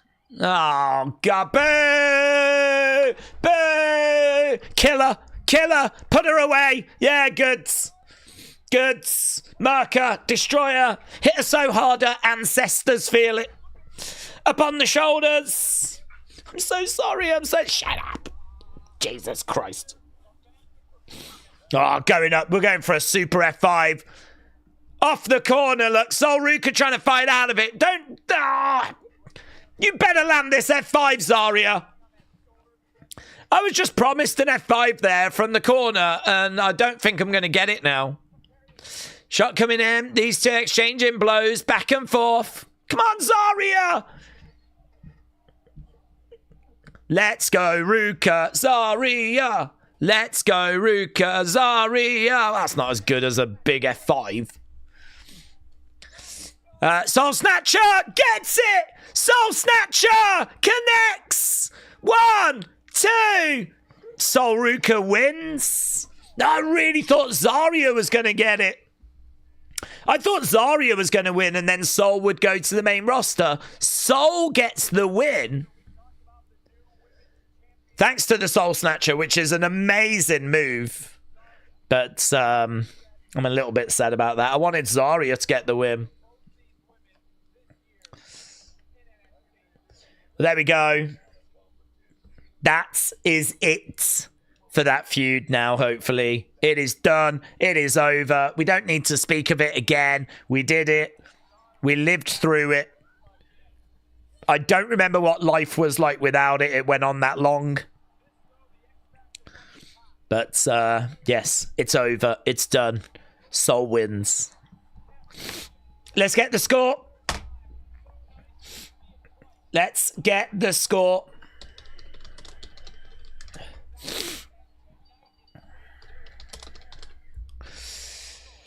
Okay, there was no boobs in that, like the first women's match. I don't know if that's going to affect your rating. I have now come to expect breasts being on full display. But, yeah, as far as I could see, there was none of that. They didn't book any of that in that match. Okay, we're backstage with Lola. You deserve it. You deserve it.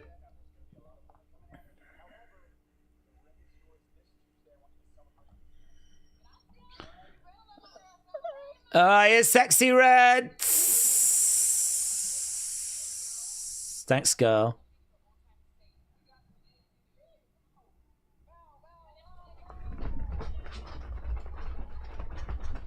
Here we go, pubs!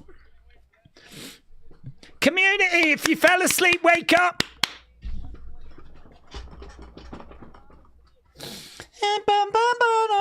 I think they know that if we go too long without anything, we're like sort of falling asleep, you know? So that was a little bit of a wake up, wake up!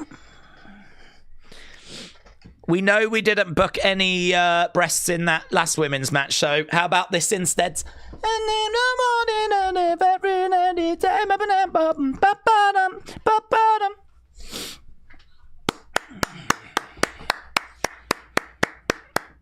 This is wrestling. I don't even remember SmackDown, honestly. I don't even remember it. I can't even remember if I liked it or didn't like it. I don't even remember it. Very good. What a wonderful antidote this show has been. Meltzer, get your star meter ready. There's a banger on the way, said Wrestle Squatch. Yeah, Johnny next. Johnny Wrestling next. I am just messing with you, says Metal Mama. Please do not ever do that again. Everyone said it. Even Sports Illustrated said it. That's fair. That is actually fair. Booker T just fell off his chair, said Joe. I can believe that. That was his shucky ducky quack quack moment right there. Is AAA on after this? I believe it starts at 3, so yes, I believe so. We're not covering it because we're going to do the breakdown of this, and I want to get an opinions video done for this as well. So we are focused on this. We've said we can't do AAA every week because it's just, it gets in the way. You know, when we're doing WrestleMania, we'll want to do reaction videos, breakdowns. I don't want to commit to like we do AAA every week, you know. We did it the last 3 weeks because it was a special, the Rey de Reyes. Radiated Zombie said, let's face it, Stand and Deliver could have been just chickens fighting and it still would have been better than last night. That's true. Lola, nor Soul needed the win. It just means we're prolonging this forever feud between Zaria and Soul now, says Robbie. Humpty Vision said Soul Ruca will always be over in my heart. My 70-inch TV was shaking with Lola. Ooh, 70-inch. Someone's doing well. Someone's doing well in life with their 70-inch TV. Ooh. Okay, there was a little graphic, by the way, that popped up that says, coming soon, Too Strong, Armstrong. Too Strong, Armstrong. Coming soon. Too Strong, Armstrong on the way. Yeah, man. Yeah, man. Yeah, man. That's my Booker impression. Too Strong, Armstrong on the way from Evolve. Very exciting. Great talent. Been enjoying watching her in Evolve. She's going to be a big star. Right, Jared said, can we take a moment for our friend Daze with how he's looking? There'll never be another Fatal Influence entrance. Oh, no. Oh, no. Oh, my God, you're right. Oh, God. And even if Fallon and Laney continue and get a replace, it ain't going to be the same. It ain't going to be the same, is it? It ain't going to be the same. You're right. That was one of my favourite parts of NXT. Ooh, blimey now, look at that. They got lights in the ceiling, as most places do. And it's got like gears turning round. That's great. I mean, it's just they're not real. Are we rebel hearting? We better be.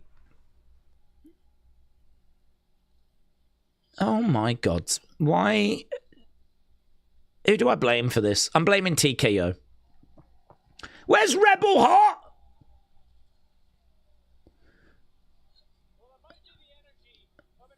Here's Candice. Johnny. It's because they want us to support Myles, isn't it? If they give Johnny the great entrance and everyone gets all excited.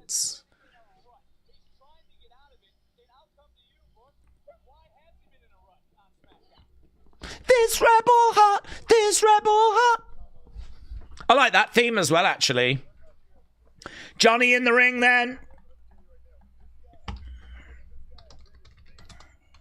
Johnny wrestling versus Myles, Borne. Please be a banger. Please be a banger, please. Okay, well, Candice has come out with Johnny. No great surprise.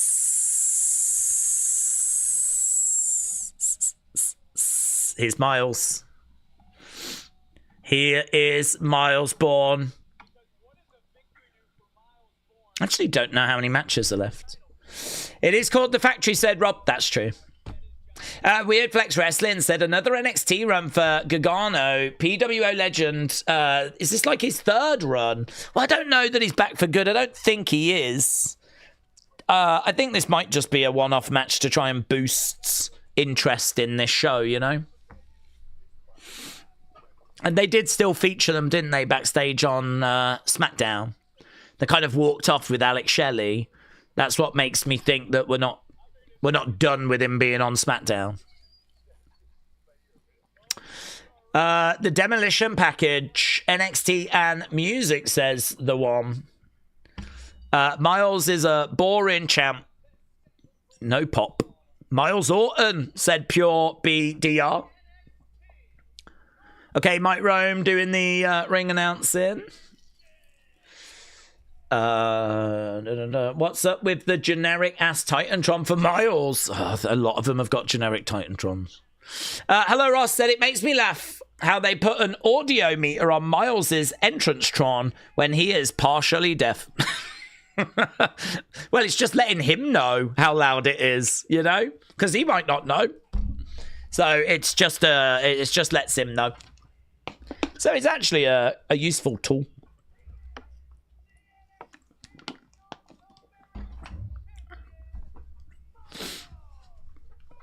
Myles Borne has been North American champ for just 39 days. This is only his 4th PLE match.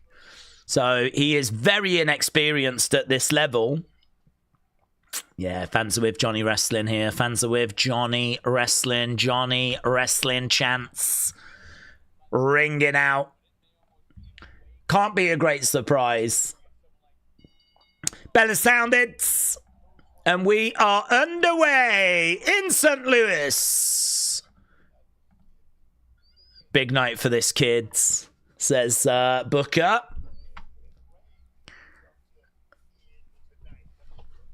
Okay, we need to end the poll, don't we?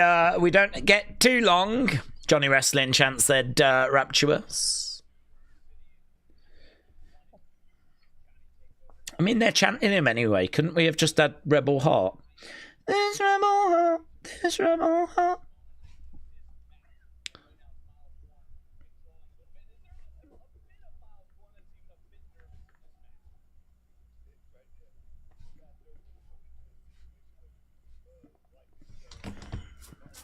Johnny is being kept grounded. I don't understand. Partially deaf. What can he hear? I don't know, actually.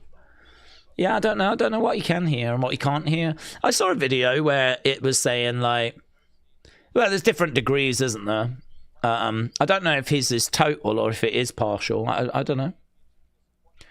He has said before, I just can't remember. Right now we've got... he's being kept grounded. Shot coming into the midsection there by... Johnny, shoulder tackle. Okay, Johnny just rolls out. That's a shame.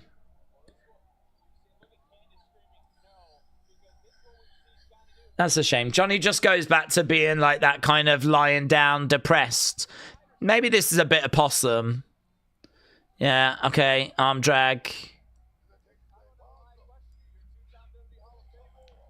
Takes over Myles, drop kick.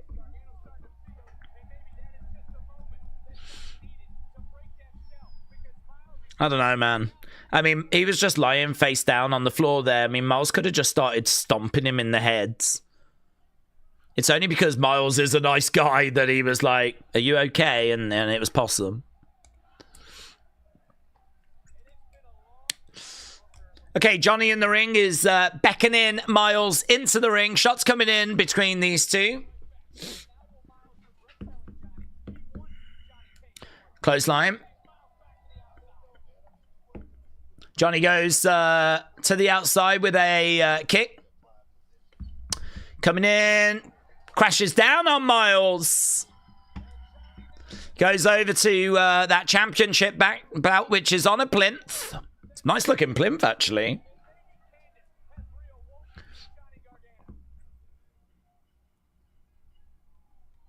Maybe Candice has reawoken Johnny. Wonder how she did that. Chop coming in there by Johnny. Myles on the outsides. Another chop coming in. Boom. Oh, Johnny going hard into that commentary table. Myles. Grabbing Johnny, picking him up. Oh, into the ring posts. Johnny goes down.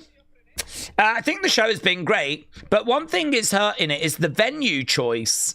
It looks a bit low budget with a small atmosphere. It's not really piggybacking off WrestleMania, and that has hurt. We have gotten 5,000 in the arena?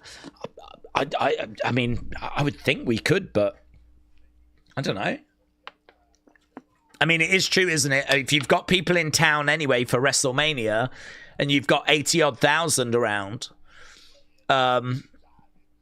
maybe not that many, 60,000, whatever, then, you know, you stand a good chance of a chunk of them coming and watching NXT. But you're right, we don't have the luxury of that. So instead, we're having to get people to travel just for this show. They're not in town anyway, like they would be at WrestleMania. They're traveling just for this show. And that has to have hurt the attendance. So I don't know what they could have got. I don't mind this venue. It doesn't feel like this is their WrestleMania, though. To be honest, even the show doesn't really feel like this is their WrestleMania. This does not feel like this is as good as it gets, you know? It just feels a bit like another NXT PLE show, really, rather than being the big one. It's been all right, though. I mean, you lot have been, you know, you've said that the tag match was great 61. You said Soul Ruca Zaria was great 72 as well. You've enjoyed those matches. The show's been fine. Been absolutely fine. What I don't think I've had yet, though, is a match that I would necessarily go back and rewatch. Back elbow coming in there by Johnny. What would be nice is like a real banger, a real like, oh, that's good. That's really special. I didn't feel that way about Zarya Soul Ruca. I thought the men's tag match was good. That might have been my favourite match so far, actually, the men's tag. Clothesline, and again there by Johnny. This thing could bang. I mean, we're still in the relatively early stages. It's got a nice pace to it. Johnny on the outside, top rope enziguri. Myles feeling that. Johnny on this entrance ramp. He's going to look to go through and spear, and down goes Myles. 2. Shoulder up. Shoulder up. So this thing is carrying on. 1. Okay, I've never watched NXT before, Severin. Oh, it's good, mate. I I think it's in a weird place where it's kind of slightly rebuilding. It just lost Oba and Trick and Javon, and it looks like it's just lost Jacy. And so, I mean, it feels like there's going to be a rebuild needed. I would love something for Takahashi. I mean, if we get any kind of Takahashi thing here, I'm flipping lose it. That'll be so exciting. Johnny in the corner, going through the legs there of Myles. He's got Myles caught up in the corner. Myles is all a little bit trapped at the moment. Boom! Super kick. Nice. Myles definitely feeling that. Johnny going up, over, bang! Myles goes down. Johnny with the cover. 2. Kick out. Kick out. Kick out. And we are carrying on. Joe Hendry is not going to win. He won't keep the belt, said James. Through the ropes goes Johnny. Lands into Myles. Myles goes down. Right now, Johnny with Myles looking to throw Myles into the ring. Johnny is climbing up.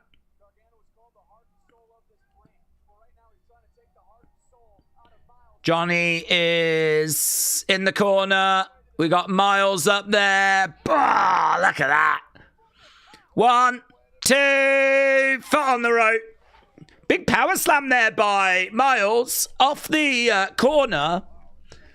Looked like he was going to put Johnny away, but Johnny gets his foot on the rope. Oh. He did well, actually, to get his foot there. I mean, Johnny wrestling, loud Johnny wrestling chants. Loud Johnny wrestling chants. Johnny wrestling. Shot coming in there by Myles. Shot coming back there by Johnny. These two exchanging blows. Down on their knees at the moment. They're exchanging these shots back and forth. Johnny is on his feet. Shot coming back there. Myles stumbles back. Myles with the right hands.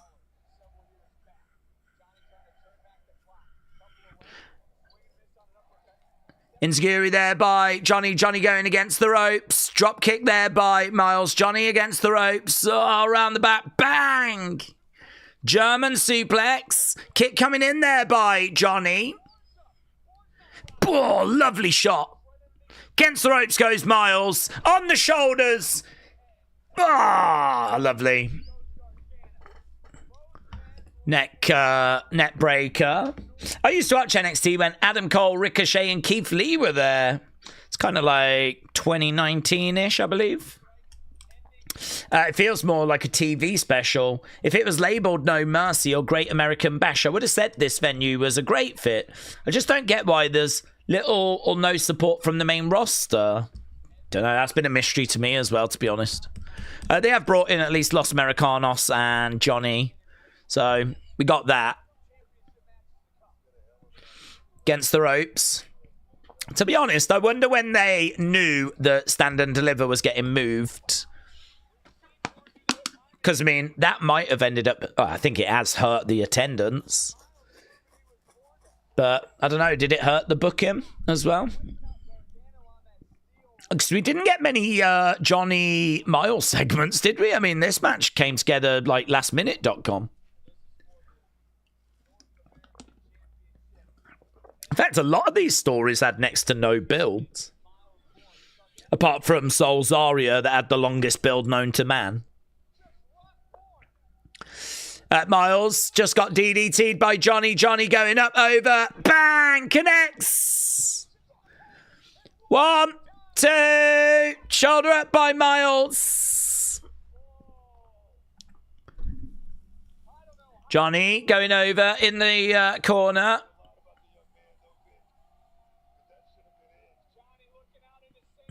Johnny looking out at the fans, looking out at the crowds.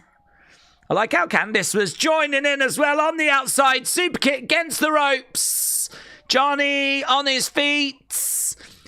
Trying to get the Gargano escaping. Oh, lovely work there by Myles. 2. Oh, that was really close. That was really close. That was closer than close. Let's get close. Closer than close. Let's go.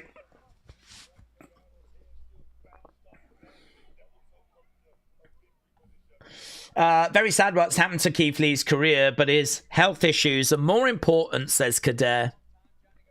NXT needs a little bit of NXT housing, said Corey.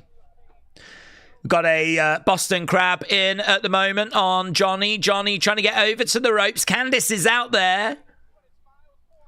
Johnny being dragged back into the middle. Walls of Jericho. It's a sign. That's a Walls of Jericho is coming in. 1, 2. Kick out by Myles. Johnny against the ropes. It's fast-paced. It's good. 1, 2. Kick out by Johnny. Oh, Candice! Candice with a right hand. Johnny! 2 and a handful of tights. Oh, my God. Gargano escape! Gargano escape! Myles is having to deal with everything here. Candice getting involved. Gargano escape. He is close to the ropes, though. He should make it. Oh, not now. Oh, my God. That's a flipping disaster for Myles. I was just expecting him to make it then at the ropes, but he's still fighting. Candice is coming round. I like that by Candice. She's really involved. On the outside, he should make it again here, unless Johnny can pull him away again. No. Oh, what kind of an impact has that made? Boos. This crowd really want Johnny to get the win. People love Johnny. The way that we misuse him is it should be studied. Johnny sitting up. It's fun action. It's fun match. Quite dramatic. Fans are involved. Myles on the outside of the ring. Johnny going out after him. Johnny with a couple of shots coming in, just reminding us all just how good he is. Myles on his knees, shot coming in there by Johnny. Up on the shoulders, on his feet, super kick, bang, connects. Super kick connects. Johnny, oh! Myles, oh! This could be the beginning of the end here. Myles, Borne again. 1, 2, 3. Myles gets it. Myles retains. Fun match, though. Fun match. Candice, she tried to help. She's a good wife. She's a good woman. Salt of the earth. But it wasn't to be.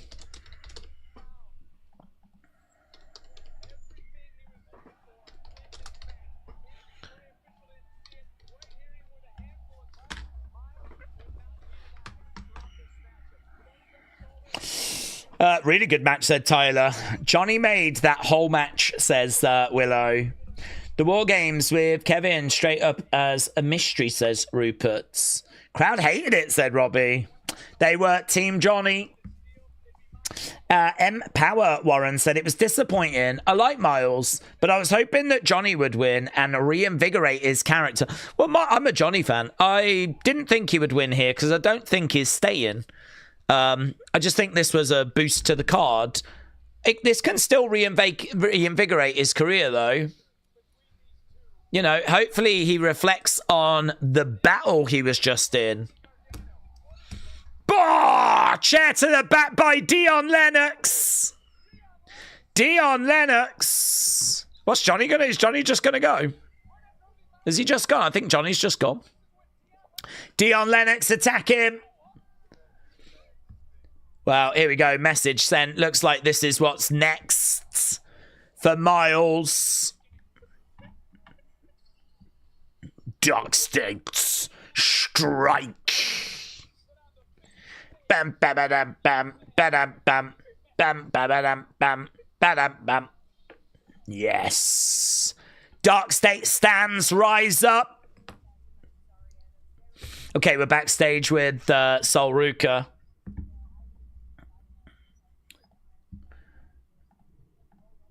I've been in the Rumble.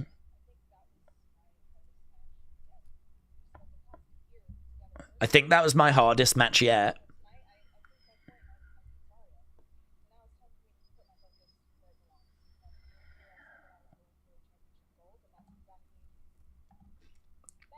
Here's Izzy Dame.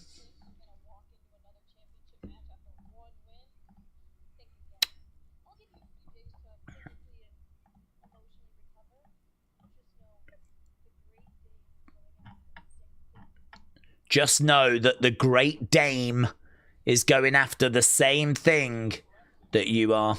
Coming up next, Tatum, Paxley, Blake Monroe. We just had the men's North American Championship. Now it's time for the ladies.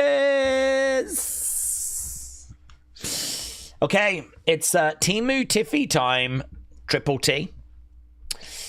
Says Weird Flex Wrestling. Tatum and Blake up next, said Wrestling Fan 21. Lexi, hello. Shout out to you. Come on, Tatum, said Suzanne. Hello, Suzanne. Dame in a women's title picture. Why, HBK? Why? Why? 2K advert.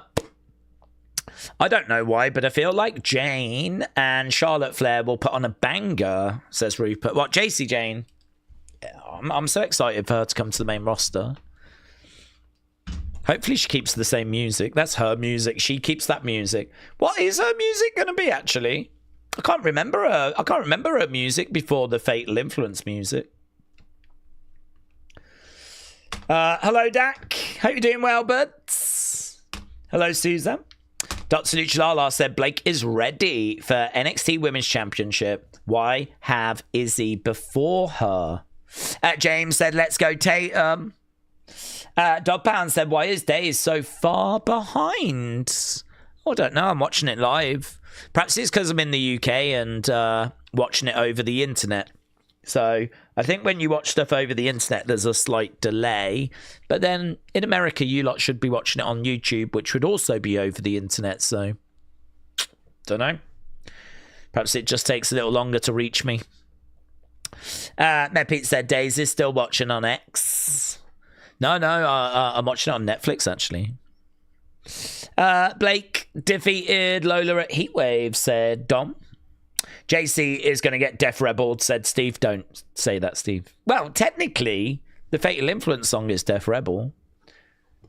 So hopefully she gets good Def Rebel. Usually you're ahead, said Empower. So I'm glad I can watch it this time without on delay. Goods. Goods. I mean, I'm not in any control of those things. I just watch it live. So, I don't know. Sometimes we're ahead, sometimes we're behind. So roughly, we should be in the same area. JC, Chelsea would be fun, says Corey. Def Rebel better not touch Jace's theme, said David. Rupert said, I think Javon is going to win the Intercontinental Championship at WrestleMania. Let's go. I don't mind. Pretty chill. I think Javon will win the Intercontinental Championship. Wrestler Andy said, Daze, do we think we're going to get a debut tonight? Well, I can't say yes. I mean, there's been no tease of anything. There's been no word of anything. So I have no reason to say yes. The only thing I can say is that it is Stand and Deliver. It is a big show. If you want to create noise and buzz, you know, it's a great way of doing it, isn't it? It's a great way of doing it. So I think there is obviously a great opportunity there, but I really don't know. I can't base it on anything. I'd love to see Takahashi, though. That would really be so exciting. Jacy Jayne has commented. She says, thank God I've got a lovely pair. Jacy Jayne.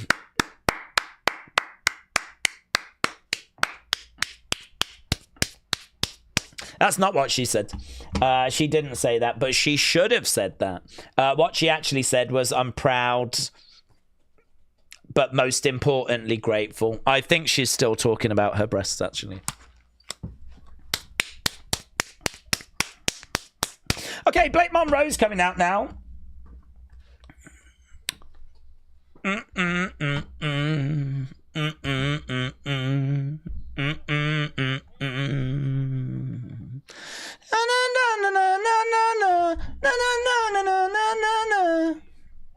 It's annoying, isn't it?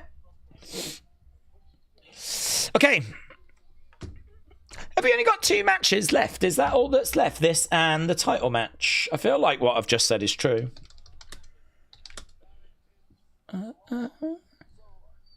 This is all right. I'm not as in love with this theme as I am the Fatal Influence one, but this is okay.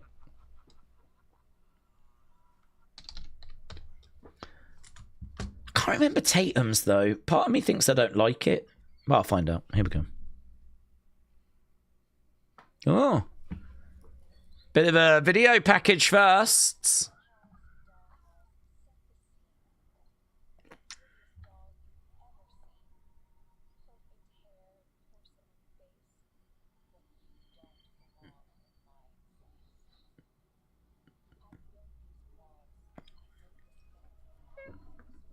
It's a poem. She's got a spooky poem.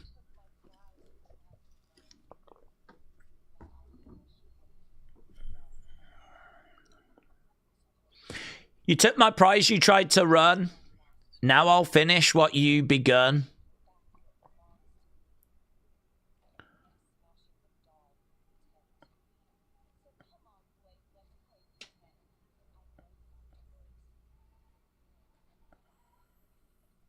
Oh, that's good, actually.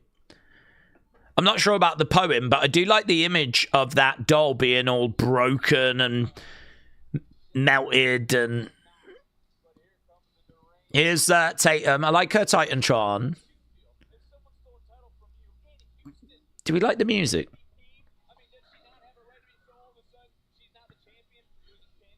Yeah, no, I don't think I do.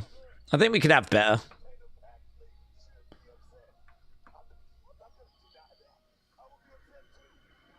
Nah, it's all right. It's all right.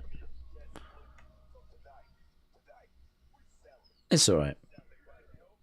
This is the main event for me, said Island High Life.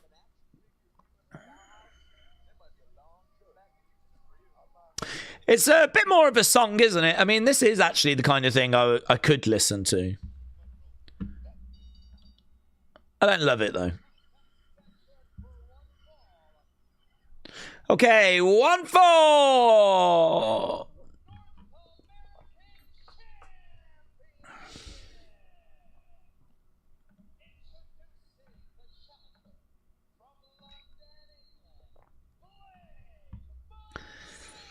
From London, England, the glamour. One of the most glamorous cities in the world. It is not.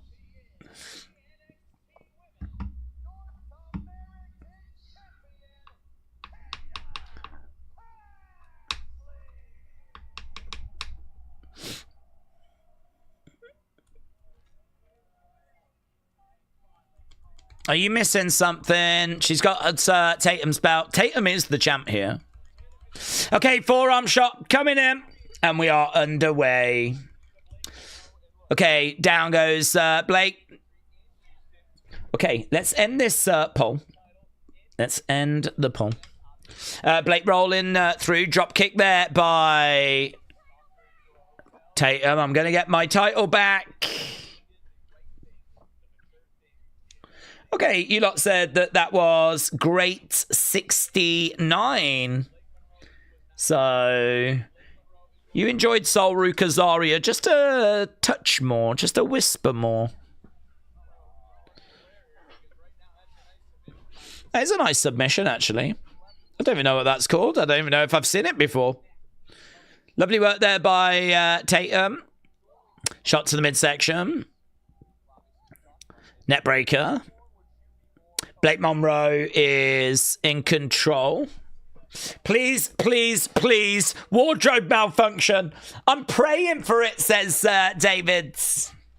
Well, David, we've already been treated to such a wardrobe malfunction, a historical wardrobe malfunction. I fear there'll be no more.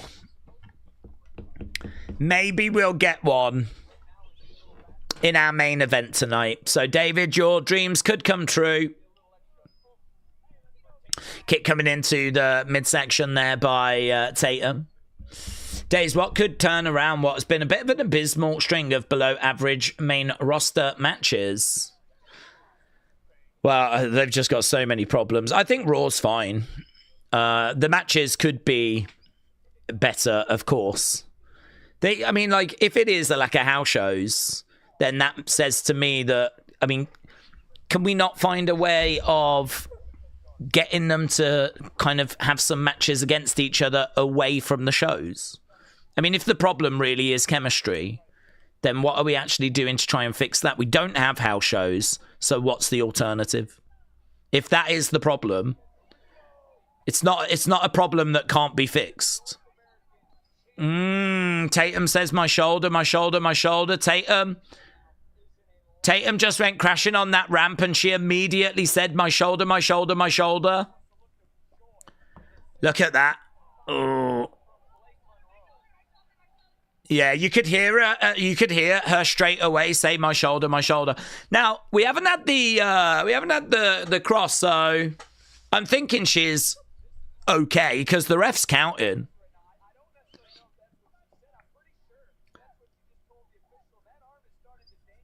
Yeah, I'm thinking this is story because the ref had an opportunity there to throw up the X. We're carrying on. As soon as she landed, very, very vocal, my shoulder, my shoulder, my shoulder.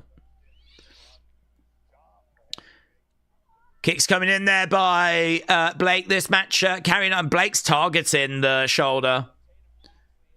So Tatum in real trouble. Although not actual real trouble. Tatum is over in the other corner being smashed.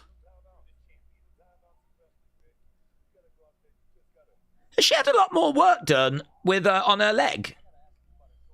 Seems like a big tattoo there that I don't recall seeing before. Blake with a missile drop kick down. Yeah, she has, hasn't she? She's had loads of work done. 1, 2. I'm pretty sure it's a work. She turned over real quick to the ref and looked like she said, I'm fine, or something like that. Well, do you know what that is, Steve? That's lying. Because she was like, my shoulder, my shoulder, my shoulder, and I heard her say that. So if that was actually one big lie, I'm very annoyed. Oh, slap coming in. Johnny has just put a message out. He said, lost in more ways than one. So that's what Johnny is saying. Lost in more ways than one. Bailey's just put a message out saying she's proud of Jacy. Proud of you. 1, 2. Kick out there by Tatum.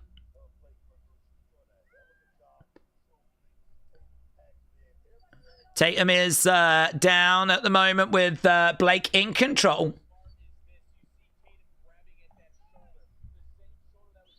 Crossface.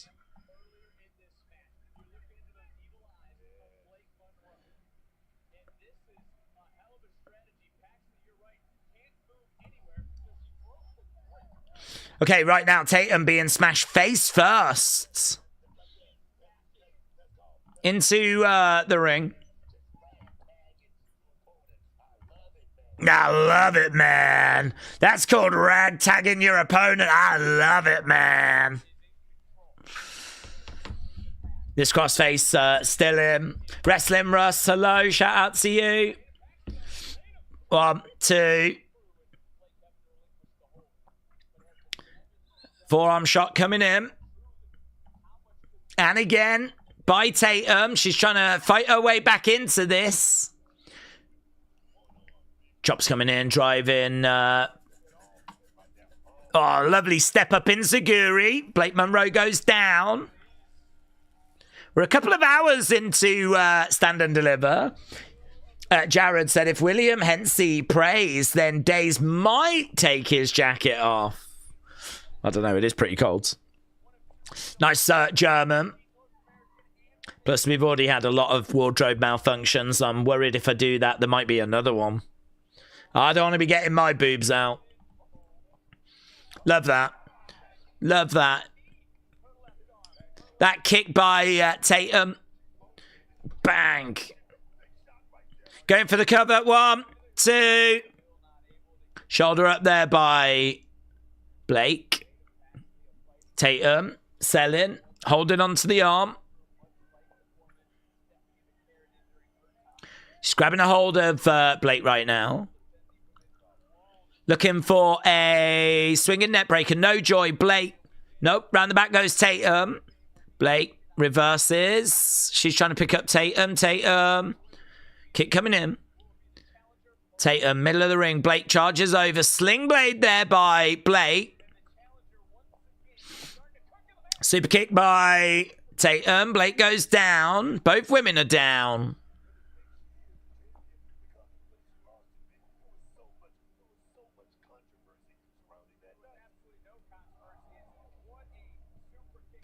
Booker said she really believes she's still the champion because of the controversy.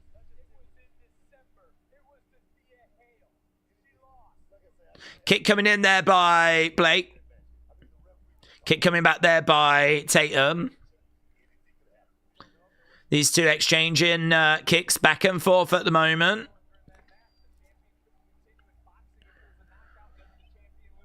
So they're both down on the mat, just kicking out at each other. Tatum trying to find a way of getting back up to her feet. She just said something there to Blake. They both kick out at the same time. Tatum with a smile on her face, staring over at Blake. Blake with a smile on her face as well. And they're both kicking out at each other again. They're both down on the ground, kicking out at each other. Kick to the side of the head there by Tatum.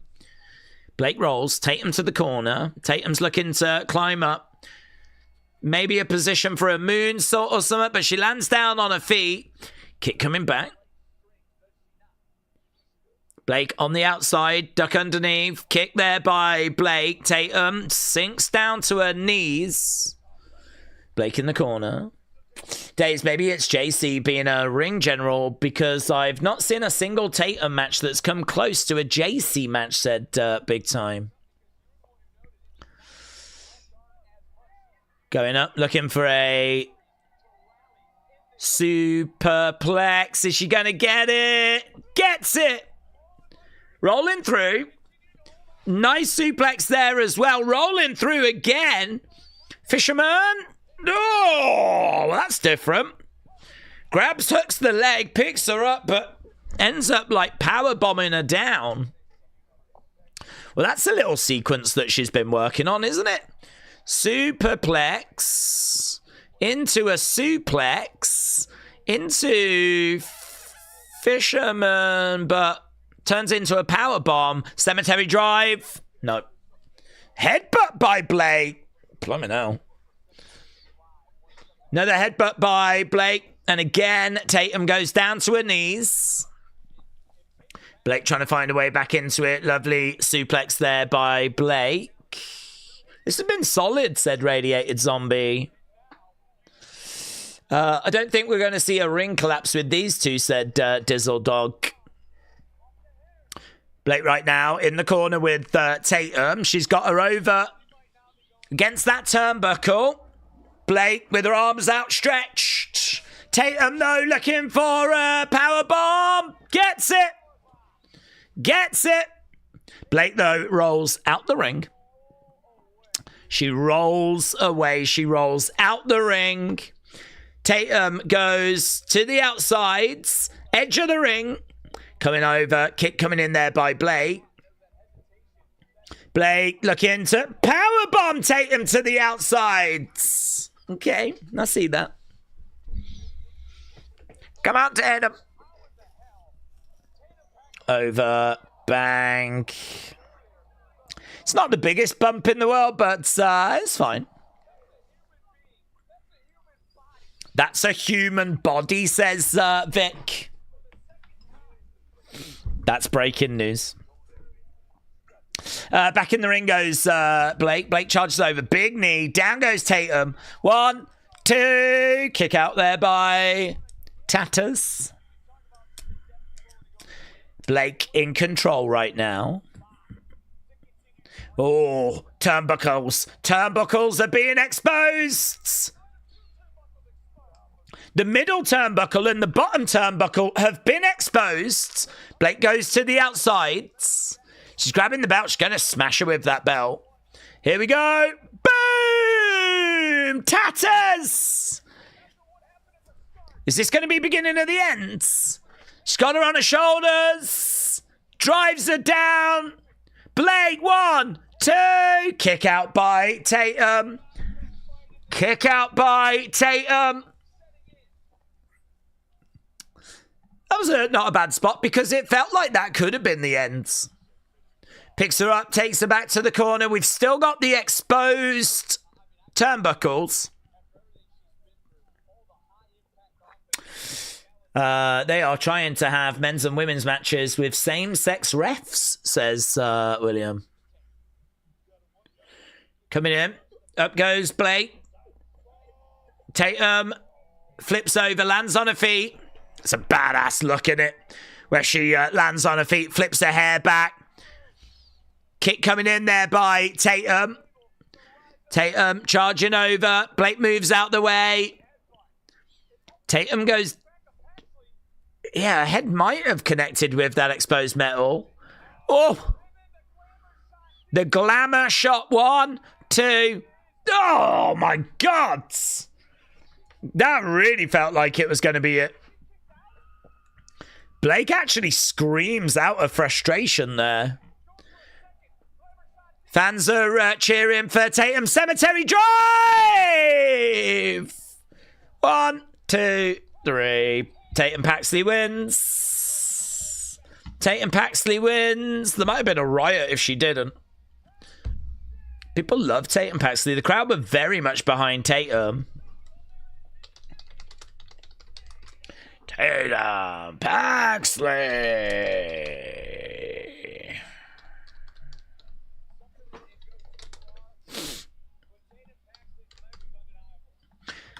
Tatum Paxley tonight was undeniable.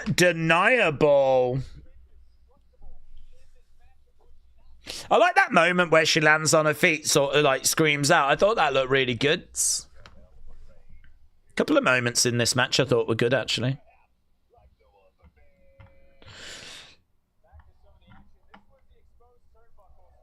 I don't think the exposed turnbuckles worked. I don't really understand why we did that.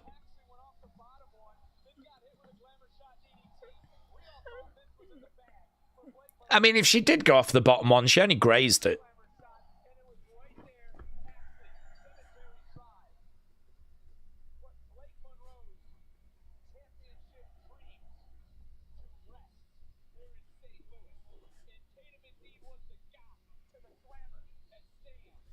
She's got her belt back. And she's really thrilled. Okay, we're backstage with Dark States.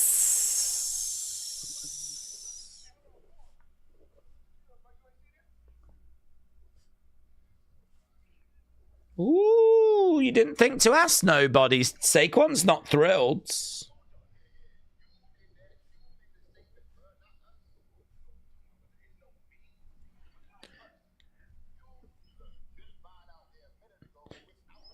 You went out there without us.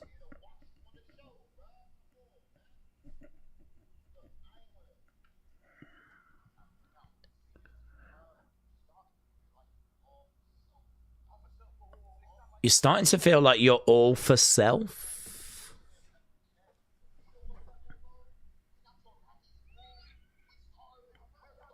We're starving. We're not your lackeys. Oh my God, this could be hot. This could be a real breakup within Dark State. This is heartbreaking. This is going to upset so many people. You're right, says Dion. Okay. Okay, good. I got a plan for all of us to eat. We're going to show this world. There we go. Guys, oh my God, I thought Dark State was splitting up. Whew. Well done, boys. We're stronger together. Okay, we got Jasper Troy saying a few words now. Daze, this show has been a bit lifeless. The crowd are dead. The matches have been bad. Oh, haven't been bad, but dry. Crowds really underwhelmed the shows. Okay. I think the show's been very watchable. I would agree this does not feel like NXT's WrestleMania. Jared said, because Blake lost, is there a slight chance of a call-up? Yeah. Slight chance. I'm not expecting it, but yeah. Okay, we got Keanu and Jasper just exchanging a few words.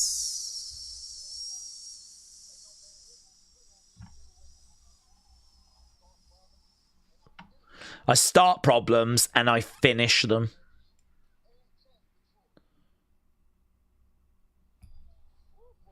Ooh, triple threat.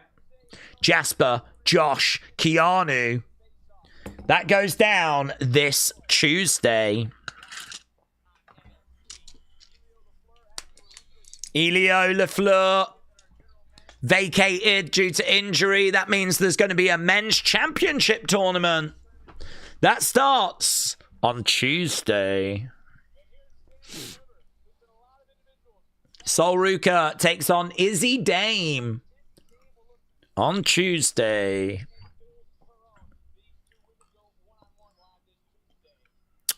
Ted DiBiase Jr. has been announced for WrestleCon 2026.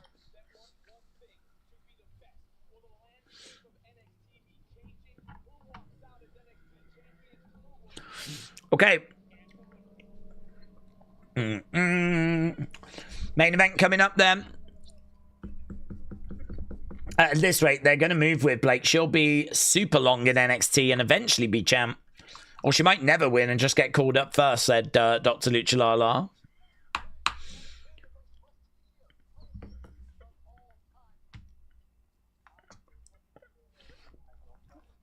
Okay, they're just promoting this Kill Tony thing. The triple threat would have been good tonight, says Adam. I agree. This Tony guy is less likable than the Khan guy, says Lucha. Blake needs a new direction, story-wise. Maybe even a redo of the character, says Spawny Boy. Okay, we are at commercial break. And I believe we've just got one more match to go. Are we going to get... I feel like new women's champion, obviously major talking point. I don't think there's really anything else that follows after that that's a big talking point, other than maybe Soul Ruca wins and looks like she's staying in NXT for a little bit. So, I don't know how long for, but it feels like Jacy is saying goodbye. Doesn't feel that way about Soul. And so, I don't know, can we end this thing with something really... I really want Takahashi. Even just a Takahashi tease would be so welcome. Big Mig said, Shiz, us Puerto Ricans are known for that, William.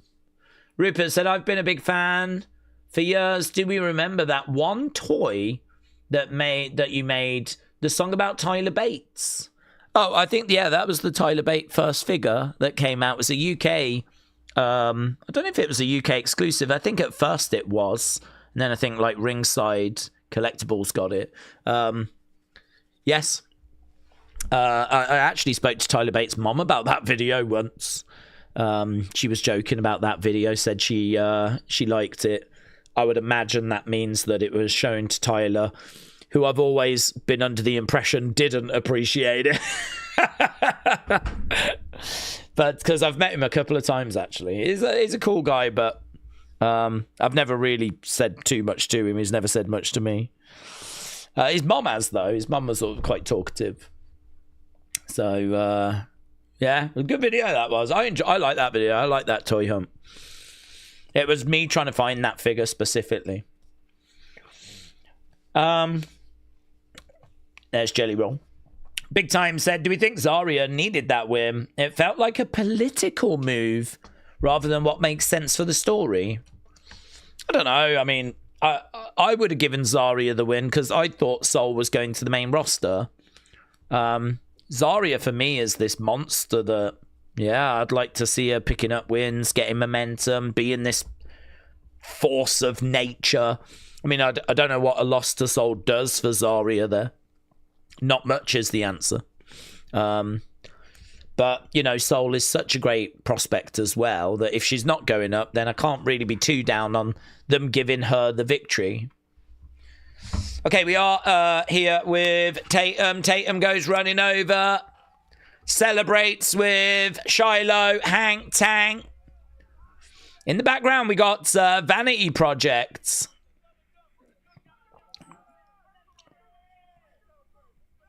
Okay, they go walking away. Here's Vanity Projects. Their celebration is going to be nothing compared to ours.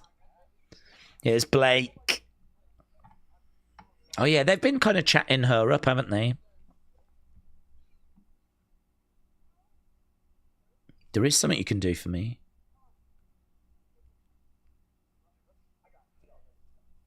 Okay. There is something you can do for me. Okay.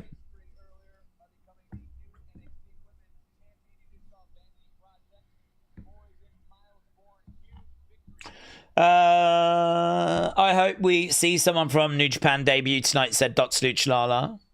Zaria versus Soul isn't finished. Oh, God. Why? Please.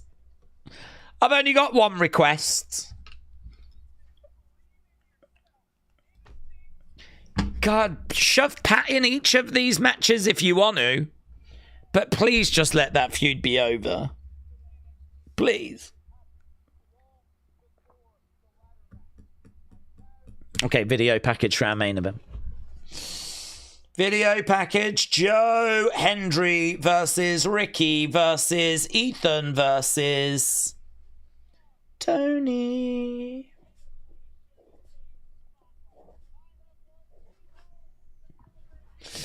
I remember when Daze put John Cena in a microwave. Yeah, we've covered that a couple of times. That was a silly decision. Jelly needs some NXT fights, said the one. Are they going down a relationship path with Shiloh and Tatum? I don't think so. I think, are we meant to know that she's with Javier Bernal? I don't know. Perhaps they're hoping we don't know that. They stream together all the time online, though, so. I got Tony winning this, says Brony. There's no way that they finish the feud with Soul winning, says Kader. Suzanne said, as long as it's not Ricky or Ethan, then I'll be happy. Christopher said, Daze, I'm loving the show tonight, but this is the best NXT could do for like a WrestleMania style event. Just feels like another PLE. I do agree. It's a very easy watch, though. I mean, I don't want to be like moody and down on it. Because, I mean, it's a very easy watch, isn't it? Maybe you just don't want it as bad. Okay, video package.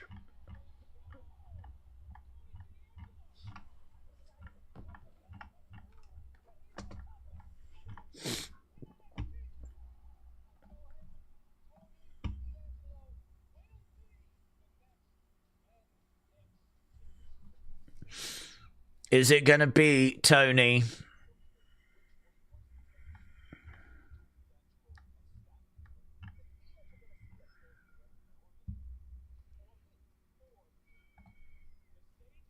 Okay.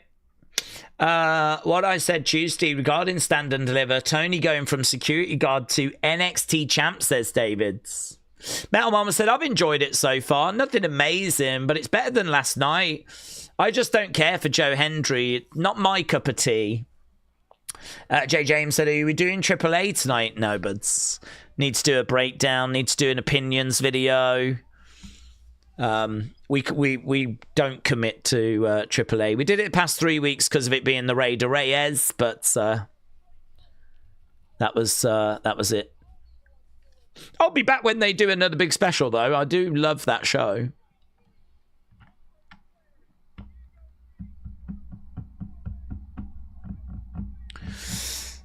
I would love it if he came out in the main event, said Dean.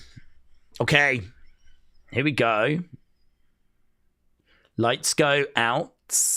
I think, is it Tony first? Yeah, Tony first.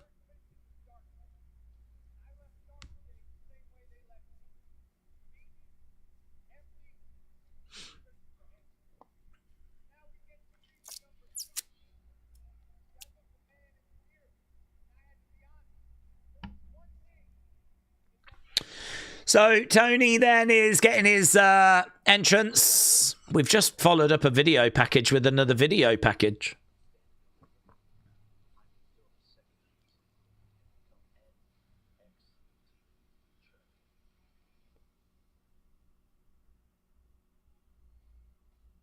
Okay, entrance time.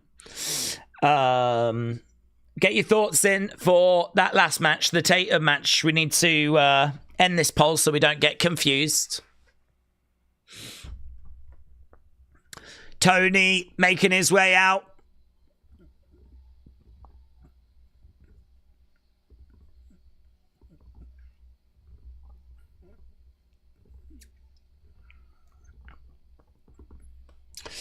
If there's a debut, it'll be after the match, said Flame. Yeah, to be honest with you, as soon as this match ends, it's going to be all eyes on if anything happens. If it does fade to black, then that's probably what I'm expecting. But it will be a bit like, no. I mean, you've got Evil, you got Takahashi. They're meant to be coming into WWE. Takahashi, especially NXT. This is Stand and Deliver. This is the big show. There's a chance. There is a chance.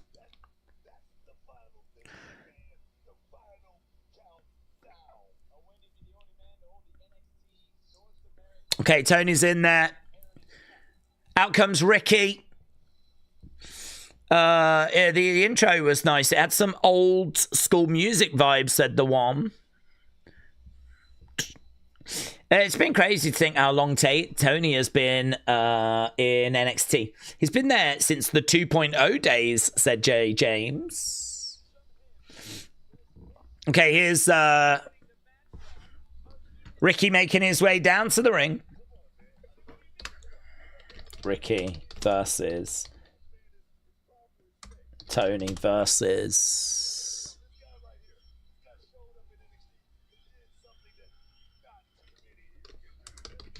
Da-na-na-na-na-na. This is great music, but again, only as part of a package. I wouldn't particularly listen to it.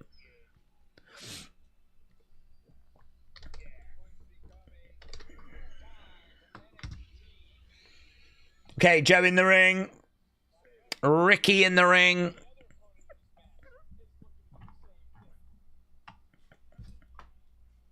Ethan coming out.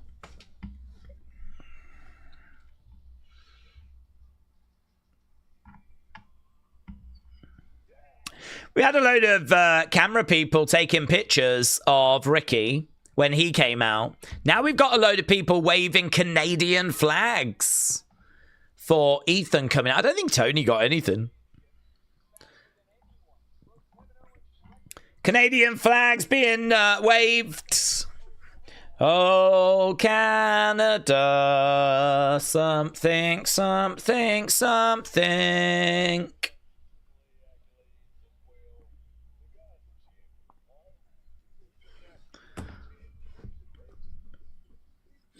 Okay. Ego, says Willow.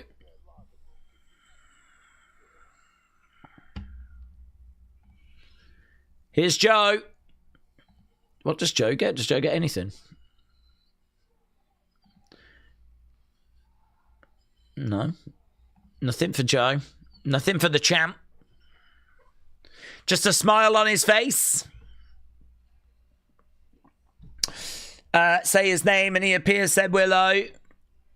Ethan Page has been called off a little bit since dropping that North American title. Maybe he's going to go straight to the main roster, says Big Time. Oh, okay, he does get some. Everyone in the crowd has got a picture of him.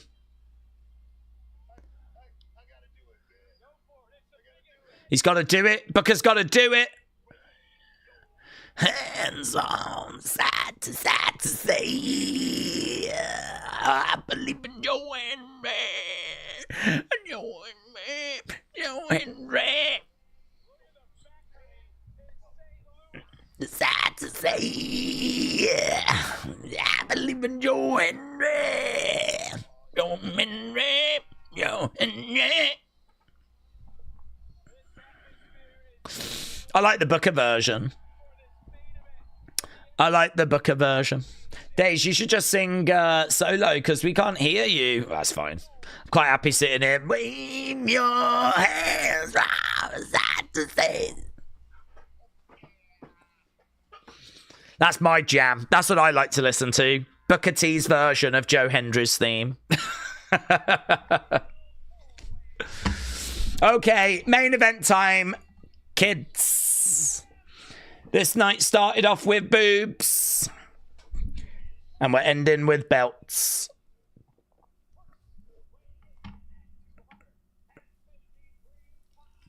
It's going to take half an hour to do everyone's intro, innit? Let me know.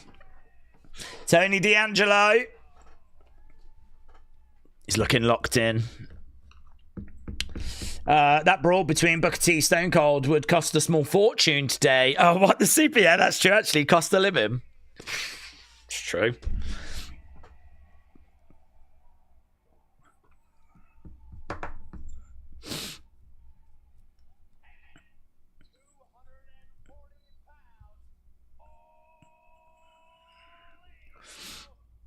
Then Page. Okay. Reports came out. WWE knew about that fan backlash for Carmelo. They had to have him cut a passionate promo, get fans excited about a triple threat just to lose. What's the motive behind it? I mean, I will be able to answer that better once I know if he's going to get added or not. I mean, there's still a few shows to go, isn't there? So it might be that they've decided it is going to be a triple threat, but, you know, we're just going to make people really upset, really want it. Can't believe it. They're leaving Carmelo off and bang, he gets added. So it's hard to answer until I know if he's going to be added or not yet.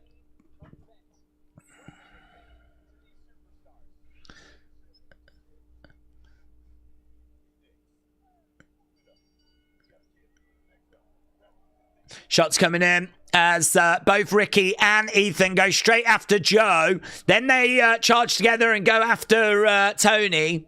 So Ricky and Ethan are working together as a pair, as you would have imagined. Right now, Tony slams down Ethan. Joe slams down Ricky. That just leaves Joe and Tony back to back in the ring. I feel like it just took ages. I don't know what the time was, but from the moment the Tatum match ends to the moment the next match starts, I feel like that was ages.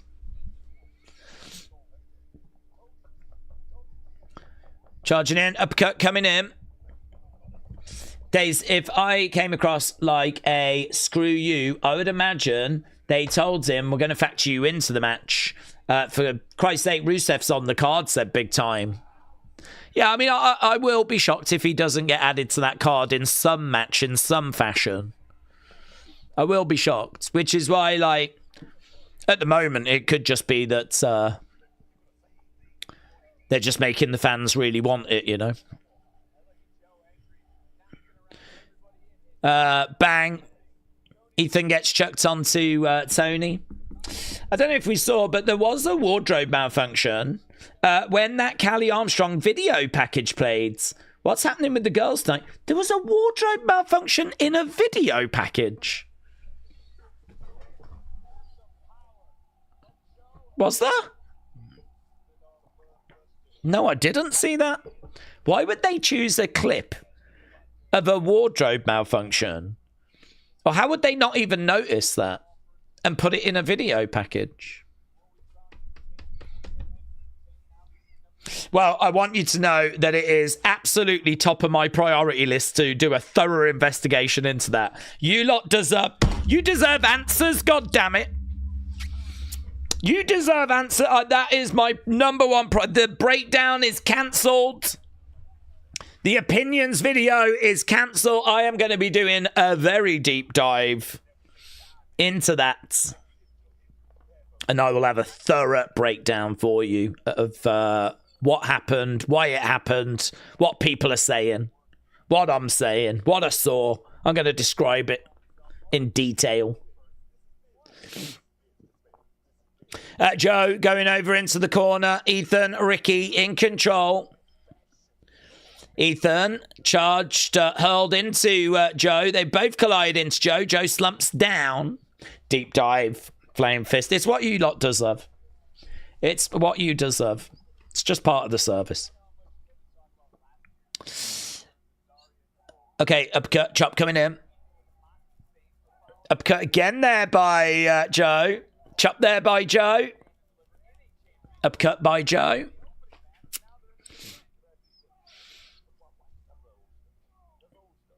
Why are you talking about old stuff? That's old stuff. Why are we talking about last year, says Booker.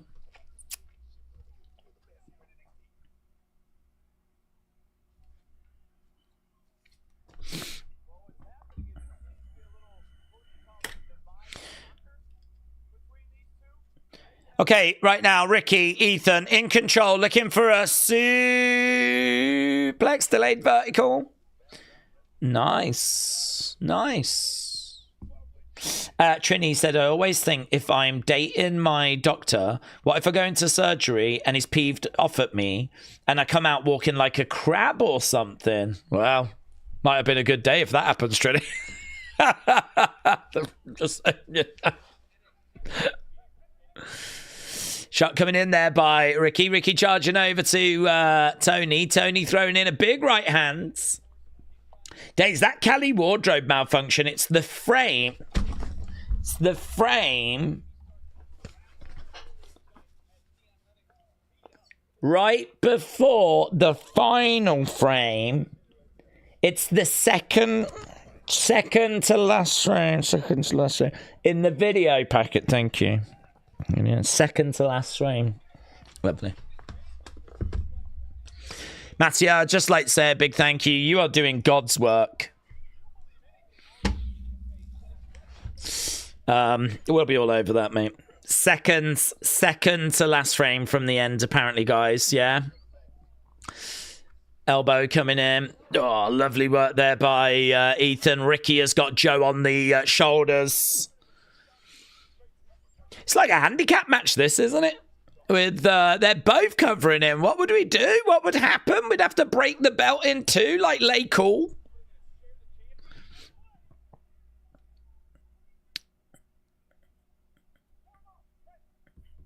Put him up.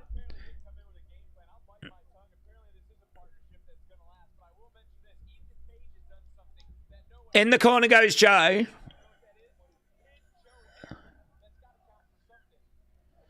What are they? I can't imagine. What are they chanting?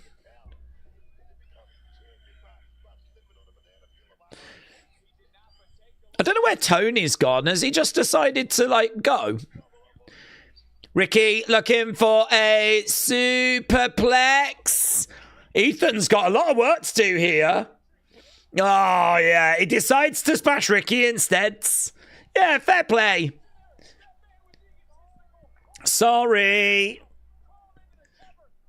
1, 2. I mean, Joe got given loads of time to recover there. I don't blame him, actually. Joe was a long way away. Oh, my God, that spear's nasty. Oh, my God, that spear's nasty. Woo! Yeah, okay, I think they're not working together again.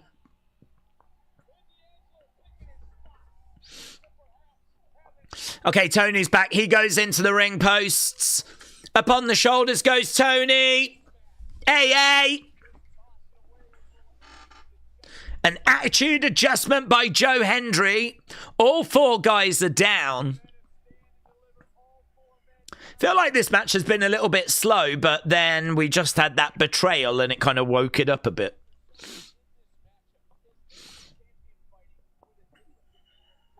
Joe in there. Oh, dropkick by Ethan. Uppercut coming in there by Joe. Down goes Joe. I'm intrigued to see how WWE is going to respond to the inferno that they set off on SmackDown. Yeah, I think that a lot of people will be... I fear that they're just going to keep going and lean into it and just hope that people get over that initial disappointment. I won't. I refuse. Pat sucks. Over in the corner goes Ethan. Big Mig said it's true, Daze. I DM'd you a picture. Guys, feel free to DM me pictures if you have gone and found the... if you found that frame. If any of you want to run it through some kind of 4K upscaler as well. Double clothesline there by Tony to the outside. Big Mix, thank you. Matteo, thank you. Ooh, spinebuster. Against the ropes goes Tony. Ethan grabbing the leg of Tony, and they are back working together again, actually. Ricky and Ethan. Into the ring steps goes Tony. Those ring steps just went flying a little bit. Shining said Tony probably doesn't have cardio to go with these guys full pelt. He was out for about 8 months, remember? Yeah, that's true. Well, he should get out the kitchen if it's too hot for him then. NXT is where the best wrestle. DDT there onto Tony. Oof. Twisted grin as well. Tony is out then. That just means you got Ricky and Ethan. Feels like a suicide dive is coming because Ethan's staring in the ring. I mean, that couldn't have been. It wasn't a suicide dive. It was a cannonball, but... I don't think that could have been any more telegraphed if it tried. In the ring goes Ethan. Maybe there's just too many people in this match. Perhaps there's just too much... Perhaps a triple threat works okay. But like a fatal four-way, perhaps it's just too many moving parts.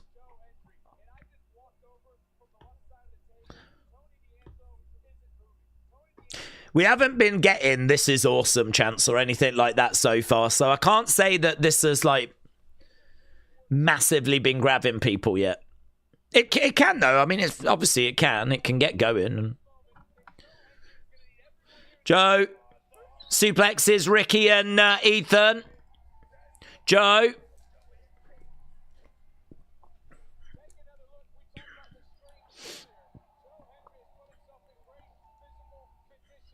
Okay, right now, clothesline, down goes Tony. We're starting to see a lot of people in there. Joe just dishing out clotheslines.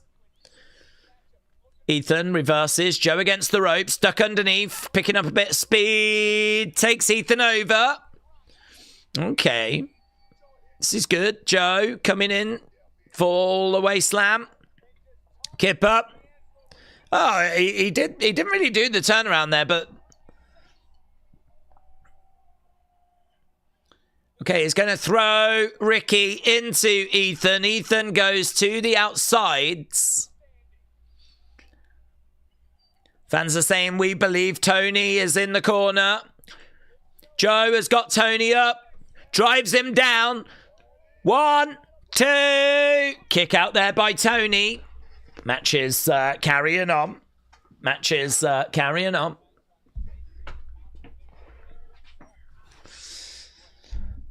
Okay. Joe going over.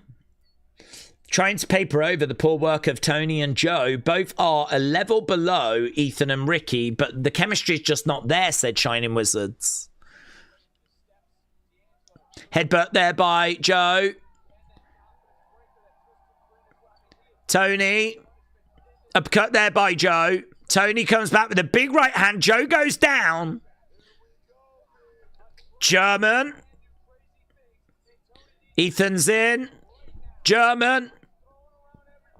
Ricky charges over. He jumps onto Joe. Onto Tony. Tony hurling Ricky. German to Ricky. That kick missed by a mile there by Tony. 1, 2. Joe makes the save. We still got 17 minutes, said Island High Life. Big Time said Jacy cage match rating is 6.5. Alexa is 7.1. Okay.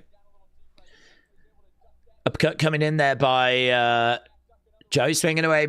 Bang! DDT there by Tony. Kip up there by Joe. Joe turns around, points over at Tony. Ricky is climbing up. Ricky spins Joe around. Joe with Ricky looking for a choke slam. Spear there by Tony. Clothesline. Spear again. Joe goes down. 1, 2. Yeah, that didn't feel like it was going to be the end, and it is not the end. As we carry on.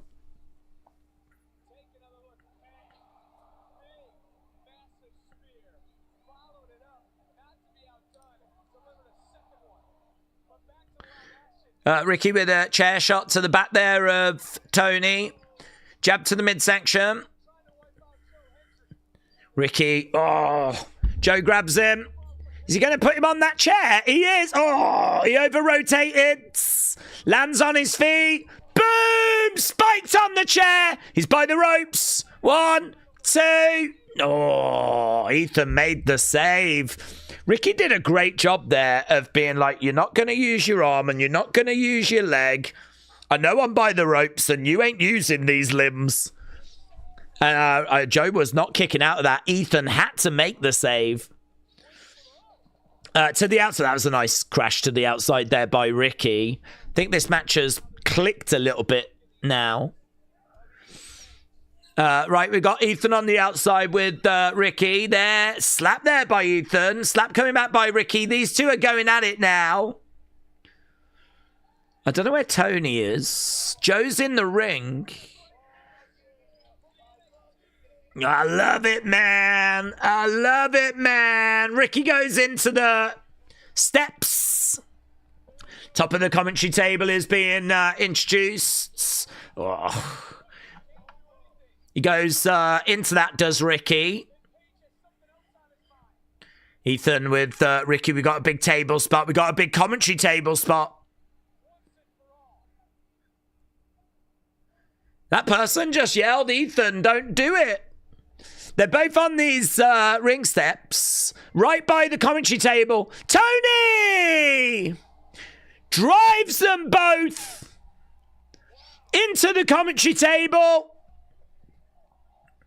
Tony just charges over like a double spear.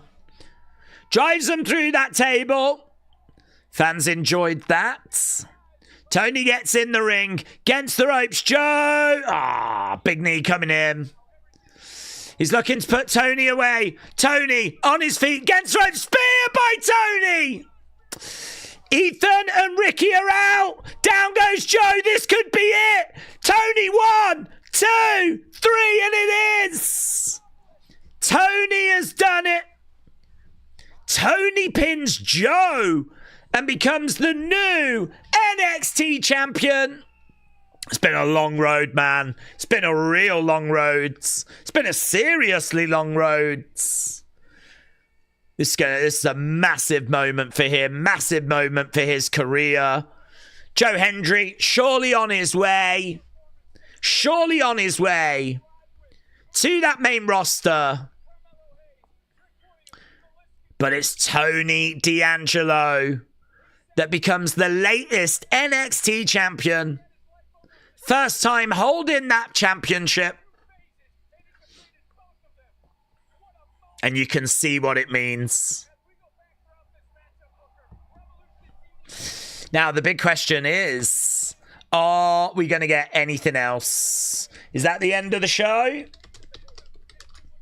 Will there be a tease? Even if the show ends and there's just this little something, just this little tease that something's on the way, I'd take that. I'd take it.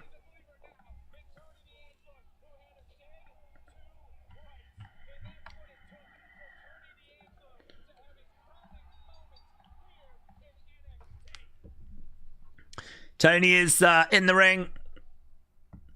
Tony holds up that NXT championship. We're seeing Joe in the corner. And the fans are chanting, "You deserve it," as Tony holds up that championship.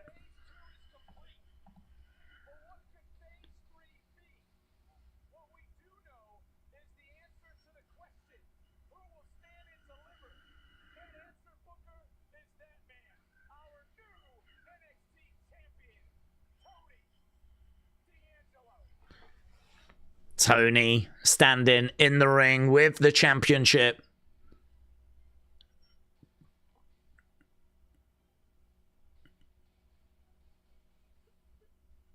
As the show fades and ends, that is it. That is the end of the show. No tease. Nothing. Wow. That was NXT's WrestleMania. That was the big, big show. I mean, we did get a new women's champ. We did get a new NXT champ. But, wow. Feels like they were saving stuff for that and, well, no, they weren't. There's nothing that really went down. I mean, there was no surprises or moments, really. Couple of new champs. Yeah. Okay. There we go. The wrestling alone made it 10 out of 10, said Fewer Duchess. It felt like another NXT show, to be honest, said Willow. Kyle said, I think it's a 6.3. Jeff's given it a 7. Dak says 8.5. Big Time said we shouldn't be too surprised. NXT PLE's just offer good wrestling and not much in the way of cliffhangers. I really thought there was an opportunity here for something because of it being such a significant show. So I really, I was mentally ready for it to just end, but you do hope. Just even if Takahashi wasn't coming out, but we just got something and you go, what was that? Just something, but no. Not a mind-blowing show, but it was better than Smackdown. Yes, I mean, there is truth to that, but it's also not the hardest challenge in the world. It was very short, says Goat Meats. Brandon gives it 10. Word Life Cena fan gives it an 8. 8.5. It was a solid show, said Tribal List. Steve said, still a great show, 7.75 and way better than SmackDown, and that's a severe understatement. I hate Tony D, said Wrestling Fan Brax. Big Time said, Daze, I can't sit here and say that it washed away the bad taste, but it was still enjoyable. Goat Meat said it's a 5 for me, but I am used to AEW. Show as a whole is a 8. Lola and Tony winning the titles is a 10. I'm going to give it 7.3. I'm jaded because Soul won, but overall, it was very solid for a free show. Kyron gives it a 7. Punk said it started off with Ava stuff, then just give him a belt. I don't see what he offers. Adam said WWE is so average at the moment. Why is this? I just think that I think it's really hard actually to answer that question, because I think last year NXT was the best brand. Last year, 2025, we saw the main roster having struggles, and we had NXT, and that was cooking. And NXT we would tune into and really enjoy. And I think this year NXT has really had a mixed bag, and that's been reflected in a lot of the community scores. It's been a real mixed bag this year. It doesn't feel as strong as last year, and I think part of that is because obviously we've had a lot of call-ups. You know, we've within the space of 12 months, less than that, we lost Stephanie, Julia, we lost Roxanne, we've lost Oba, Trick, Javon. I mean, these are big names to sort of lose. The thing with the women's division is it can deal with it. The men's division, not so much. How we've kind of combated that is by calling up some people from Evolve. But I don't know. Yeah, the approach has been a little bit strange, to be honest, with trying to cover for those call-ups. As we said, it was kind of a surprise that we weren't using some main roster stars a little bit more.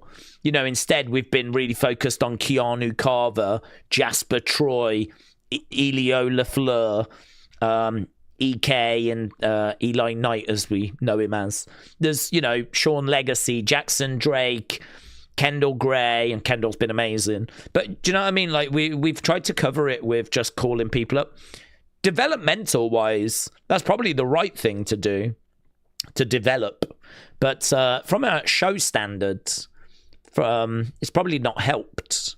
So all I would say is, I think WWE struggled last year. I think it's struggling still this year. I think now we've potentially hit the point where TKO feel like they need to step in, because it's, you know, it's got to the point where ticket sales are slow and all that stuff. So that might be why we got the Smackdown that we got. You know, this is why we might have hit rock bottom now, because TKO feel like they need to step in. In regards to NXT, I think the reason why that's took a downturn is because we are going through this rebuild phase, and that's fine. I mean, this has happened before.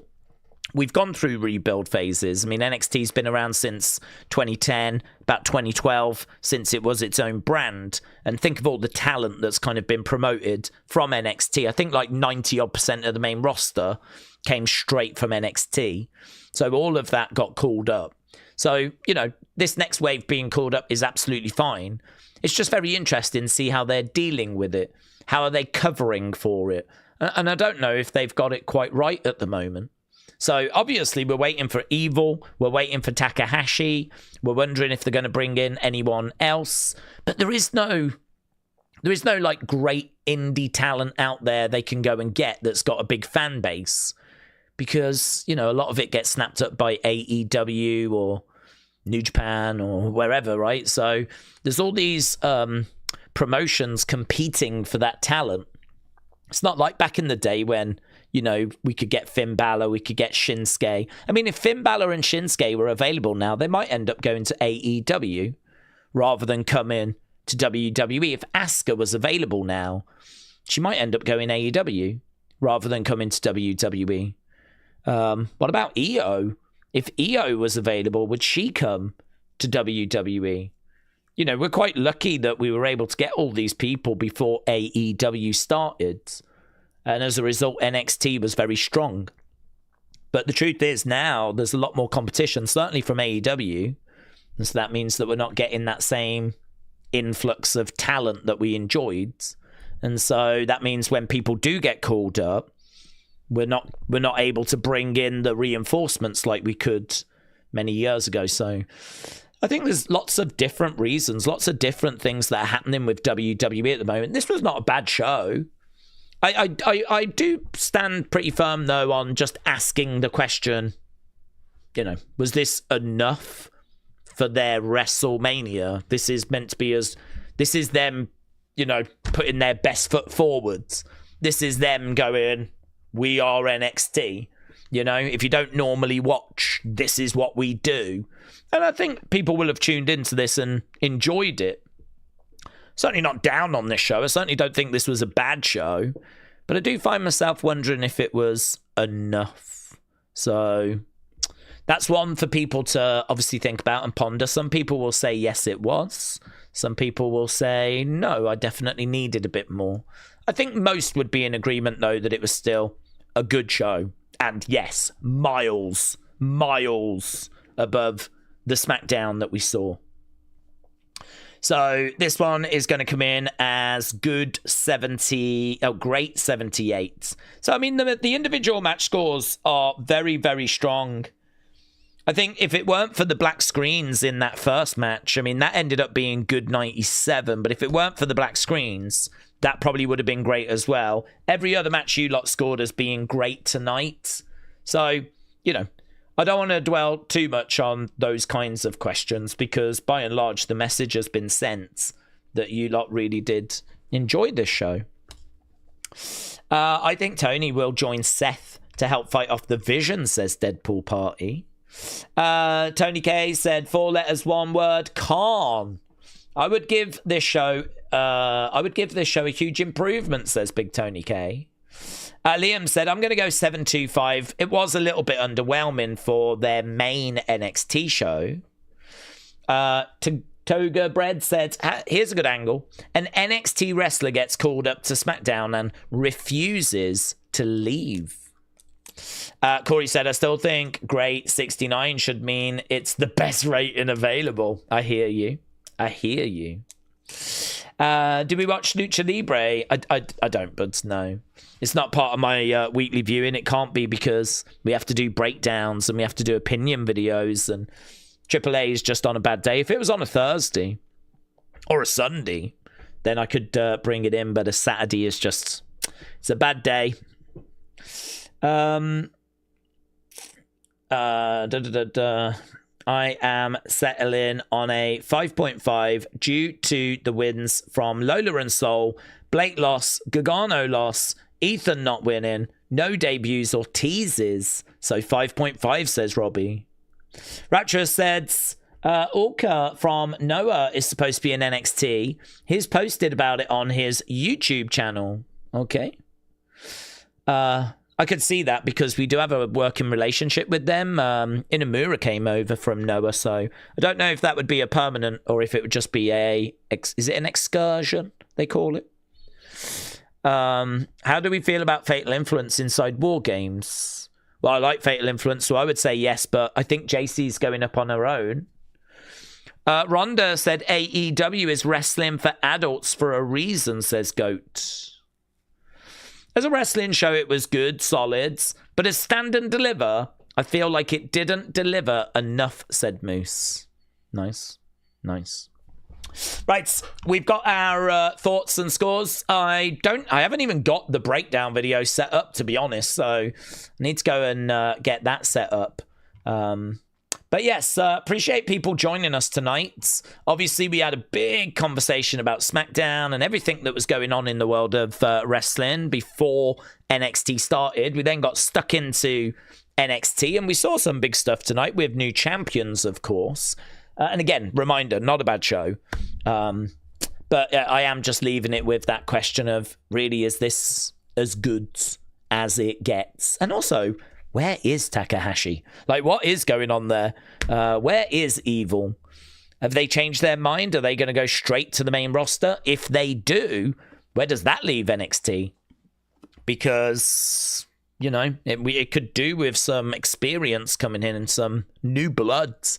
I know we've got some coming from Evolve, but, yeah, I don't know. It would be good to to get some in, but I don't know. We'll see. I'm going to go and set up the breakdown, and then we'll get the opinions video done. So a big thank you. Don't forget, we're back on Monday, and it's going to be good.